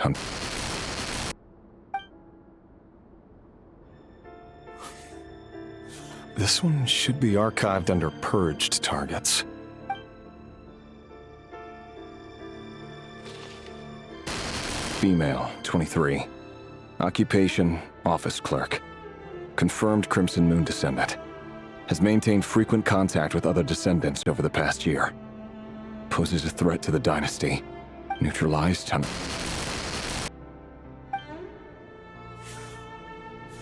Another one for purged targets. Sounds like she was that other man's daughter. Never mind. What's it got to do with me?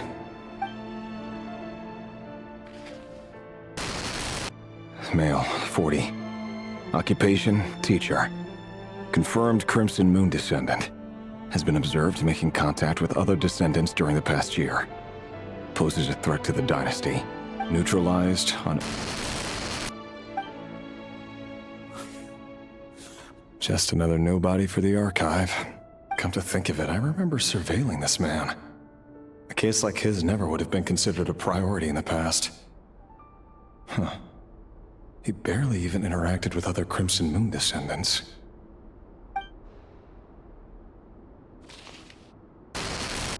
Female, 16. Occupation, none. Orphan and confirmed Crimson Moon descendant. Has been observed making contact with other descendants during the past year. Poses a threat to the dynasty. Neutralized on... Filed. I have no recollection of this girl. None whatsoever. She doesn't seem to be anyone important, but then again, how many of them really are?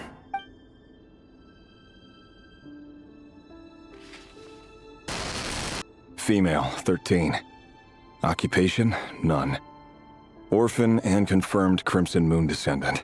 Has been observed making contact with other descendants during the past year. Poses a threat to the dynasty. Neutralized on...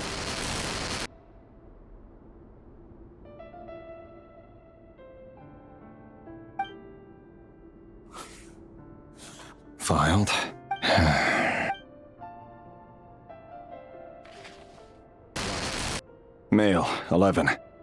Occupation, none. Orphan and confirmed Crimson Moon descendant. Has not been observed making any contact with other descendants during the past year. Poses a threat to the dynasty. Neutralized and...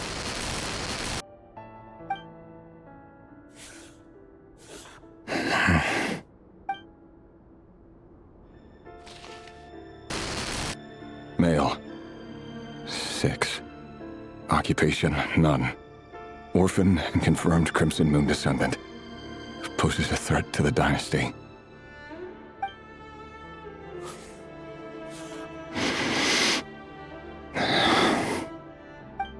It's funny, isn't it?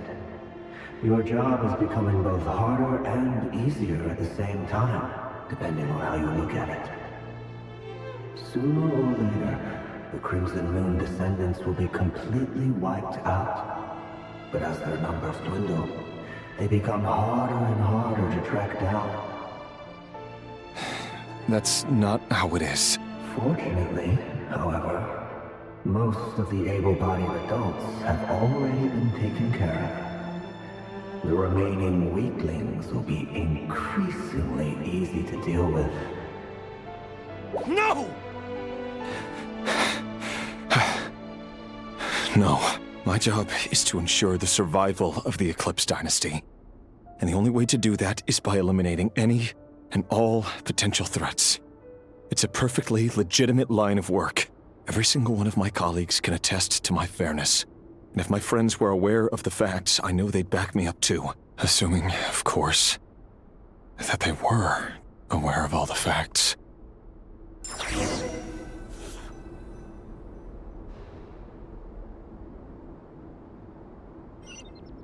He looks even gloomier than last time. I wonder what's changed.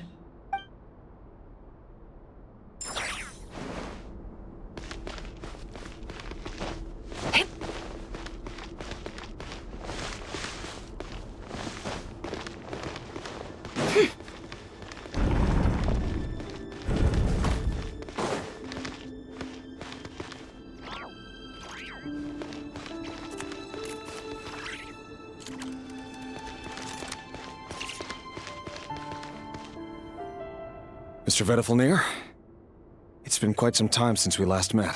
Revier, I trust you're here because you have something important to discuss. Forgive me. I wasn't tuning out, it's just, I noticed you didn't even phrase that as a question. As if you knew I was coming. Tell me, does someone in your position ever feel the need to ask questions at all? It is indeed within my power to foresee certain things. Things like your arrival. I was just thinking. It won't be long before I'll be inviting both you and Dane to my wedding. That isn't a lie, but nor is it a fact as such.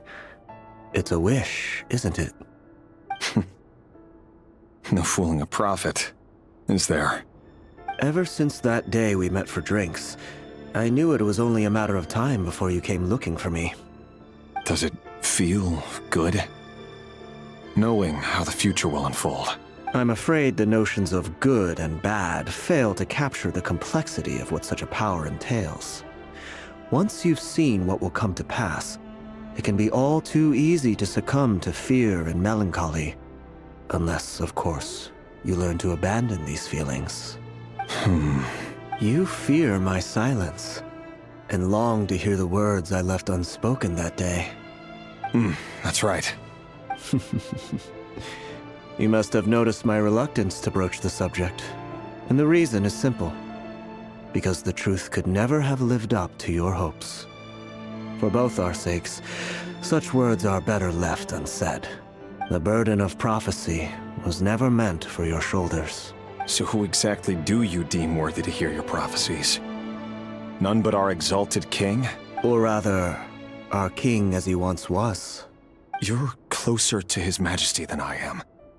You must know better than anyone how much he's changed. You say that as though it is to my benefit. Yet precisely because of that, I dare not speak rashly. A king can turn out to be the most virtuous of rulers, or a tyrant more terrible than the most vicious of dragons. You are so wise and far-sighted, yet still you would have me live in fear of the unknown? You make a fair point. Especially given my silence alone was all it took to send you spiraling downwards. Very well then. Let me offer you some advice. And I say this not as a prophet or a visionary, but simply as the brother of your friend. For many reasons, there is very little chance of your marriage ending in happiness. If happiness is what you seek, you should find another fiancé.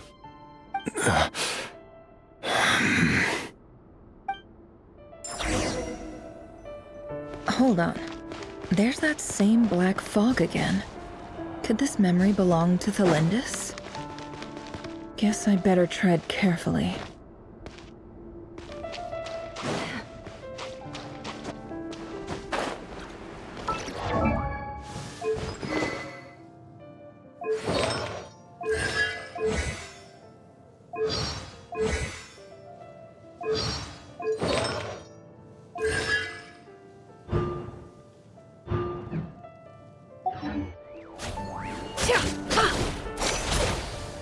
It all adds up. Can't hide the truth.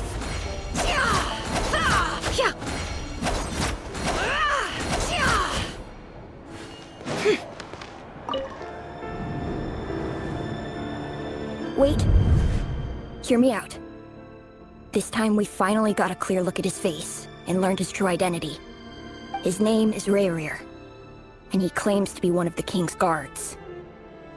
What did you say? A cruel irony, isn't it? The man you're set to marry leads a double life as a brutal executioner. Why are you telling me all of this now? Simple. It's because I want you to kill him. You are the only person he would never suspect. No, absolutely not. I would never dream of doing such a despicable thing. So you'll just stand by and watch him slaughter us to the last? Do not forget that the blood of the Crimson Moon flows in your veins too. The blood of the Crimson Moon? What does that matter now? The dynasty has long been dead and gone. You think that alone is reason enough for me to throw away everything I have? Why wouldn't it be? You two were once a child of the Crimson Moon, just like me. Don't tell me you've never felt so much as a flicker of fury for the way we were trampled into the dust. As long as you promise to abandon this pipe dream of restoring your dynasty, I can try to persuade him. Or have him persuade the Vinster King. Persuade the Vinster King? Do you even know why he's so obsessed with hunting us down? Why he keeps trying to force us to hand over our secrets over and over again? Or why we refuse to give up on restoring the dynasty? The Vinster King. A blind fool. His eyes clouded by powers from beyond this world. A petty little man with a miser's heart. And he dares to sit upon the throne? Mark my words. Sooner or later, Khaenri'ah will fall. And it will be his doing. If you can't bring yourself to do it, so be it. Just you watch. It won't be long before calamity descends upon us all. The 𝐼𝐸𝐸𝐸𝐸 of Solnari. That really is quite a secret you've been keeping from me, 𝐼𝐸𝐸𝐸𝐸. But who am I to talk? Am I really any better? I've kept my own past a secret this whole time too. Love should be built on honesty. But ours was born from lies. And yet, is it really so wrong to hide things that would only make life harder? If we don't cover up the parts that no one else should see, how can we go on pretending to be normal? Vedifilnir must have known all this. And that's why he made his prophecy. In the end, nothing stays hidden forever. But I won't just sit by and watch this disaster unfold. I'll do everything in my power to protect what I cannot afford to lose, no matter who I have to face.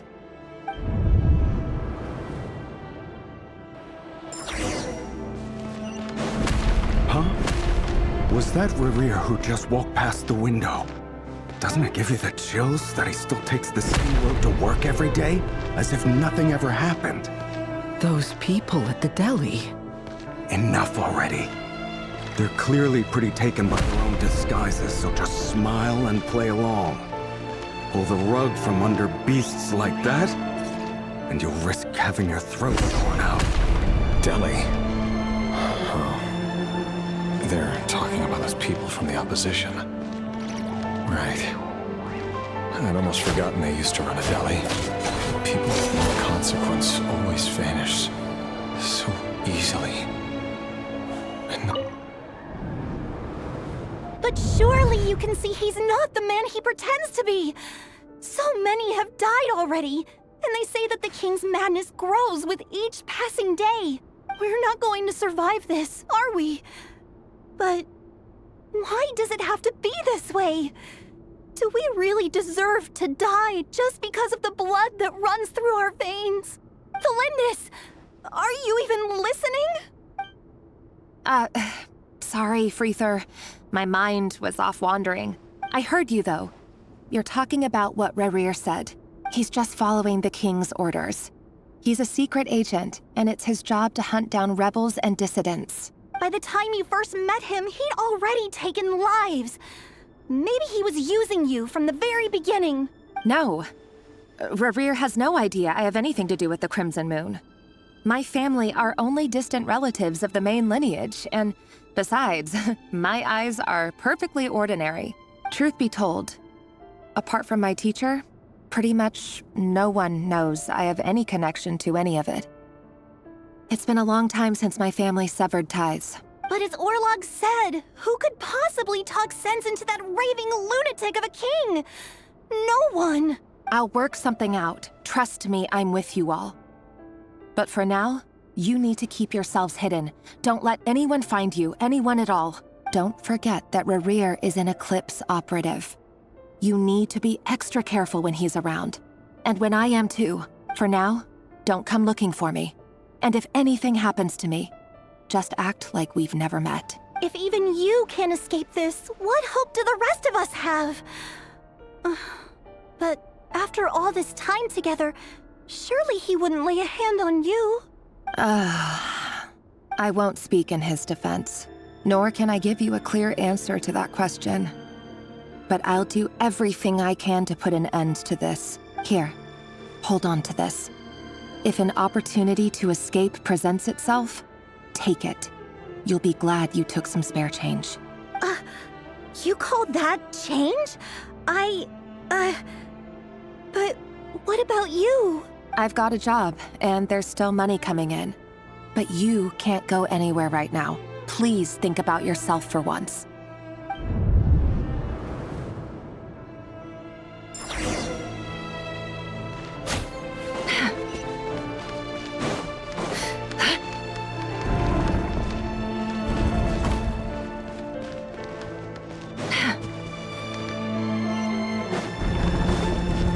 Another day, another round of assassination training. Training ground is just beyond this hidden passageway. When you kill a person, doesn't it bother you when you end up covering their blood? Why would it? Aren't we all just walking blood bags? But not everyone was accustomed to hunting down others like prey. You've been a hunter for so long now, you seem to have forgotten that most people don't just go around killing one another. Leave me alone.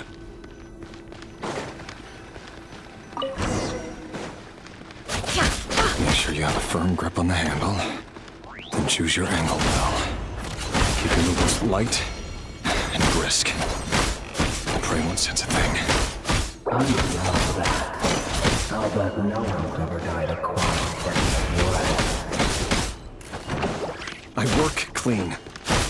No traces.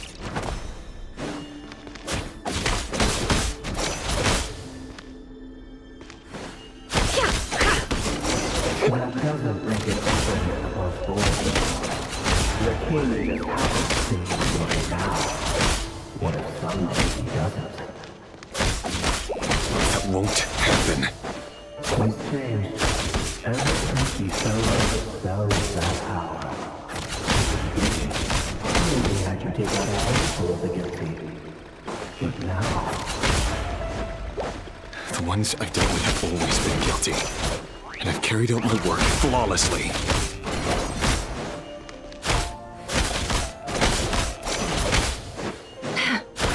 Can't hide the truth.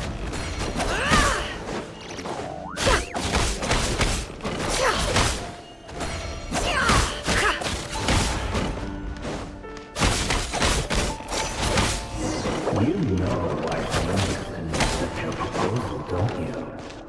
Was it because you didn't trust me, or something else?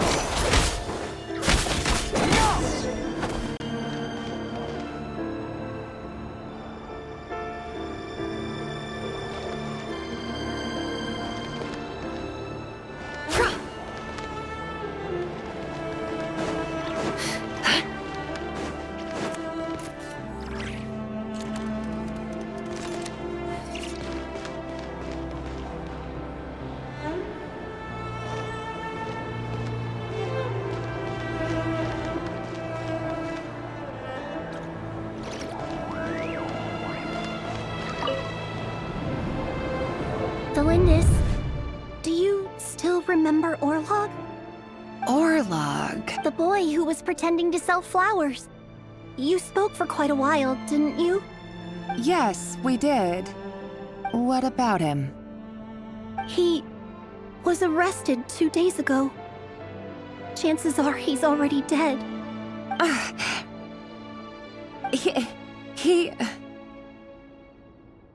I just don't get it! After everything he's done, why do you still stand by him? Or does it mean nothing to you that people keep dying? No, that's not... Just hear me out. I need to go now, Delindis. They're looking for us. You take care too. If you ever need a place to hide, come find us.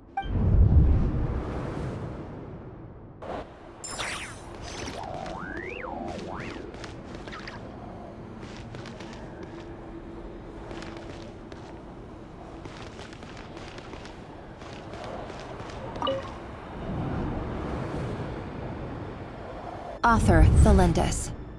Over the course of this week, the research object was subjected to interference for a total of 47 hours for experimental purposes. The results are as follows. All subjects of observation that were sent inside have now... The situation within is proving more problematic than anticipated. No progress whatsoever. What now? Won't you give me even a glimmer of hope? Things are getting worse by the day. I have to find a way or we'll all be in danger. But if all this research comes to nothing, what then? Sooner or later, it'll be my neck on the line. But could he really bring himself to kill me? No. Surely he wouldn't have the heart.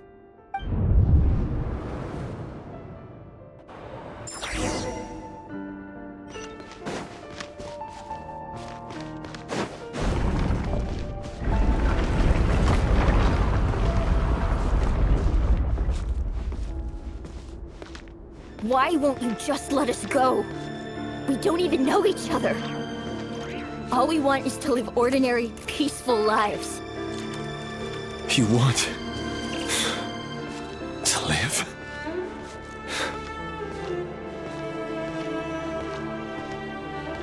Yes. I just want to go on living. Is that really such an unforgivable crime?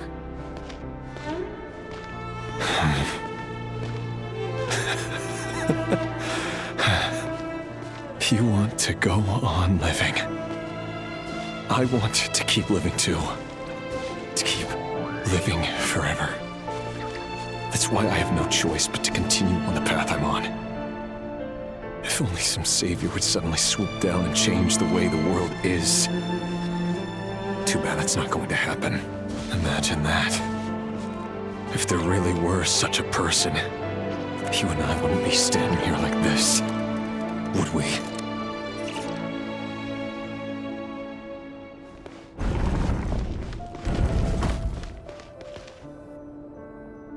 Today's files are in. Time to wade through them just like usual. No, I don't get tired of it. It's my job. And not only am I lucky to have it, I'm good at it too.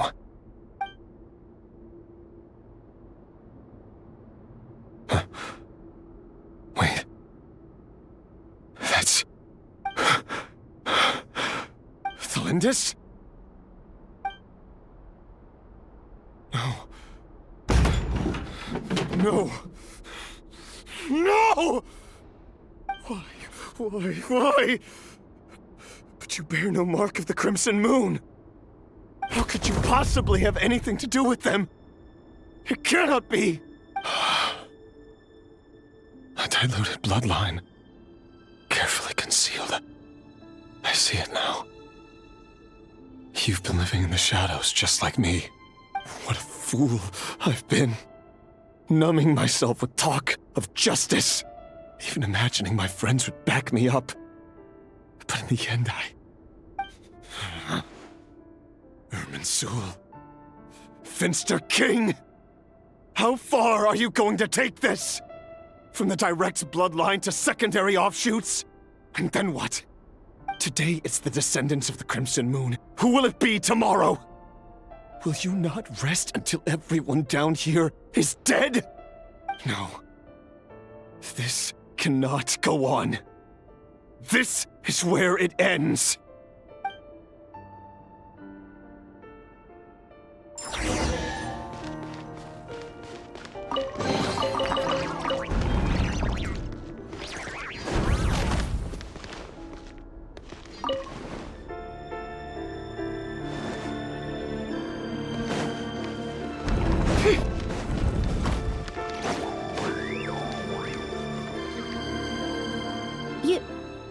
You're really letting me go? I am. As long as you can guarantee that no one will find you.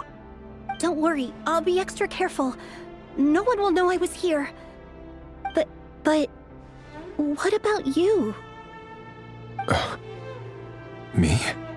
If you let me go, you won't be able to complete your mission, will you? Good point. In that case, maybe you should stay. No, please! I just want to see the outside world again. To... Go on living? Yes. I know you're a man of your word. So please, just let me go. If I let you leave, what will become of me?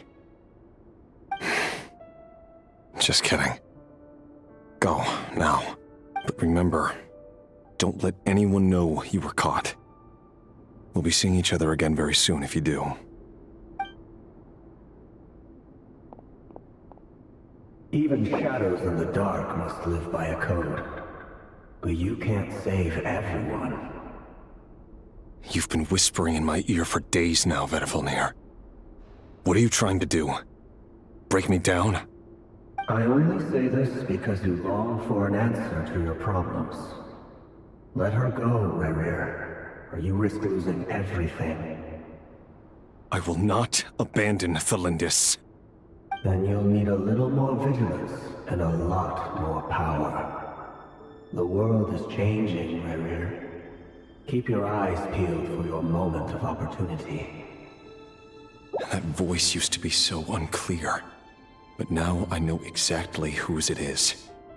It's Vedifilnir. He won't tell me how to actually resolve any of this, but he keeps trying to manipulate me like a puppet. What's his game here? Tell me then. What will this moment of opportunity look like? And... no answer. He's like a ghost. Always disturbing me when I'm on edge, but never answering when I need him most. So, the Eclipse dynasty was purging, well, massacring the descendants of the Crimson Moon. And it seems like it was all connected to the Finster King's research. The King's obsession with abyssal power left the future of 𝐒𝐚𝐤 hanging in the balance. No wonder every aspect of 𝐼𝐸𝐸𝐸's life was so unstable. And it looks like this Thelindis, Rerir's would-be fiancée herself belonged to a sub-branch of the Crimson Moon Dynasty's descendants. It almost defies belief that a couple like them could hide the truth from each other for so long. If the Vinster King hadn't intervened in such a drastic way, they might have gone on deceiving each other for the rest of their lives. And why does Vedderfanir, Daneslif's older brother, keep talking in Rerir's head? This guy kept more secrets than I ever imagined. The human mind is like a vast desert of shifting sands. When you follow the flow of someone's memories, you only ever see the parts they're willing to let surface. Time for something a bit more creative. We've been inside Rerir's mind this whole time, building up a picture of his psyche. There's already enough clues on the board to start reading between the lines and mapping out the rest. Now, we can finally begin to put the pieces together.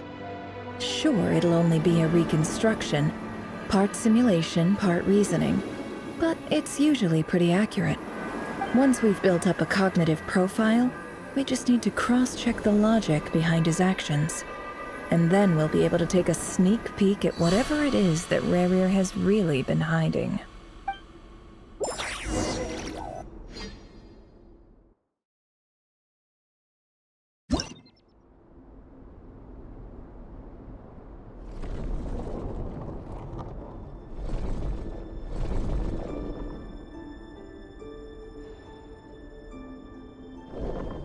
Rerir, are you there?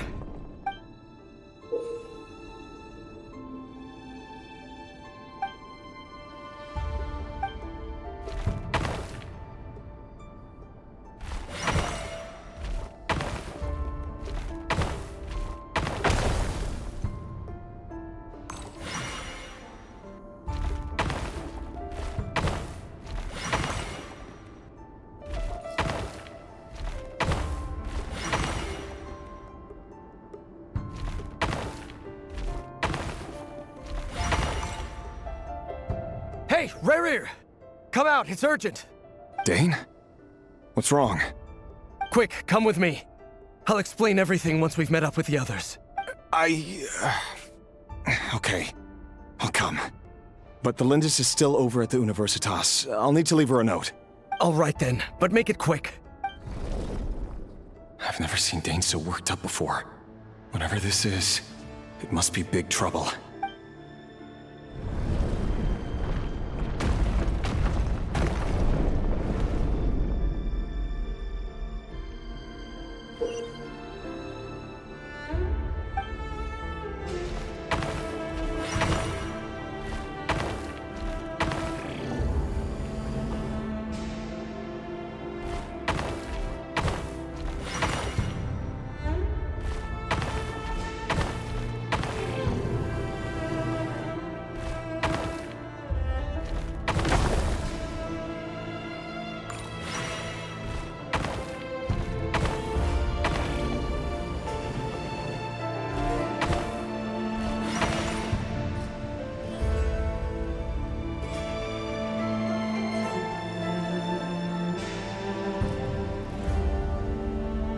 Well, this is a nice change, meeting you all at this hour. When men and women of ambition can speak face to face in broad daylight, I say that's a big step forward for our dear 𝐒𝐚𝐤. Don't be ridiculous. We do not fear the day. Why would we seek refuge in the night? You might ask your blade that same question. I'm told it prefers the cover of darkness. The word on the street is that 𝐒𝐤𝐢𝐚𝐥 only strikes when he has an unfair advantage. But that is patently false. I see you're missing an arm and a leg. Surely only a fair fight could explain that.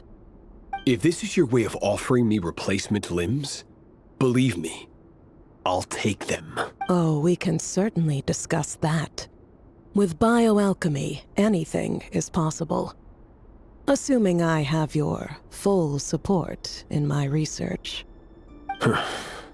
Lunatic. Roptatir, what brings you here?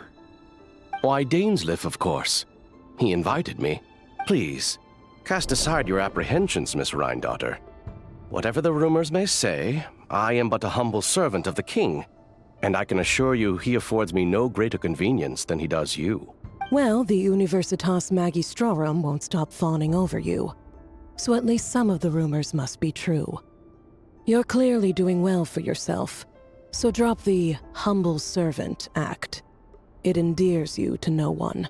You're president of the Universitas Magistrorum, the chief royal mage known as the Wise by royal appointment, and by far the most favored among the 4 pillars of Khaenri'ah.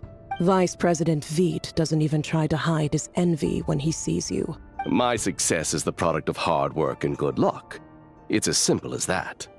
Were the king not such an extremist, I hardly think I would have received a senior post at my age. Of course, no job is without its gripes. Serving a king like ours can be a challenging task, as I'm sure you can imagine. And as for Veidt, in missing out on the presidency, he's dodged a mountain of stress. Like everything else in life, it comes with pros and cons. You're all here. I apologize for the short notice, but it was an emergency.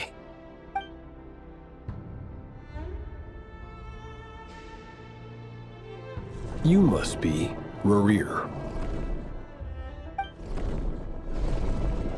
Mr. 𝐒𝐨𝐿𝐢𝐚𝐥. Yes, I handled your case file during your sentencing. Nothing personal, of course. I'm pleasantly surprised that you remember me. You're clearly a person of substance if you've been invited here. But Dainsleif, you'd better have a very good reason for convening this little gathering. It's my brother, Vedofenir. After he spoke at the court this morning, the king was so infuriated by his words that he had him blinded in both eyes and thrown in prison. Vedofenir in prison? Strange. I thought the king trusted him and Heroptatyr more than anyone else in the world. Does this mean the king's circle of trust just got even smaller? It has nothing to do with trust. It's about what the king wants, which is as clear as day to anyone paying attention. I simply appease him, because it's in the best interests of the Universitas Magistrorum. And also because you're slimy. Vedofenir, perhaps less so. But still, a visionless visionary? It rather inclines me to think that qualifications are not what get you ahead in Khaenri'ah. Do you honestly think this is an important discussion to be having right now? Dane, what are you planning to do? Rescue Vedofenir, I assume. Correct. It will mean storming the palace by force. Tonight. I need all of you on my side. That's far too dangerous. And don't forget, Dainsleif, you're captain of the Royal Guard. You swore an oath to the throne. You've been planning this for a while, haven't you? I have no desire to commit treason. But whatever critique the king may have of Vedofenir, disfiguring your most loyal subject for putting the best interests of his court and nation first, this is not the conduct of a wise ruler. My blade will force the king to see the error of his ways. So, Vedofenir's prophecy enraged the king. I'm sure it wasn't what he wanted to hear, but if he won't take counsel even from the visionary, that is deeply troubling news. The extent of His Majesty's madness is now all too clear. The question is, how does a man like me get out of this situation unscathed? You have noble ambitions, Dane, but I'm afraid they don't do much for a guy like me. I'm not interested in saving the world. All I want is a letter of pardon. A letter of pardon? For whom? Thelindis? The chances of the Vinster King issuing a pardon for anyone connected to the Crimson Moon seem vanishingly slim.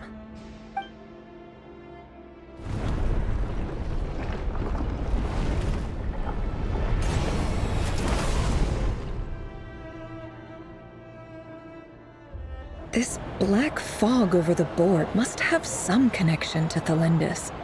But why is it taking this form? Does it have something to do with 𝐼𝐸's past? Another mystery I'll need to unravel.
Author Thelindis. Over the course of this week, the research object was subjected to interference for a total of 60 hours for experimental purposes. The results are as follows. Research dating back to the Crimson Moon Dynasty has established 2 points regarding moon marrow. Firstly, its origins have something to do with a god's power. Secondly, it serves as a portal to an as-yet indeterminate location. Moon marrow can thus be defined as a spatial gateway. However, there are a number of hurdles to overcome before we can answer the question of where it leads to. To start with, opening the gateway requires a specific power source, which the relevant literature indicates. An enormous amount of power is then required to keep the gate open. Currently, the total power output of our instruments remains in the single digits. To make matters worse, I am now the only staff member remaining in the Moon Marrow lab. The Universitas Magistrorum recently decided to move most of its personnel into abyssal energy research, which has stymied all Crimson Moon-related projects. This is not a wise move. I have always maintained that placing all our hopes in a single source of power is risky, especially one as poorly understood as this. As well as making ourselves overly reliant on a single resource, we are neglecting other promising technologies. I apologize if this comes across as disrespectful. But as a Moon Marrow researcher, I desperately want to see the world beyond the gateway. If we really made it there one day, what would we find? And how would we go about taming the unknown? My imagination is endlessly fueled by questions such as these.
This is for you. I heard you're gonna leave the city with your parents. Thelindis, did you hear about what happened? I've heard nothing. Rerir got back very late last Friday, and he was acting a little unusual, but he slept pretty well, so I'm guessing whatever he did was a good deed. You never saw him, and I don't know what he did. And this conversation never happened. You understand?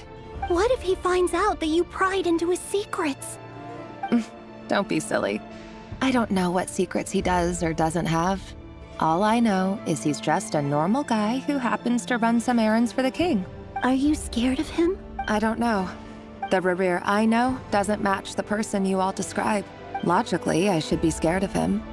And yet, I don't want to lose him. But enough about that. You should get going, and be careful with the package I gave you. Keep it secret. Keep it safe. What's in it? A piece of the moon. All you need to know is that as long as you keep it safe, then in the future, everyone will be able to see a red moon. A red moon? You mean our moon? That's right. Our moon. Promise me you'll look after it. I promise, Thelindis. The Crimson Moon bloodline will never die out.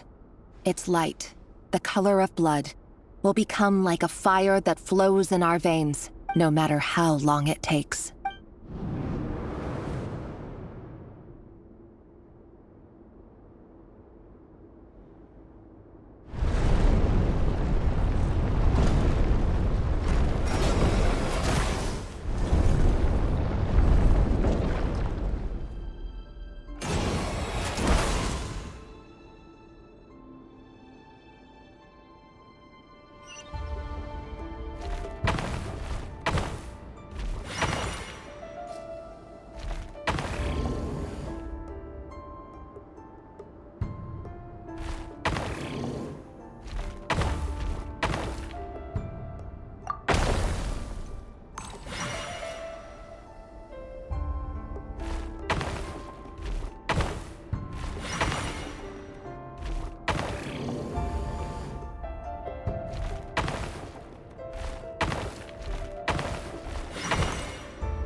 Hurry, everyone, and stick to the plan.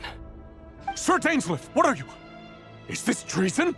You know what happens to those who betray the throne. Please, don't do this! It is the king himself who has betrayed the throne. He has betrayed all of Khaenri'ah.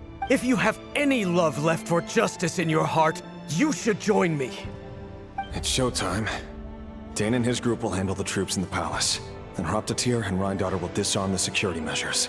My job is to enter the prison and rescue Vedifalnir. Stay safe. Wish me luck. Look after my brother. Draw your blade. It is time for justice to prevail.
smell is abominable. Clearly, the king doesn't allow his prisoners a single shred of dignity. This is dire. Found you. Hello, Mr. 𝐻𝐻𝐻𝐿. Ah, it's you. Surprised? Oh, wait. I guess surprise isn't an emotion that prophets feel very often. I certainly felt some surprise in the moment when I was blinded. Surprise at the king's sheer ignorance. Surprise at just how unfairly this world responds to words of earnest remonstration. I'm curious. What did you prophesize this time? It wasn't a prophecy. It was a word of warning. Someone had to say it. The king has forsaken all reason in pursuit of his obsessions. I simply told him that if he continues on this path, 𝐒𝐚𝐤 will surely fall. But he didn't listen. Worse still, he stabbed you in both eyes and locked you away. Dane asked for my help. The court is in complete chaos now, but I'm sure you predicted that. Everything is transpiring as I foresaw, yet I am powerless to change it.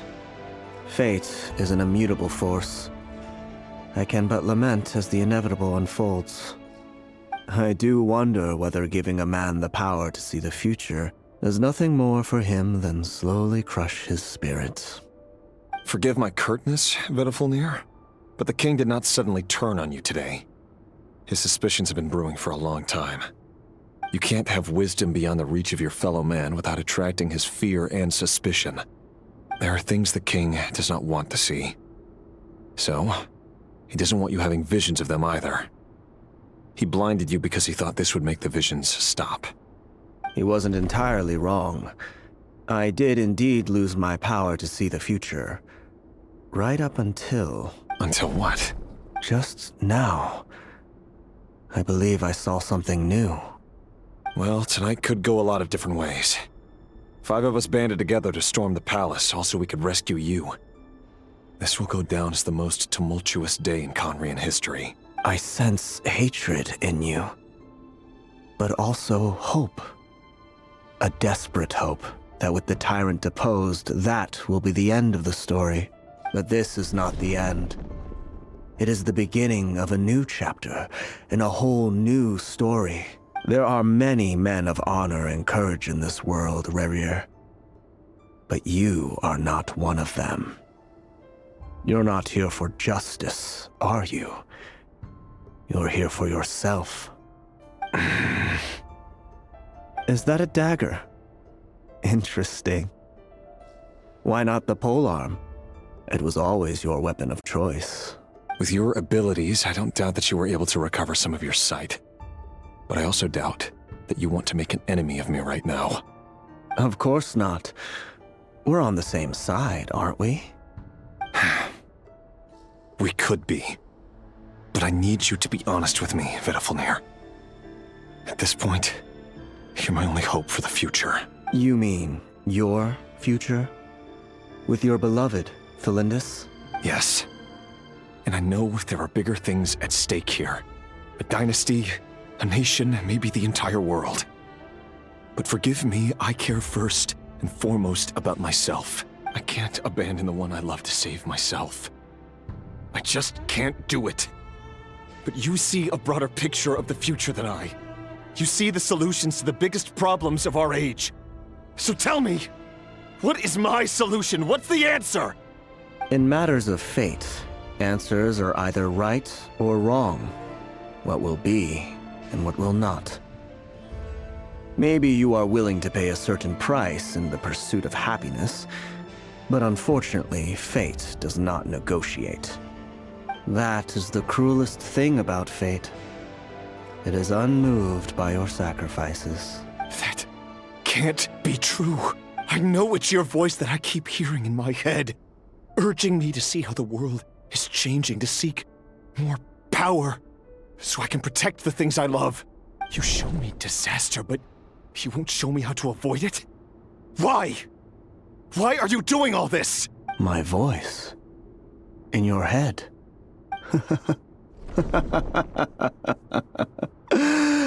So, you hear it too? The voice that steals your mind gains your trust and drives you crazy. It turns out that we are not so different, you and I.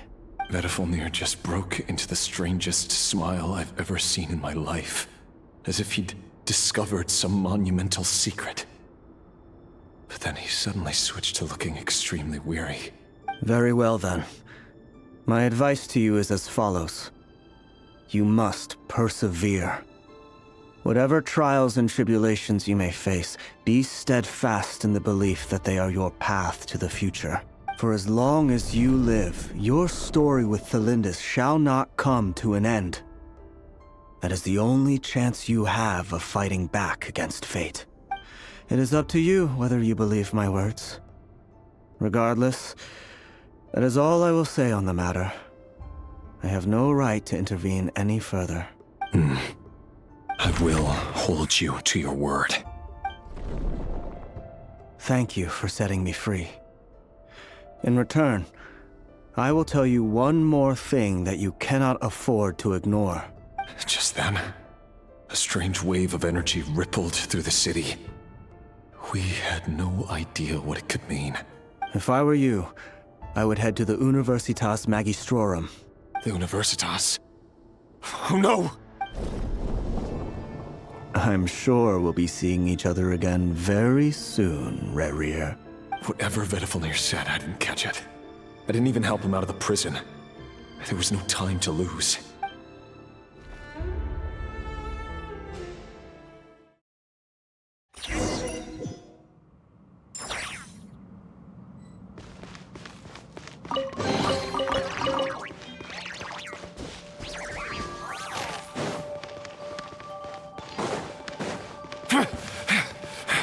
Monsters?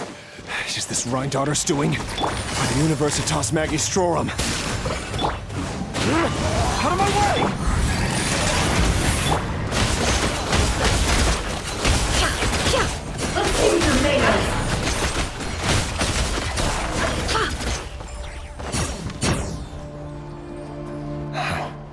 The Universitas.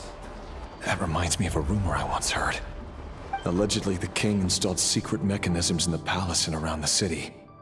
No one knows where they are or what kind of power they hold. But if they were ever going to activate, it would probably be on a night like tonight. Help! Help! Hold on! Don't let them anywhere near you! Save me! I can't! Ah! That sounded like an explosion. So, the rumor is true? The king really went through with it? What other means does the king have at his disposal? They must run on power from the Abyss. And given it's a major center of Abyss research, anyone over at the Universitas will be in grave danger. I have to hurry!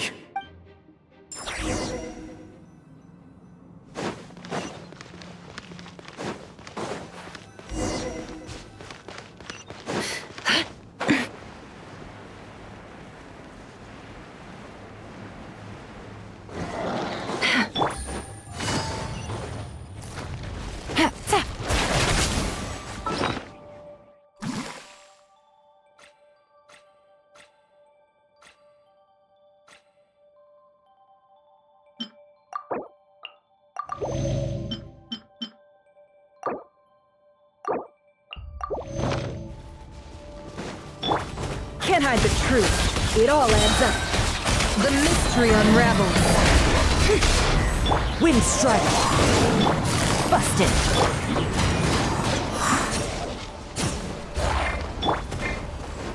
Can't hide the truth. It all adds up. The deception ends here. Things are about to get dicey. Quietly now. Fallen leaves, adorn my night! The wind knows me. Come on out! No more lies. It all adds up.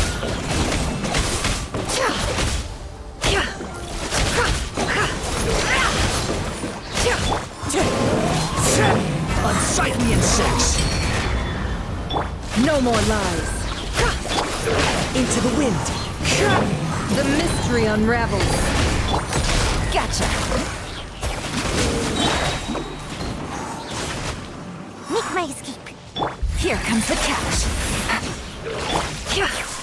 It all adds up. Can't hide the truth. I saw this coming.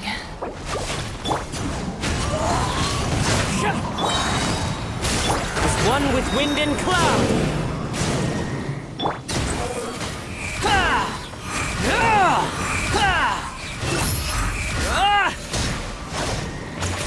Yeah.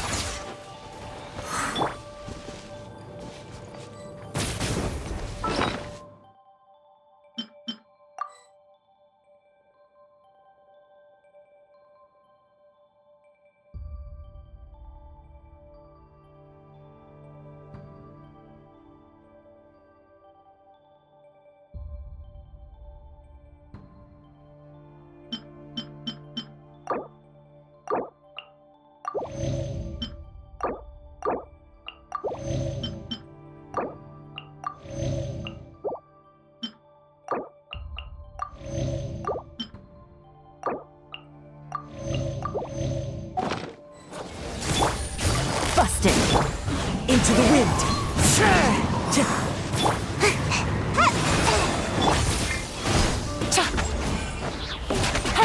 Gotcha! Things are about to get done. It all adds up. Can't hide the truth. Seek within. It all adds up.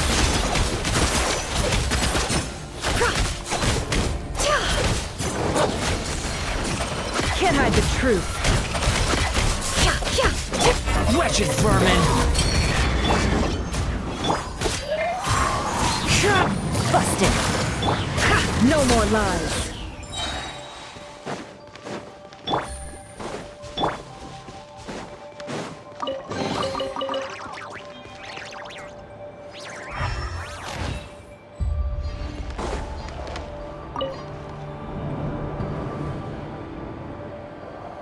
Monsters! At the Universitas Magistrorum? Why now? Oh no! They're coming! It's no use. The table won't hold out much longer. The weapons. Where are the weapons? Of course. All the lab equipment was upgraded after the inspection last week, but the new weapons haven't been allocated yet. I'm done for. Is anyone there? I need help! Ah! Stay back! Please stay back! Please!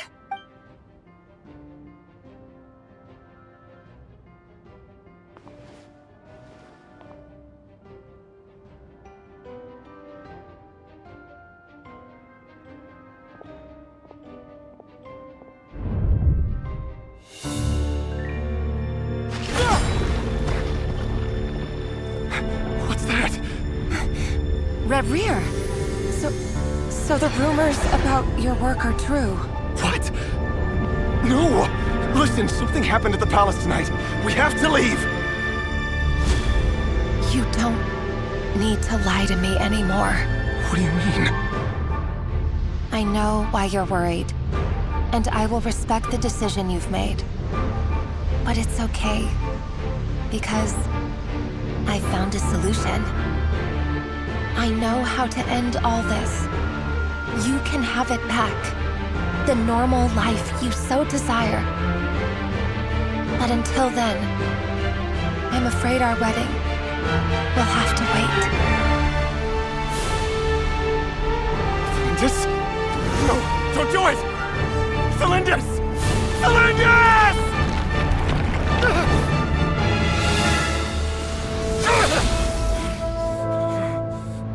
I told you, Reverie.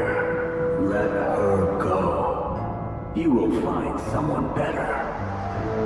No, I won't do it! I have to save her! By what means exactly? A lowly pawn. You lack the power and the strength of will. Do you know a way? Tell me!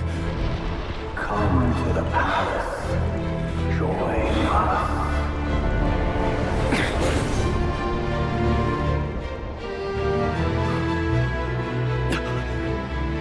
Reverie, thank goodness we... Step forth and take your share. You made it. Not you too.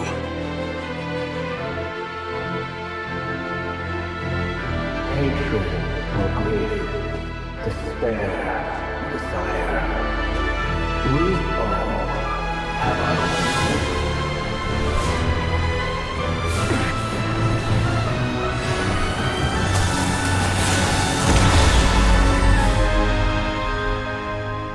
Rarier. Rarier. Flindis? Were you daydreaming?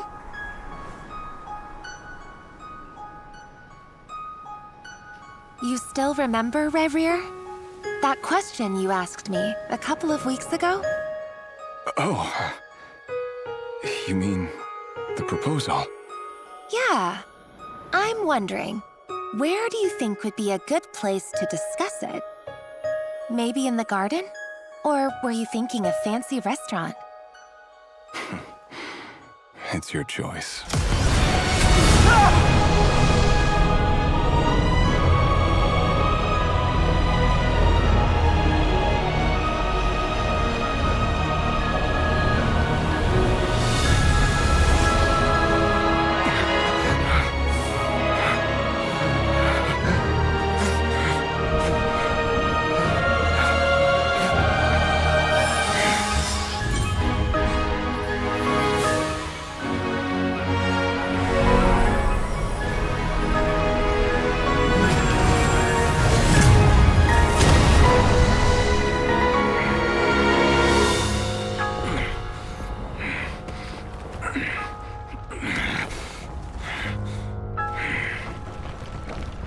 I will find you. And then, you can give me your answer.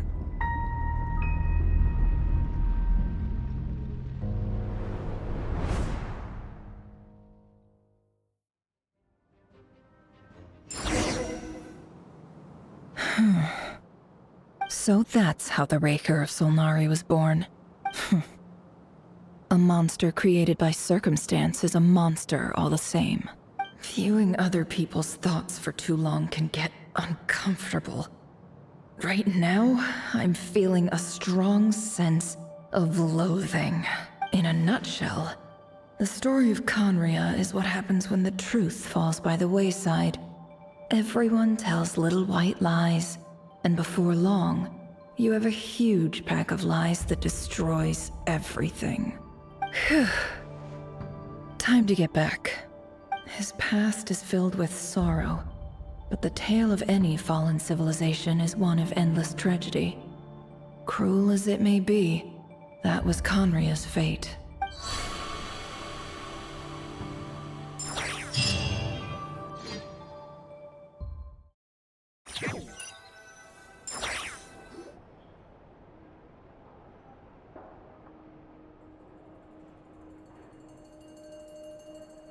Everyone, I'm back. Can I get a standing ovation? Never!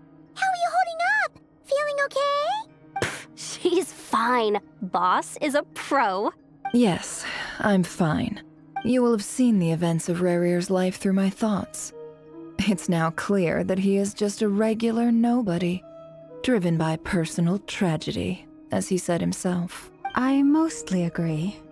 There's only so much we can know about him from his memories alone, but they did give us a clear glimpse into his life in 𝐒𝐚𝐤.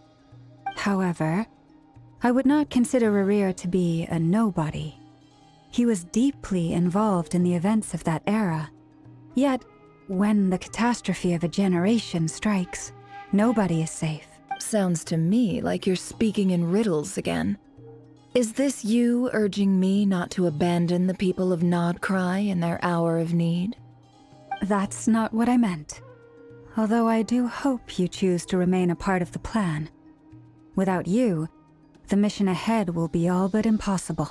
Then try to remember that I respond better to the carrot than the stick. And I don't appreciate being bossed around. Now, as for you, Missy, you were excellent.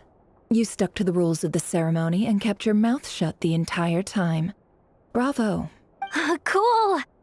So, can you fill me in on the deets now? Most of what I saw went right over my head. Patience. You'll hear the whole story, don't you worry.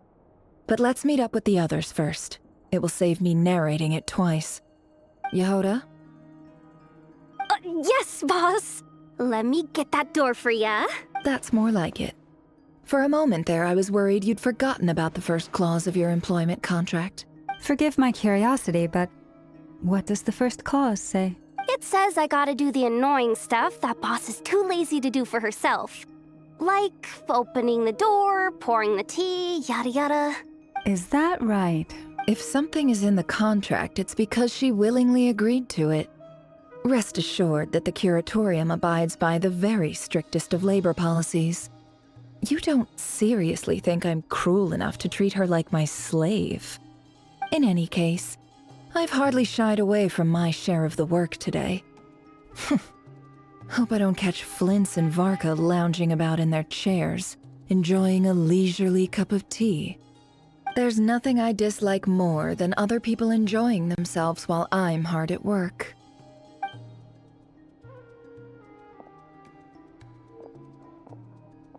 Oh no.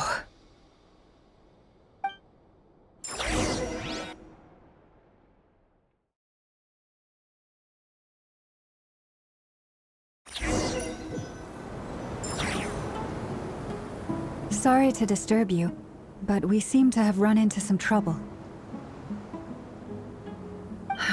Evidently so. Don't worry, I'm not about to leave you to fend for yourselves. I'm not that kind of boss. And it would go against the curatorium's labor policy. I'm sorry. What did you hear me say? I wasn't talking about labor policy. Wait. How long have I been standing here? Not long. You just appeared by the door a moment ago. Boss, what's wrong? You look like you've seen a ghost. We've been tricked. We never left at all. Somehow I hallucinated that whole scene back inside the office. Hallucinated? But how? How indeed. This place should heed my will alone. All thoughts and actions that occur in here are just a result of pawns moving across the chessboard in a carefully calculated manner. And nobody has access to this chess set but me. So you control everything in here? More or less. But yes, it's a special technique of mine. Has anything like this ever happened before? Only once. It was the first time I used the chess set. Is there any similarity between what happened then and what's happening now? I suppose my thoughts are a little turbulent, which was also the case my first time. Is there anything I can do to help? The first clause of your contract clearly states that I only need your help with things that I'm too lazy to do myself. Meaning you're not feeling lazy right now? Meaning this is not something Yehoda can help with. The chess set is a personal treasure that I alone understand. I must be the one to find our way out of here. Boss, it's fine. Really. Let me do something useful. Oh, listen to you. Whatever would I do without you, Yehoda? What? Really? Yes, really. Where would I ever find another employee as obedient and servile as you? God forbid anything ever happens to you. Oh, okay. Well, anyway, I was thinking of fetching some water. There's gotta be a source around here somewhere.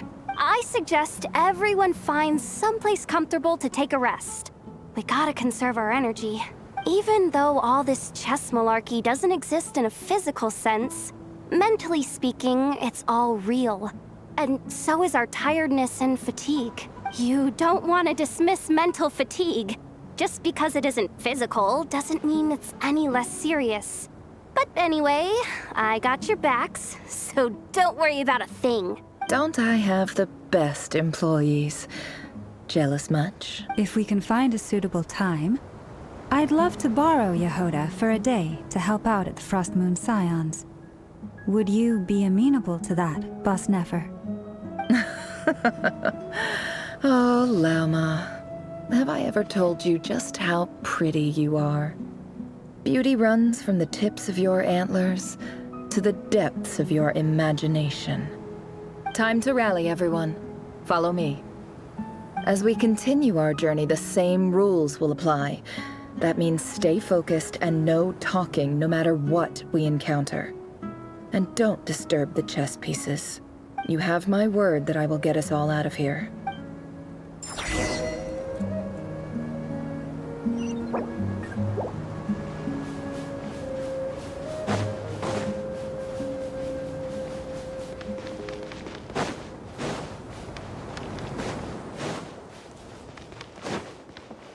This place looks familiar.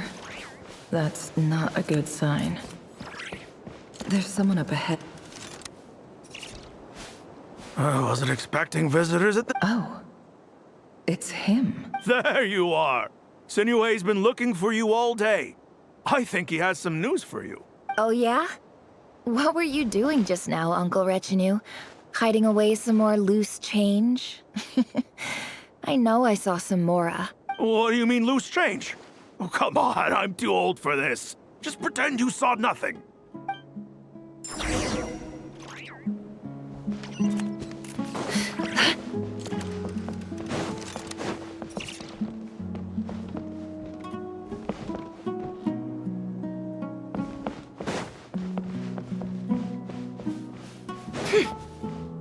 Hey, kid.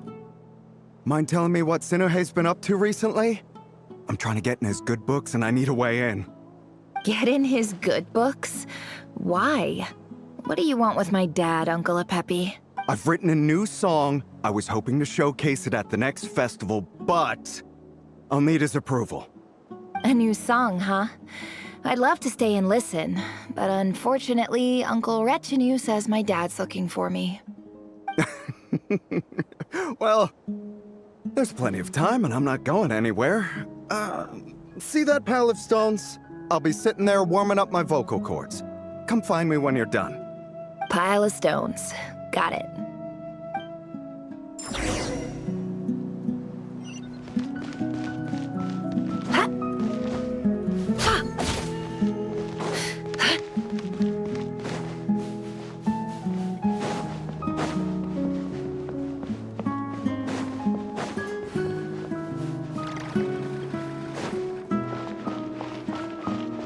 Hi, Dad.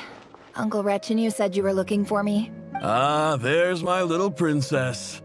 If you'd gotten back just a little sooner, you could have shared the spoils of war with me. Spoils of war? Who were you fighting against, Dad? It was just a figure of speech.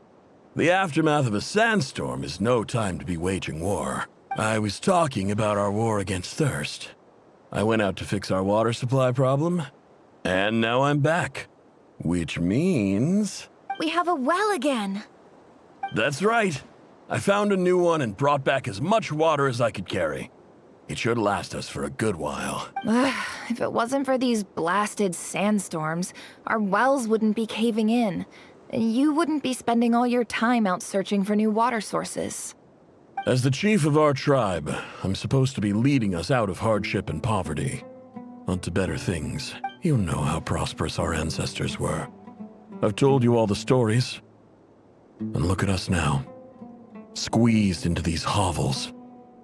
No one would choose this, if it wasn't for the endless wars over the years. But things are looking up. I started working with some folks from the academia a few months back.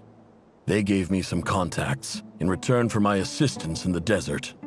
So you're the academia's helper now? Special ambassador, they call it. Think of it as a partnership. It's nothing bad, okay? We've been isolated here in the desert for too long. Seeking opportunities elsewhere is the best thing for us, and the fastest way to progress. So, do you get anything good out of being a special ambassador? Of course. My luck's improving all the time.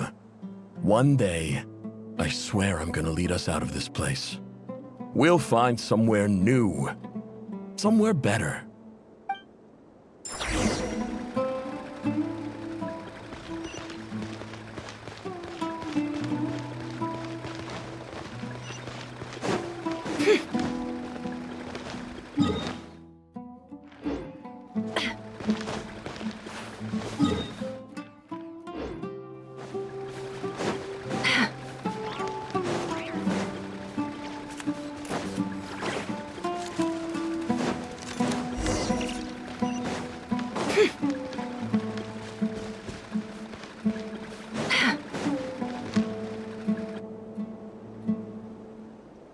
That's our well, and you know it. You stole from us. Well, you've gone from chief to thief, and now you have to face the consequences. Did you really think you could take our water without permission and get away with it? You're either brave, stupid, or both. And that special ambassador act? Yeah, nice try. We spoke to the academia. They said it was all news to them. You're a liar and a cheat!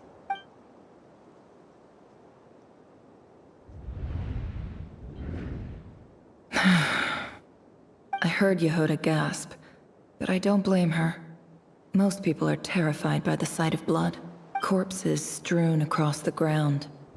The wounds are clearly from scimitars and daggers. The desert dwellers' weapons of choice.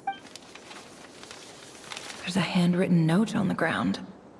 Let's see what it says. Halil, this is Sinuhe, chief of the Shimti tribe. Surely you remember me. I was the one who helped you and your colleagues avoid the quicksand in the desert. This is my second time writing to you. I assume my last letter must have gotten lost in the mail, as I didn't receive a reply. I hope this one makes it to you safely. I'm writing to you because I need some help. That sandstorm the other day completely blocked up our well, forcing me to look for another water source in 𝐒𝐤𝐢𝐴 and Unut territory. It was a matter of survival. Praise the gods. The well of the 𝐒𝐤𝐢𝐴 tribe was intact. It was my last resort. I drew what water I could and left, but not without being spotted. I fear they will retaliate. You told me to write to you if I ever needed help. You said you'd be my ally in the academia. I urgently need you to formally recognize my title of Special Ambassador and send some of your people to assist me for a few days. It's the only way I can convince them that this was the academia's decision and prevent them from retaliating. This is an emergency. Please send help as soon as possible.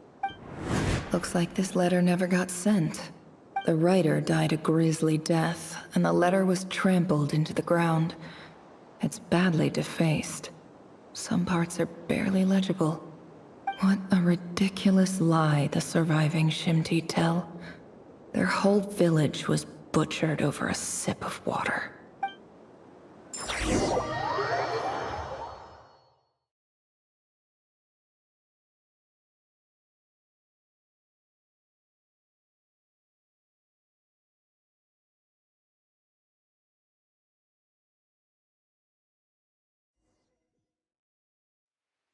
Ah, officer. Welcome. Welcome to our humble village. I thought you would at least have the courtesy to provide some respectable libations. This is the finest wine our village has to offer. I promise.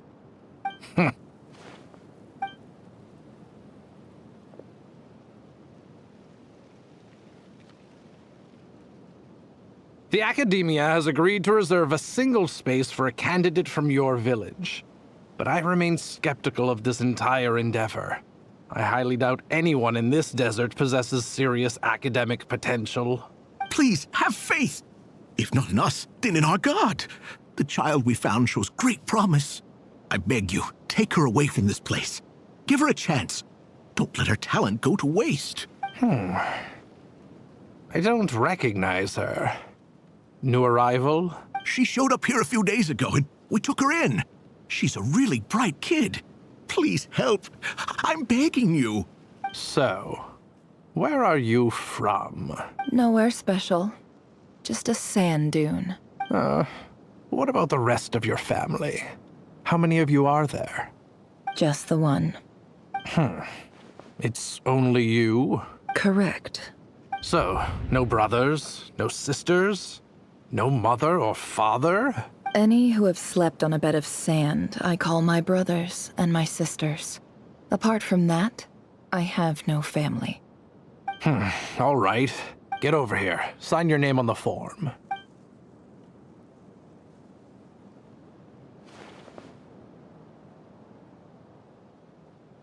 Never? You're rather fair-skinned for a desert dweller.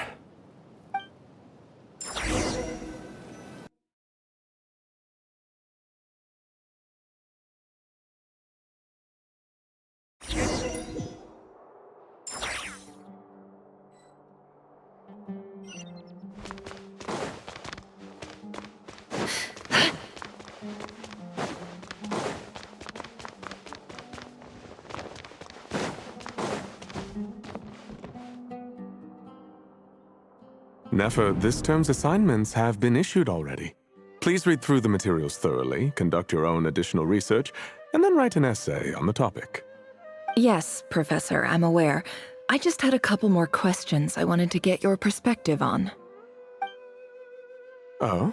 Please, ask away. Well, I saw the other students' problem sheets, and I couldn't help but notice that my assignment is much easier than theirs. Do you really think I'm a weak student? A weak student? Goodness, no. Quite the opposite. You have a sharp mind, almost too sharp. I think what you're saying is, a weak student wouldn't have noticed the discrepancy, and if they did, they certainly wouldn't complain about the lighter workload. You see, sharp as they come. You see things the way they are, and I'm sure you know why they're like that. Because of where I come from. Because I'm different. I'm sorry, Nefer. I don't like it any more than you do. It's just... Anyway, you said you had a couple of questions. What's the other one? I wanted to check. If someone sent me a letter to the academia, where do I go to collect it? Ah, your family wrote to you. As long as they put your name on the envelope, someone should hand it right to you. Not exactly. It's not even a recent letter. I was just curious where the mail would end up if no one collects it. The House of Dana, I expect. I know there's a box for unclaimed mail somewhere in there, probably sitting on a shelf. Whatever you're looking for, that'd be the place to start. Okay, got it.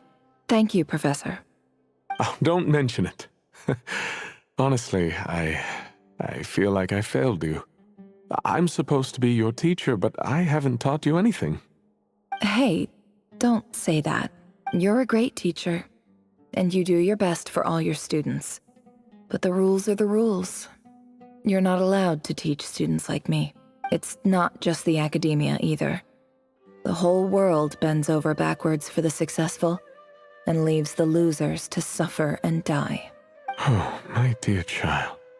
Don't tell me you've given up on life already. I haven't. I just think that if you want to make it in this world, you have to find a way to become successful.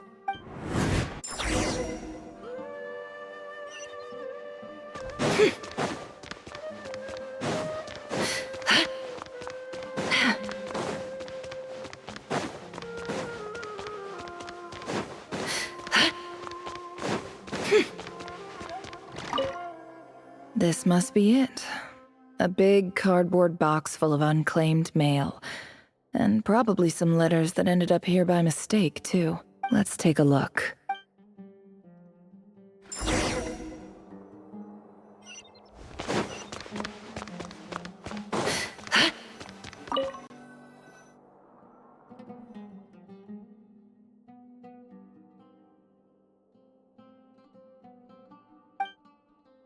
A dilapidation survey from Port Ormos. Looks like it's from a Core of 30 representative. What a strange thought. A bunch of mercs losing sleep over rundown buildings. This one was never even opened. I guess the recipient didn't care what the Core of 30 had to say about anything. Who was it addressed to? I don't recognize the name, but it must have been a 𝐒𝐲𝐢𝐻 professor.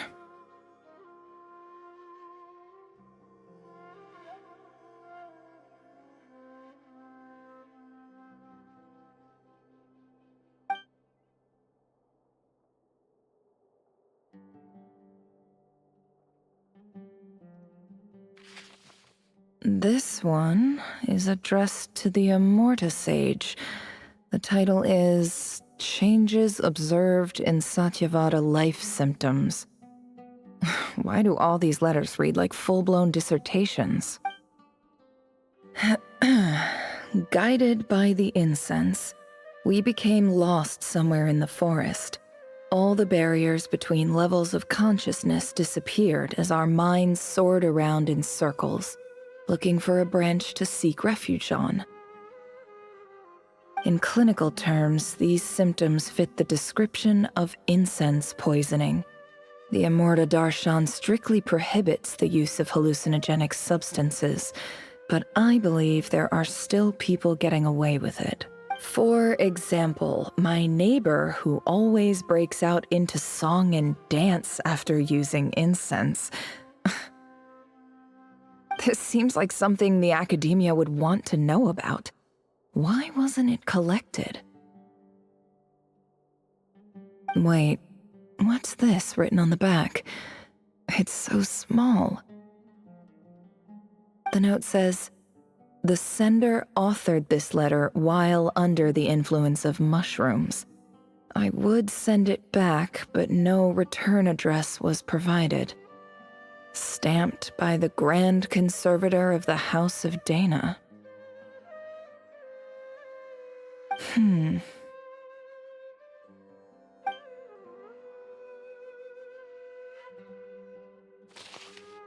This next one is addressed to Grand Sage Azar?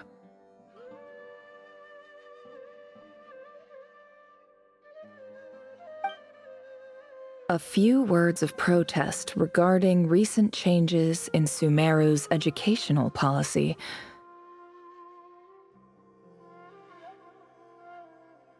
In recent years, the academia has taken on a small number of students from the desert region, as per the policy to this effect. However, it appears to me that these students have not, in fact, been provided with educational opportunities that are, in any meaningful sense, equal to those enjoyed by their peers. As well as receiving dumbed-down assignments and perfunctory tutoring, they do not even have full access to the Akasha system. Education is the fundamental purpose of this institution, which should go without saying in a nation whose founding virtues are knowledge and wisdom. I ask you, is the lip service we pay to the policy of education for desert students truly the standard of pedagogy to which the academia aspires? As Grand Sage, policy decisions are your prerogative, but do not forget your roots. You and I were once students too, as was everyone else in this institution. I do hope you will give some serious attention to this matter. I encourage you to discuss issues like this with myself and others, and listen to some alternative opinions.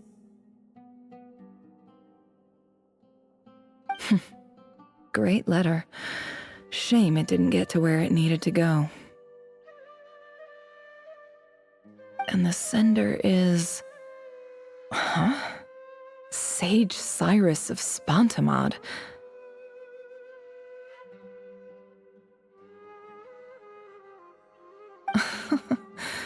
I didn't realize anyone else even knew how bad students like me have it in this place.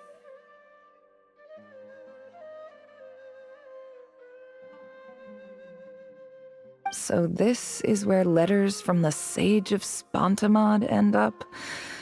Nice one, Grand Sage. Really enlightened leadership. Whatever. This isn't what I came here for. Moving on. I'm not exactly holding out hope that a letter sent from the desert would even make it here. But if it did, where else would it end up if not in this box? I can't believe how much discarded mail there is. Must have been years since someone last went through it all. And I don't believe for 1 second that any human being has sat down and read through all the documents in this place. Who has that much free time on their hands? Wait, could this be it?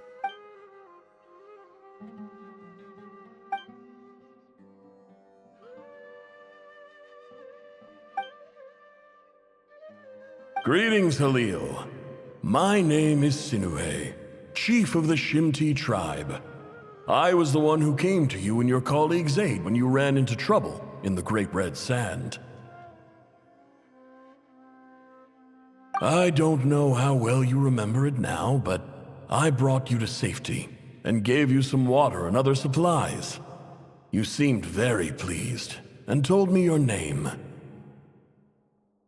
In my tribe, learning a person's true name is serious business, and I therefore see you all as friends. You were kind enough to leave your contact details so we could stay in touch.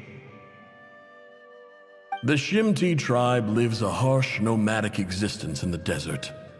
You were sympathetic towards my plight, promising to make me a special ambassador of the Academia and help us find a way to make a better living. This brings me to my reason for writing. Our tribe has fallen on particularly hard times, and I would like to ask for your assistance. There was a terrible sandstorm a few days ago, which blocked up the well in our land. To ensure my people's survival, I had no choice but to venture into 𝐒𝐤𝐢𝐴 and 𝐈𝐴 territory in search of an alternate water source. The 𝐒𝐤𝐢𝐴 and 𝐈𝐴 are descended from the Thamudians, while we trace our ancestry to 𝐒𝐤𝐢𝐴. We worship the Lord of Flowers and have had relatively good relations with our fellow tribes up until now. I found a well belonging to the 𝐒𝐤𝐢𝐴 tribe. They declined to help us, but I really had no other option, so I took some water to keep me and my tribe alive. My actions are certain to incur their wrath. When we met, you assured me that you would be my ally in the Academia. I would like to take you up on that offer, because I really need your help. I wonder if you could send an Academia representative to meet with me. That aside, the last time you were here, you mentioned that the Academia had started accepting students from the desert, and I told you a little about my daughter, Nefer. We have next to no resources here in the desert, and my power and influence are limited. Would you consider enrolling my daughter at the Academia? She is a smart girl. I know she won't disappoint you.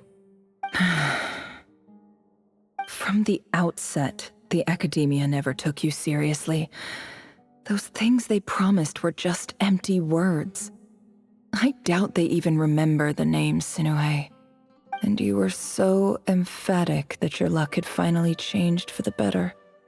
You swore you'd lead us to a better place one day.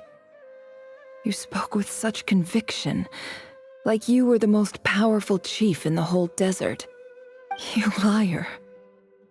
You lied about everything. You promised the world and delivered on none of it. And who fell for it? Just me, by the looks of it. Despite your best efforts. Which makes you a pathetic liar. You weren't even any good at it. I think I'll take over from here. Let me show you how it's done.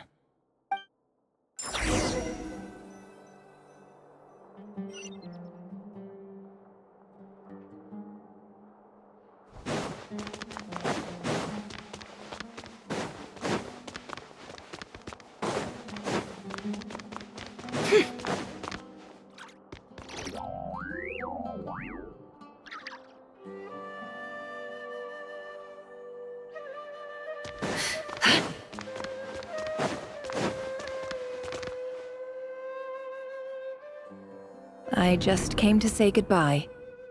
Thanks for everything you've done for me in my time here. Nefer? You packed your bags. Where are you going? I'm quitting. Something's come up in my hometown. Gonna head back and deal with it. Huh? But this was a hard-won opportunity for you. You know that better than I do. It was, but it doesn't matter. I have more important things to deal with, and they can't wait. Oh, and I didn't want to overfill my bags, so I left some incense on your desk.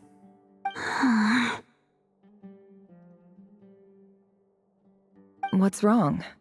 I thought you liked incense.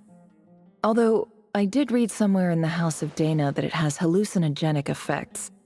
Don't use it all at once, all right? Isn't this the stuff you brought from your hometown? You're just letting me have it? But you said it's a rare and valuable commodity. Yeah, about that.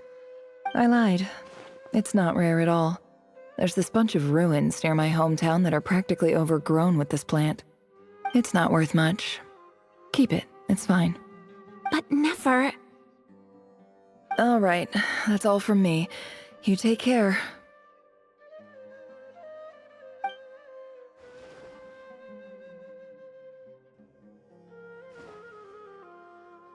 Don't forget me, okay?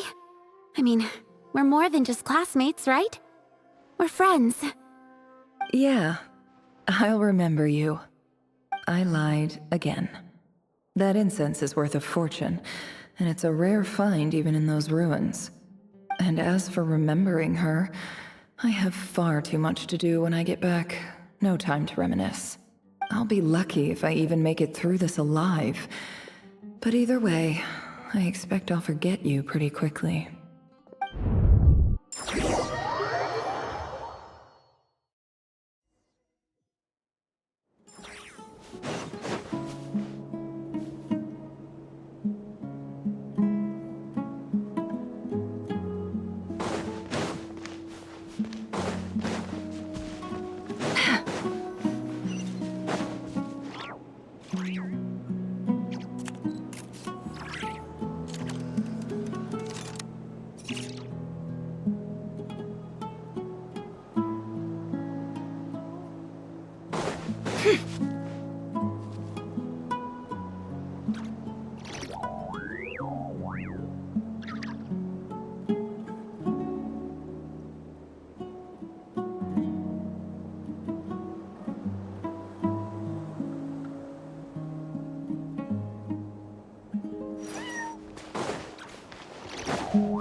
It's a pleasure to meet you, Mr. Arif. So, what does the Academia want? Since they've sent their special ambassador, I assume there's a big business deal to be made. If not, I'd be very disappointed. Please, sir, lower your blade. You're lucky I'm the one they sent. Not all special ambassadors share my admiration for the 𝐒𝐴𝐵 people. The ever-shifting balance of power in the desert reduced the once great civilizations of this region to rubble and sand. But the story of the 𝐒𝐴𝐵 has a very different trajectory. Others grew weak, but you grew strong, beginning in obscurity and moving to prosperity. You're the only ones who defied the trend. Huh. So, you do know who you're dealing with? This well is the perfect symbol of your strength, is it not? It used to belong to the Unut, but it looks like you have control over it now. You're not wrong. But I'm sure you didn't come all this way just to flatter us. Of course not. I came to bring you some very good news. Some information that recently came to light, which might just be your ticket to freedom. Records uncovered by the Vahumana Darshan show that a certain well currently under 𝐒𝐴𝐵 control is built on top of some ancient ruins. These ruins are of great archaeological interest to the Academia. I checked the map carefully on my way over here, and I'm confident that this is the well in question. The Academia is offering 50 million mora in return for excavation rights. 50 million? No, wait. If these ruins are as important as you say, 50 million's a little low, don't you think? Don't get greedy, 𝐒𝐤𝐤𝐤. We know far more than you think. We know that you seized this well by force. Wasn't that the first step in your rise to power? To drive away the Unut and steal their water supply? So what if it was?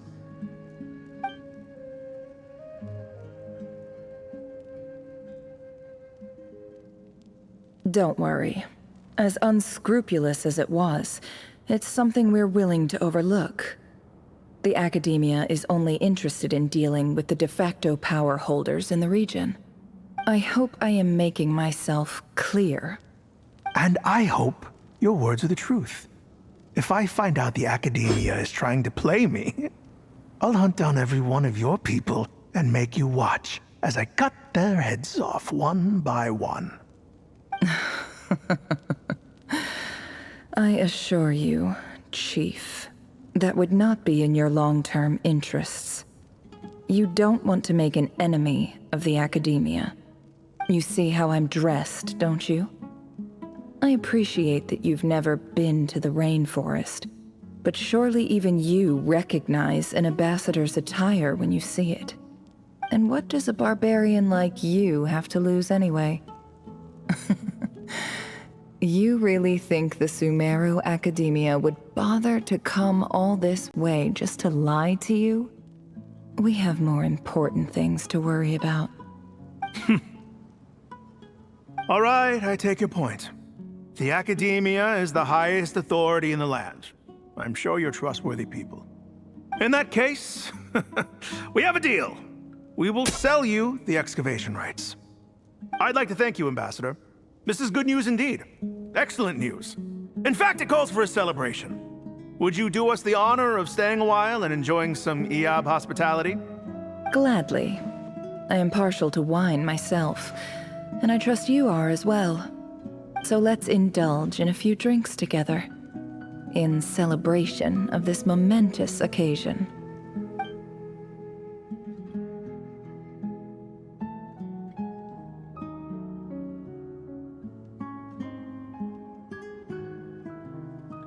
Chief! Chief, it's an emergency! It's the Unut. They've taken the well. What? Well, don't just stand there. Take it back. Yes, Chief. I have every confidence in the 𝐒𝐤𝐤𝐤's military superiority, and yet... Well, what is it? The Unut's response was alarmingly fast. The day after we reach a deal, they seize the well. This can't be a coincidence. Perhaps there is a traitor in your midst. I don't think so. I am obliged to remind you, Chief, that the Academia will only deal with the de facto power holders. If you cannot regain control over the well, I'm afraid you won't see a single mora of that 50 million. No! Please, Ambassador, just give me some time. I swear the Unut will not get away with this. That well is ours, and so is the mora. Glad to hear it. I will wait here for an update. If there is a traitor, I will find them. In the meantime, make yourself at home. I'll report back as soon as I have an update. Much obliged. Wow. All it took was a few words and I've got him wrapped around my finger. What an amazing feeling. So, in summary, Ambassador, the Academia would rather negotiate with our tribe instead of the 𝐒𝐤𝐤𝐤, yes? The 𝐒𝐤𝐤𝐤 are ruthless murderers who don't listen to reason. And now they have the gall to interfere in our research projects in the desert region. So let me ask you, Chief. If you were the Academia, what would you do? Kill them all, of course. Precisely. The Academia does not tolerate those who stand in our way. The 𝐒𝐤𝐤𝐤 have held back our academic pursuits for too long, and our patience is wearing thin. At the same time, There is simply no way that the Academia can be seen to be intervening in desert affairs. I'm sure you understand where I'm coming from.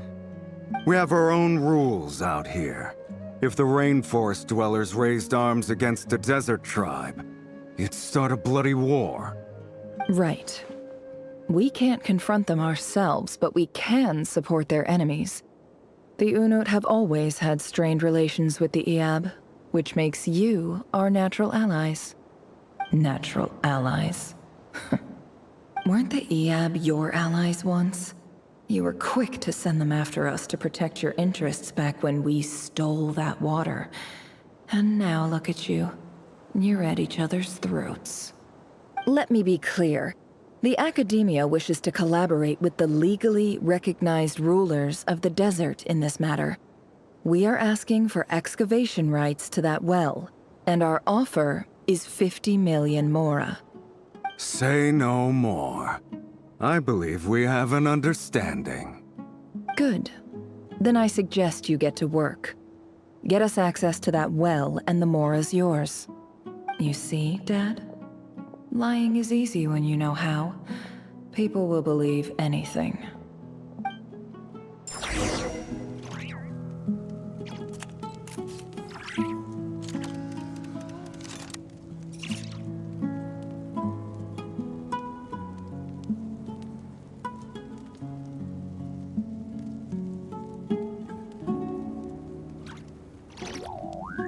Don't trust your eyes uncritically. People only see what they want to, so don't be your own fool.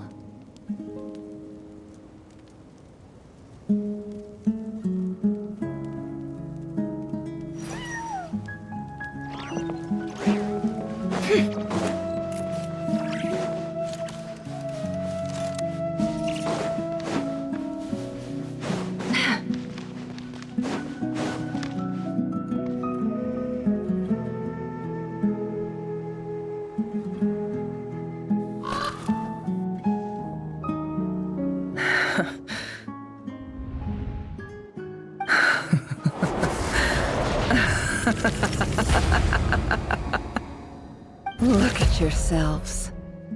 You may be vile, savage monsters, but your butchered bodies bleed like any others. You're no different. You're nothing special at all. The monsters who destroyed my home, they're just ordinary, petty human beings. What a joke. I think we're even now. Maybe I've even done the desert a favor. It's a better place without all these people around. Oh, 𝐒𝐤𝐢𝐚𝐥, my gullible fool of a father. Perhaps if you'd been as ruthless as I was today, our tribespeople would still be alive. In this dog-eat-dog world, a chief needs to be tough to survive. But you couldn't do what had to be done. So I did it for you. Nefer, it's okay. All of this is in the past now. I believe I remember you promising to remain silent. Yeah, but even so... Yehuda, is there anything you can do to ease the tension? Alright, time for a sharp turn onto a completely different topic. So, anyway, that's enough of that. When are we getting out of this place? Feels like we've been walking forever. I'm getting pretty tired. Oh, 𝐒𝐤𝐴𝐵, you tired? Yes, if we can find somewhere to sit down, I could certainly do with a rest. It's not far now. There should be a temple just up ahead. Yes. Really? A temple? That's where this story ends? I guess that's how things go in the desert.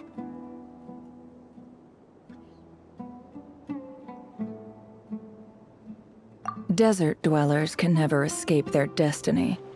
Or so everyone says. I never wanted to believe it, but looking back now, I'm as desert as they come. You mentioned a temple. What's waiting for us there? My biggest trade secret of all. Ah. Then I'm guessing it's where you got your power from. The power to peer into other people's minds. I didn't know you were clued up on any other religions. I'm no expert in the history of Sumeru, but since you come from the desert, I would imagine it has something to do with King Deshret.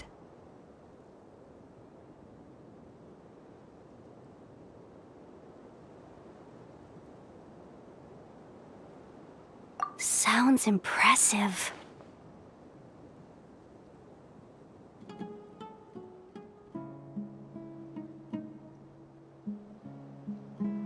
Ah, I know who you mean. General Mahamatra Sino. The spirit of Hermanubis dwells within him. That's Boss Neff for ya. She knows everything. Sino's hardly a figure of obscurity, but I know about Sethos too. What about him? Is he a big deal or something? Well, he's not a small deal, let's put it that way. Please, this is the bare-bone basics. Save the flattery. Thanks for your patience, everyone. I'm sure it's been a lot to take in. With any luck, that's our exit just up ahead.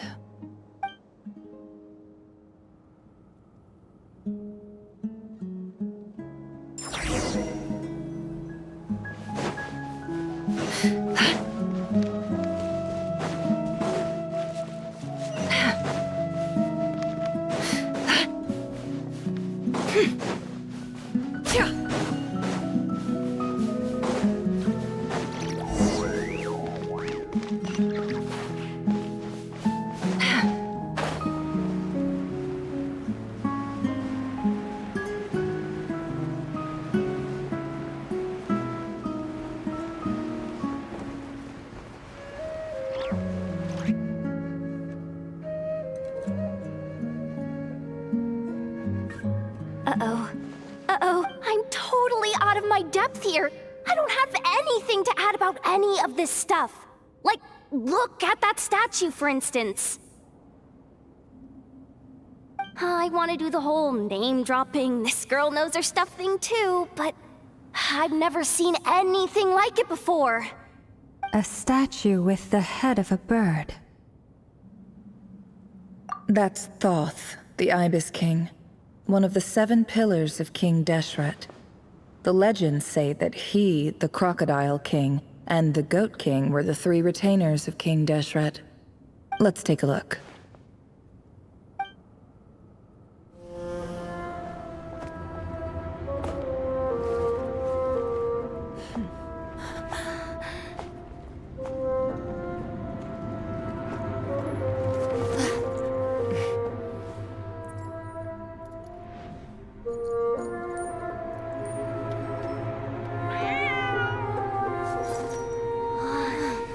It's just Ashru. So, all is well?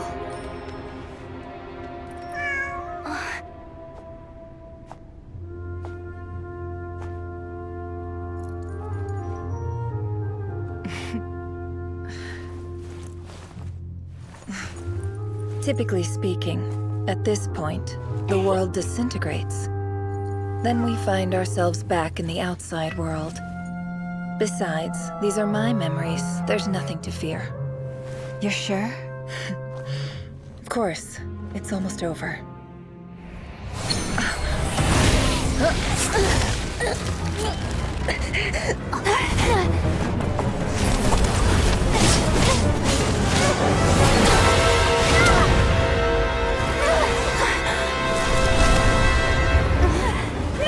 Hold on!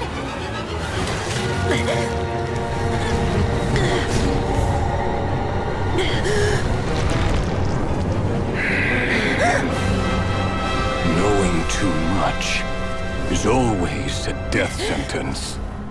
Speak for yourself.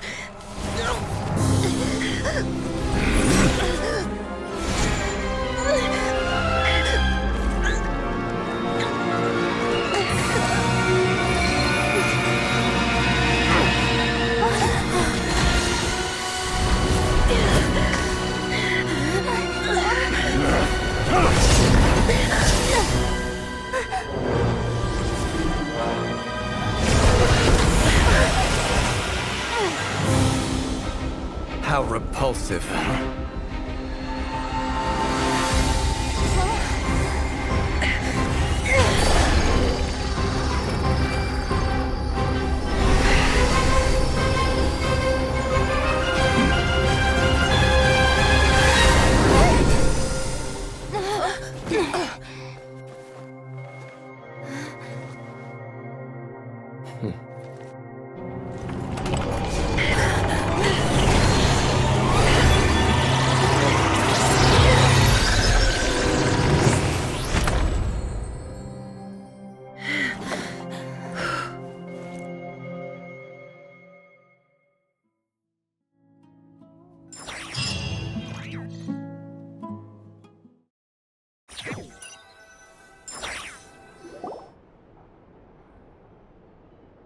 Timed that pretty well, didn't I?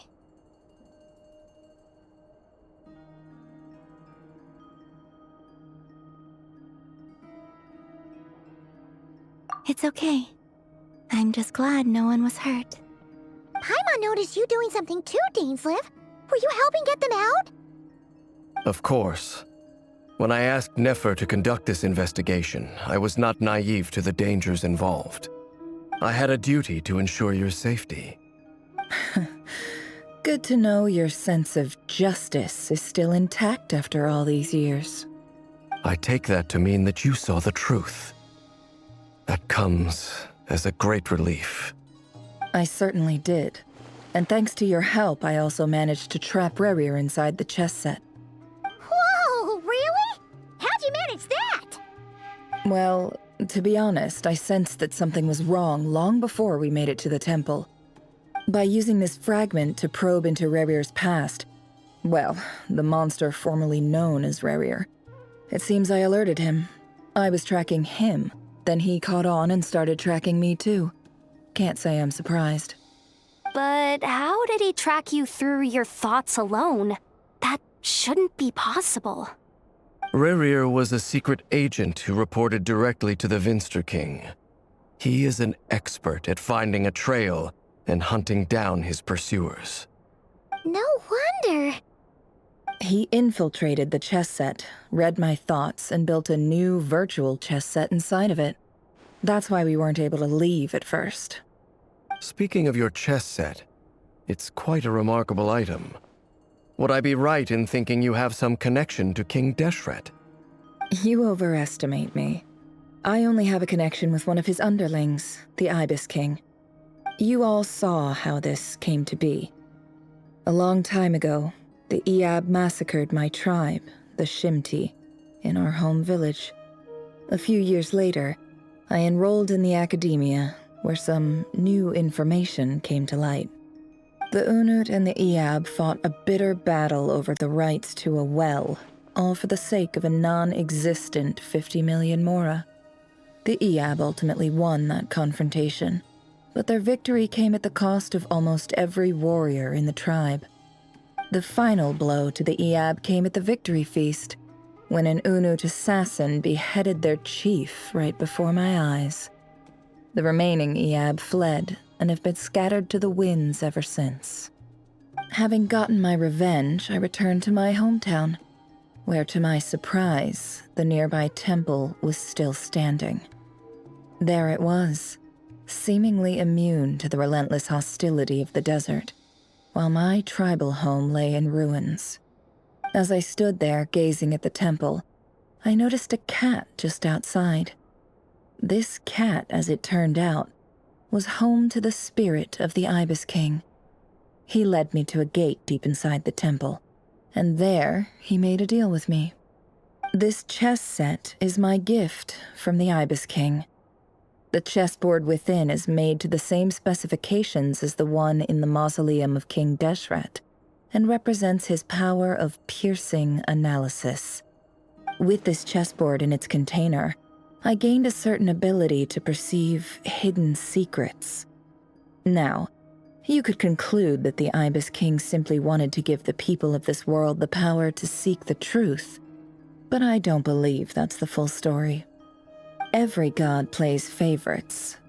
Their hearts are as fickle as any humans. Full of secrets, perversions, egotistical tendencies.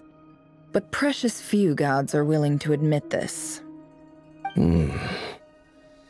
It is the same with all powerful forces, including fate itself. Their gaze falls preferentially upon a select few. As you rightly point out, this is an act of favoritism. If you're alluding to the Abyss, then yes, I agree. Gather the others. It's time to share everything I've learned.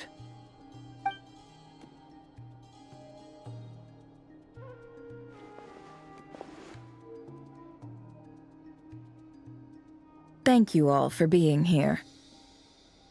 As promised, I did some further investigating into the 𝐒𝐸℔ of 𝐒∨𝐈's background.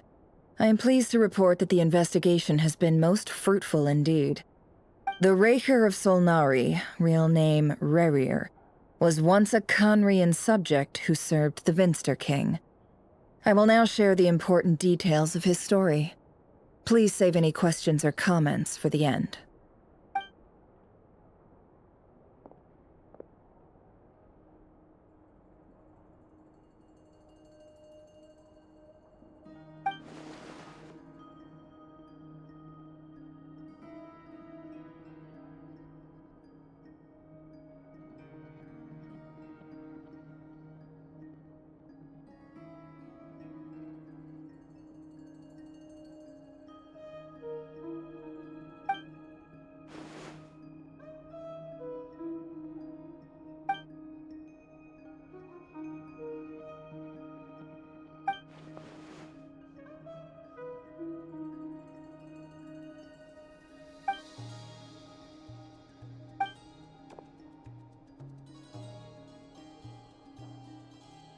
So that's why he's so obsessed with the moon. A tragic tale, to be sure. But it does not excuse his many transgressions. No matter how much Rerir suffered in the past, the fact remains that he is what we know today as the Wild Hunt, wreaking havoc upon innocent lives in Notcry. He becomes more dangerous with each passing day. If left unchecked, it is simply a matter of time before all of Teyvat suffers the consequences. This is a threat that the Knights of Favonius cannot ignore. A question for Miss Columbina. Forgive me if this is presumptuous, but have you ever seen the spatial gateway that appeared in Rerir's memory? Never. But I have heard stories of something called the Moon Gate, and this seems to fit the description. Miss Lauma, any thoughts on this? In the lore of the Frost Moon Scions, the moon is believed to hold many secrets. Some sources speak of ancient knowledge, others of a gateway to the unknown. The term Moon Gate is one I have heard before, but as is the case with all of our legends, there are no records of any first-hand witnesses. We cannot know whether it truly exists. Then back to Miss Columbina. As a moon goddess yourself, do you have some idea of where the Moon Gate leads to? Not at this stage, sorry. I do hold the power of the Frost Moon, and my strength is recovering well. I can sense that the gate would open at my command, but... But there's more to the power of the Frost Moon than that? Yes. A moon goddess has the right to open the Moon Gate, since it is a path to the moon. But as never mentioned, holding open a spatial gateway takes a huge amount of power. And right now, I need to conserve my energy to fight the 𝐒𝐸℔ of 𝐒∨𝐈. I'm afraid this is one mystery we may have to leave unsolved for now. I agree. Better to save your strength. But if you'll humor me for a moment, I have a bold conjecture of my own regarding the world beyond the gateway. I highly suspect that neither Tholindis nor Rerir made it through unscathed. The evidence pointing to this is the fact that the 𝐒𝐸℔ of 𝐒∨𝐈 exists in the form of countless fragments.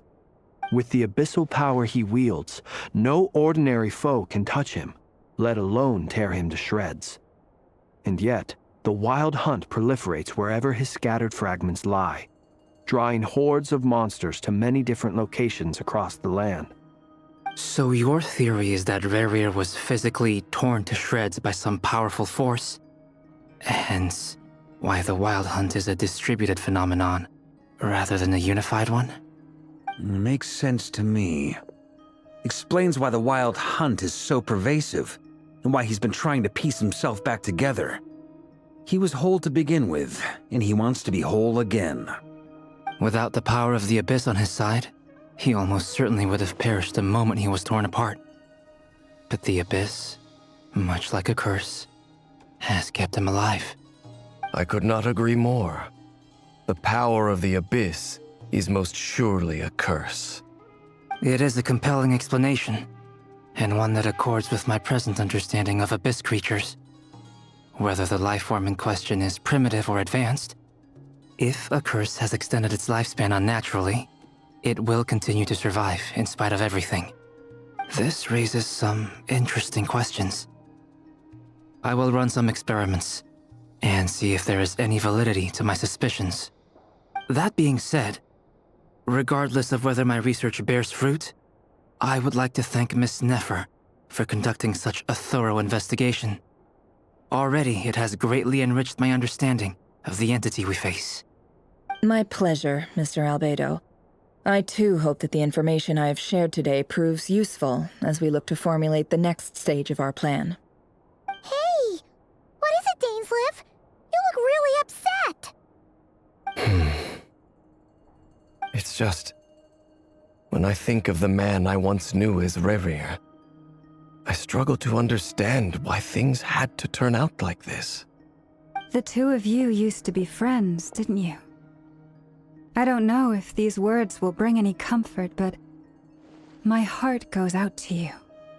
Mine too. We could never know all the hows and whys of the way things are. The moon and stars are full of untold secrets and lies, and the skies are host to many more mysteries than these alone. Yet, none of that can begin to compare with the complexity of human life. Those are the first comforting words I've heard in a long time. Thank you, both. Well, I think this is a good place to end today's meeting. I'm sure Nefer needs some time to recover.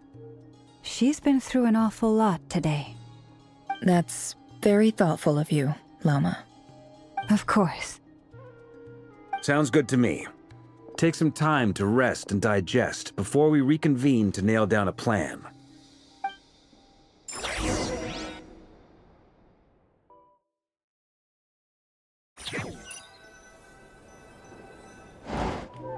Hey, is this a bad time? Hope I didn't kill the conversation. Nice room. Oh, I'm not coming in, though. Why not? It's just a hotel room. If it's all the same, I'll just stay out here. I might not look the part, but I'm technically a knight. Barging into people's private quarters isn't the kind of thing we do.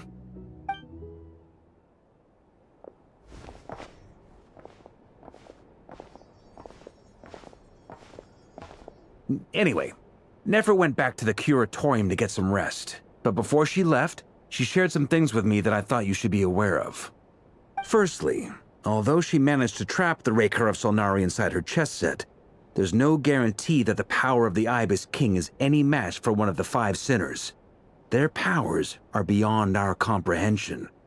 It's only a matter of time before he finds a way to break out. We have to come up with a plan and take care of him before that happens. Honestly, my mom figured that might be the case. So, how long have we got? Well, I asked her that same question. She talked for a long time, but for the most part, it seemed like she was trying to convince me how precious her chess set is, and what a long and storied history it has. It felt like some kind of sales pitch, you know? The kind where you end up handing over Mora against your will? Anyway, after all that, she finally answered the question. 2 days, at most. 2 days? Holy moly! Can we even recruit enough help in that time? That remains to be seen. Which brings me to the second issue. Dainsleif is obviously conflicted about this whole thing. But given how little time we have, there's no way we can pull this off without his help. You have some history with him, right? Do you think maybe you could talk to him for us? Great. I appreciate it. All right, on to item 3. So, Albedo, Duran, and I put our heads together and came up with a plan. Can't promise it's gonna work yet, but at least it's a start. We figured we'd bounce the idea off you first. We'll explore it further once everyone's recovered.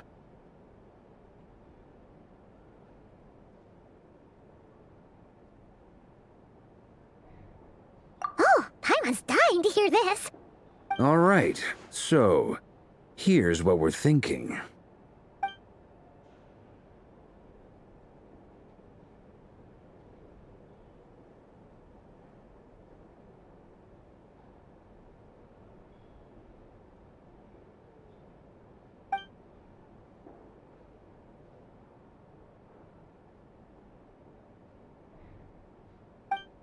We felt a little uneasy about roping you into this. I mean, firstly, you're not locals, and secondly, none of us are your boss. You're well within your rights to refuse if you so choose. Roping us in? Why would you even say that? We know the stakes here. It's all of us against the Rehur of 𝐒𝐚𝐤, or none of us stand a chance. I choose my words very intentionally, I'll have you know. I like to think there's an art to striking a down-to-earth tone even when the stakes are through the roof. Sir Varka, I have a few thoughts about this plan. I'm all ears. I think we can be more flexible with how the roles are allocated. In my view, the most sensible lineup would be like this.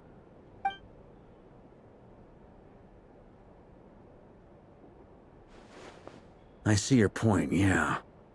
But if that's how we're going to approach this, you'd better make sure you're ready. To be clear, I don't doubt your abilities. Far from it. I just want to make sure. Are you really willing to take all this on? I want to do everything within my power. The Rehur of 𝐒𝐚𝐤 is a truly fearsome opponent, and if I do my part, it'll greatly reduce the risk for everyone else involved. Well, that tracks with what I've heard. Jean's mentioned in her letters that you're so diligent it's almost abnormal. As in, most people weigh up the risks and rewards in situations like this. But you seem to just march towards danger without a moment's hesitation. Of course, everyone appreciates a fearless pioneer.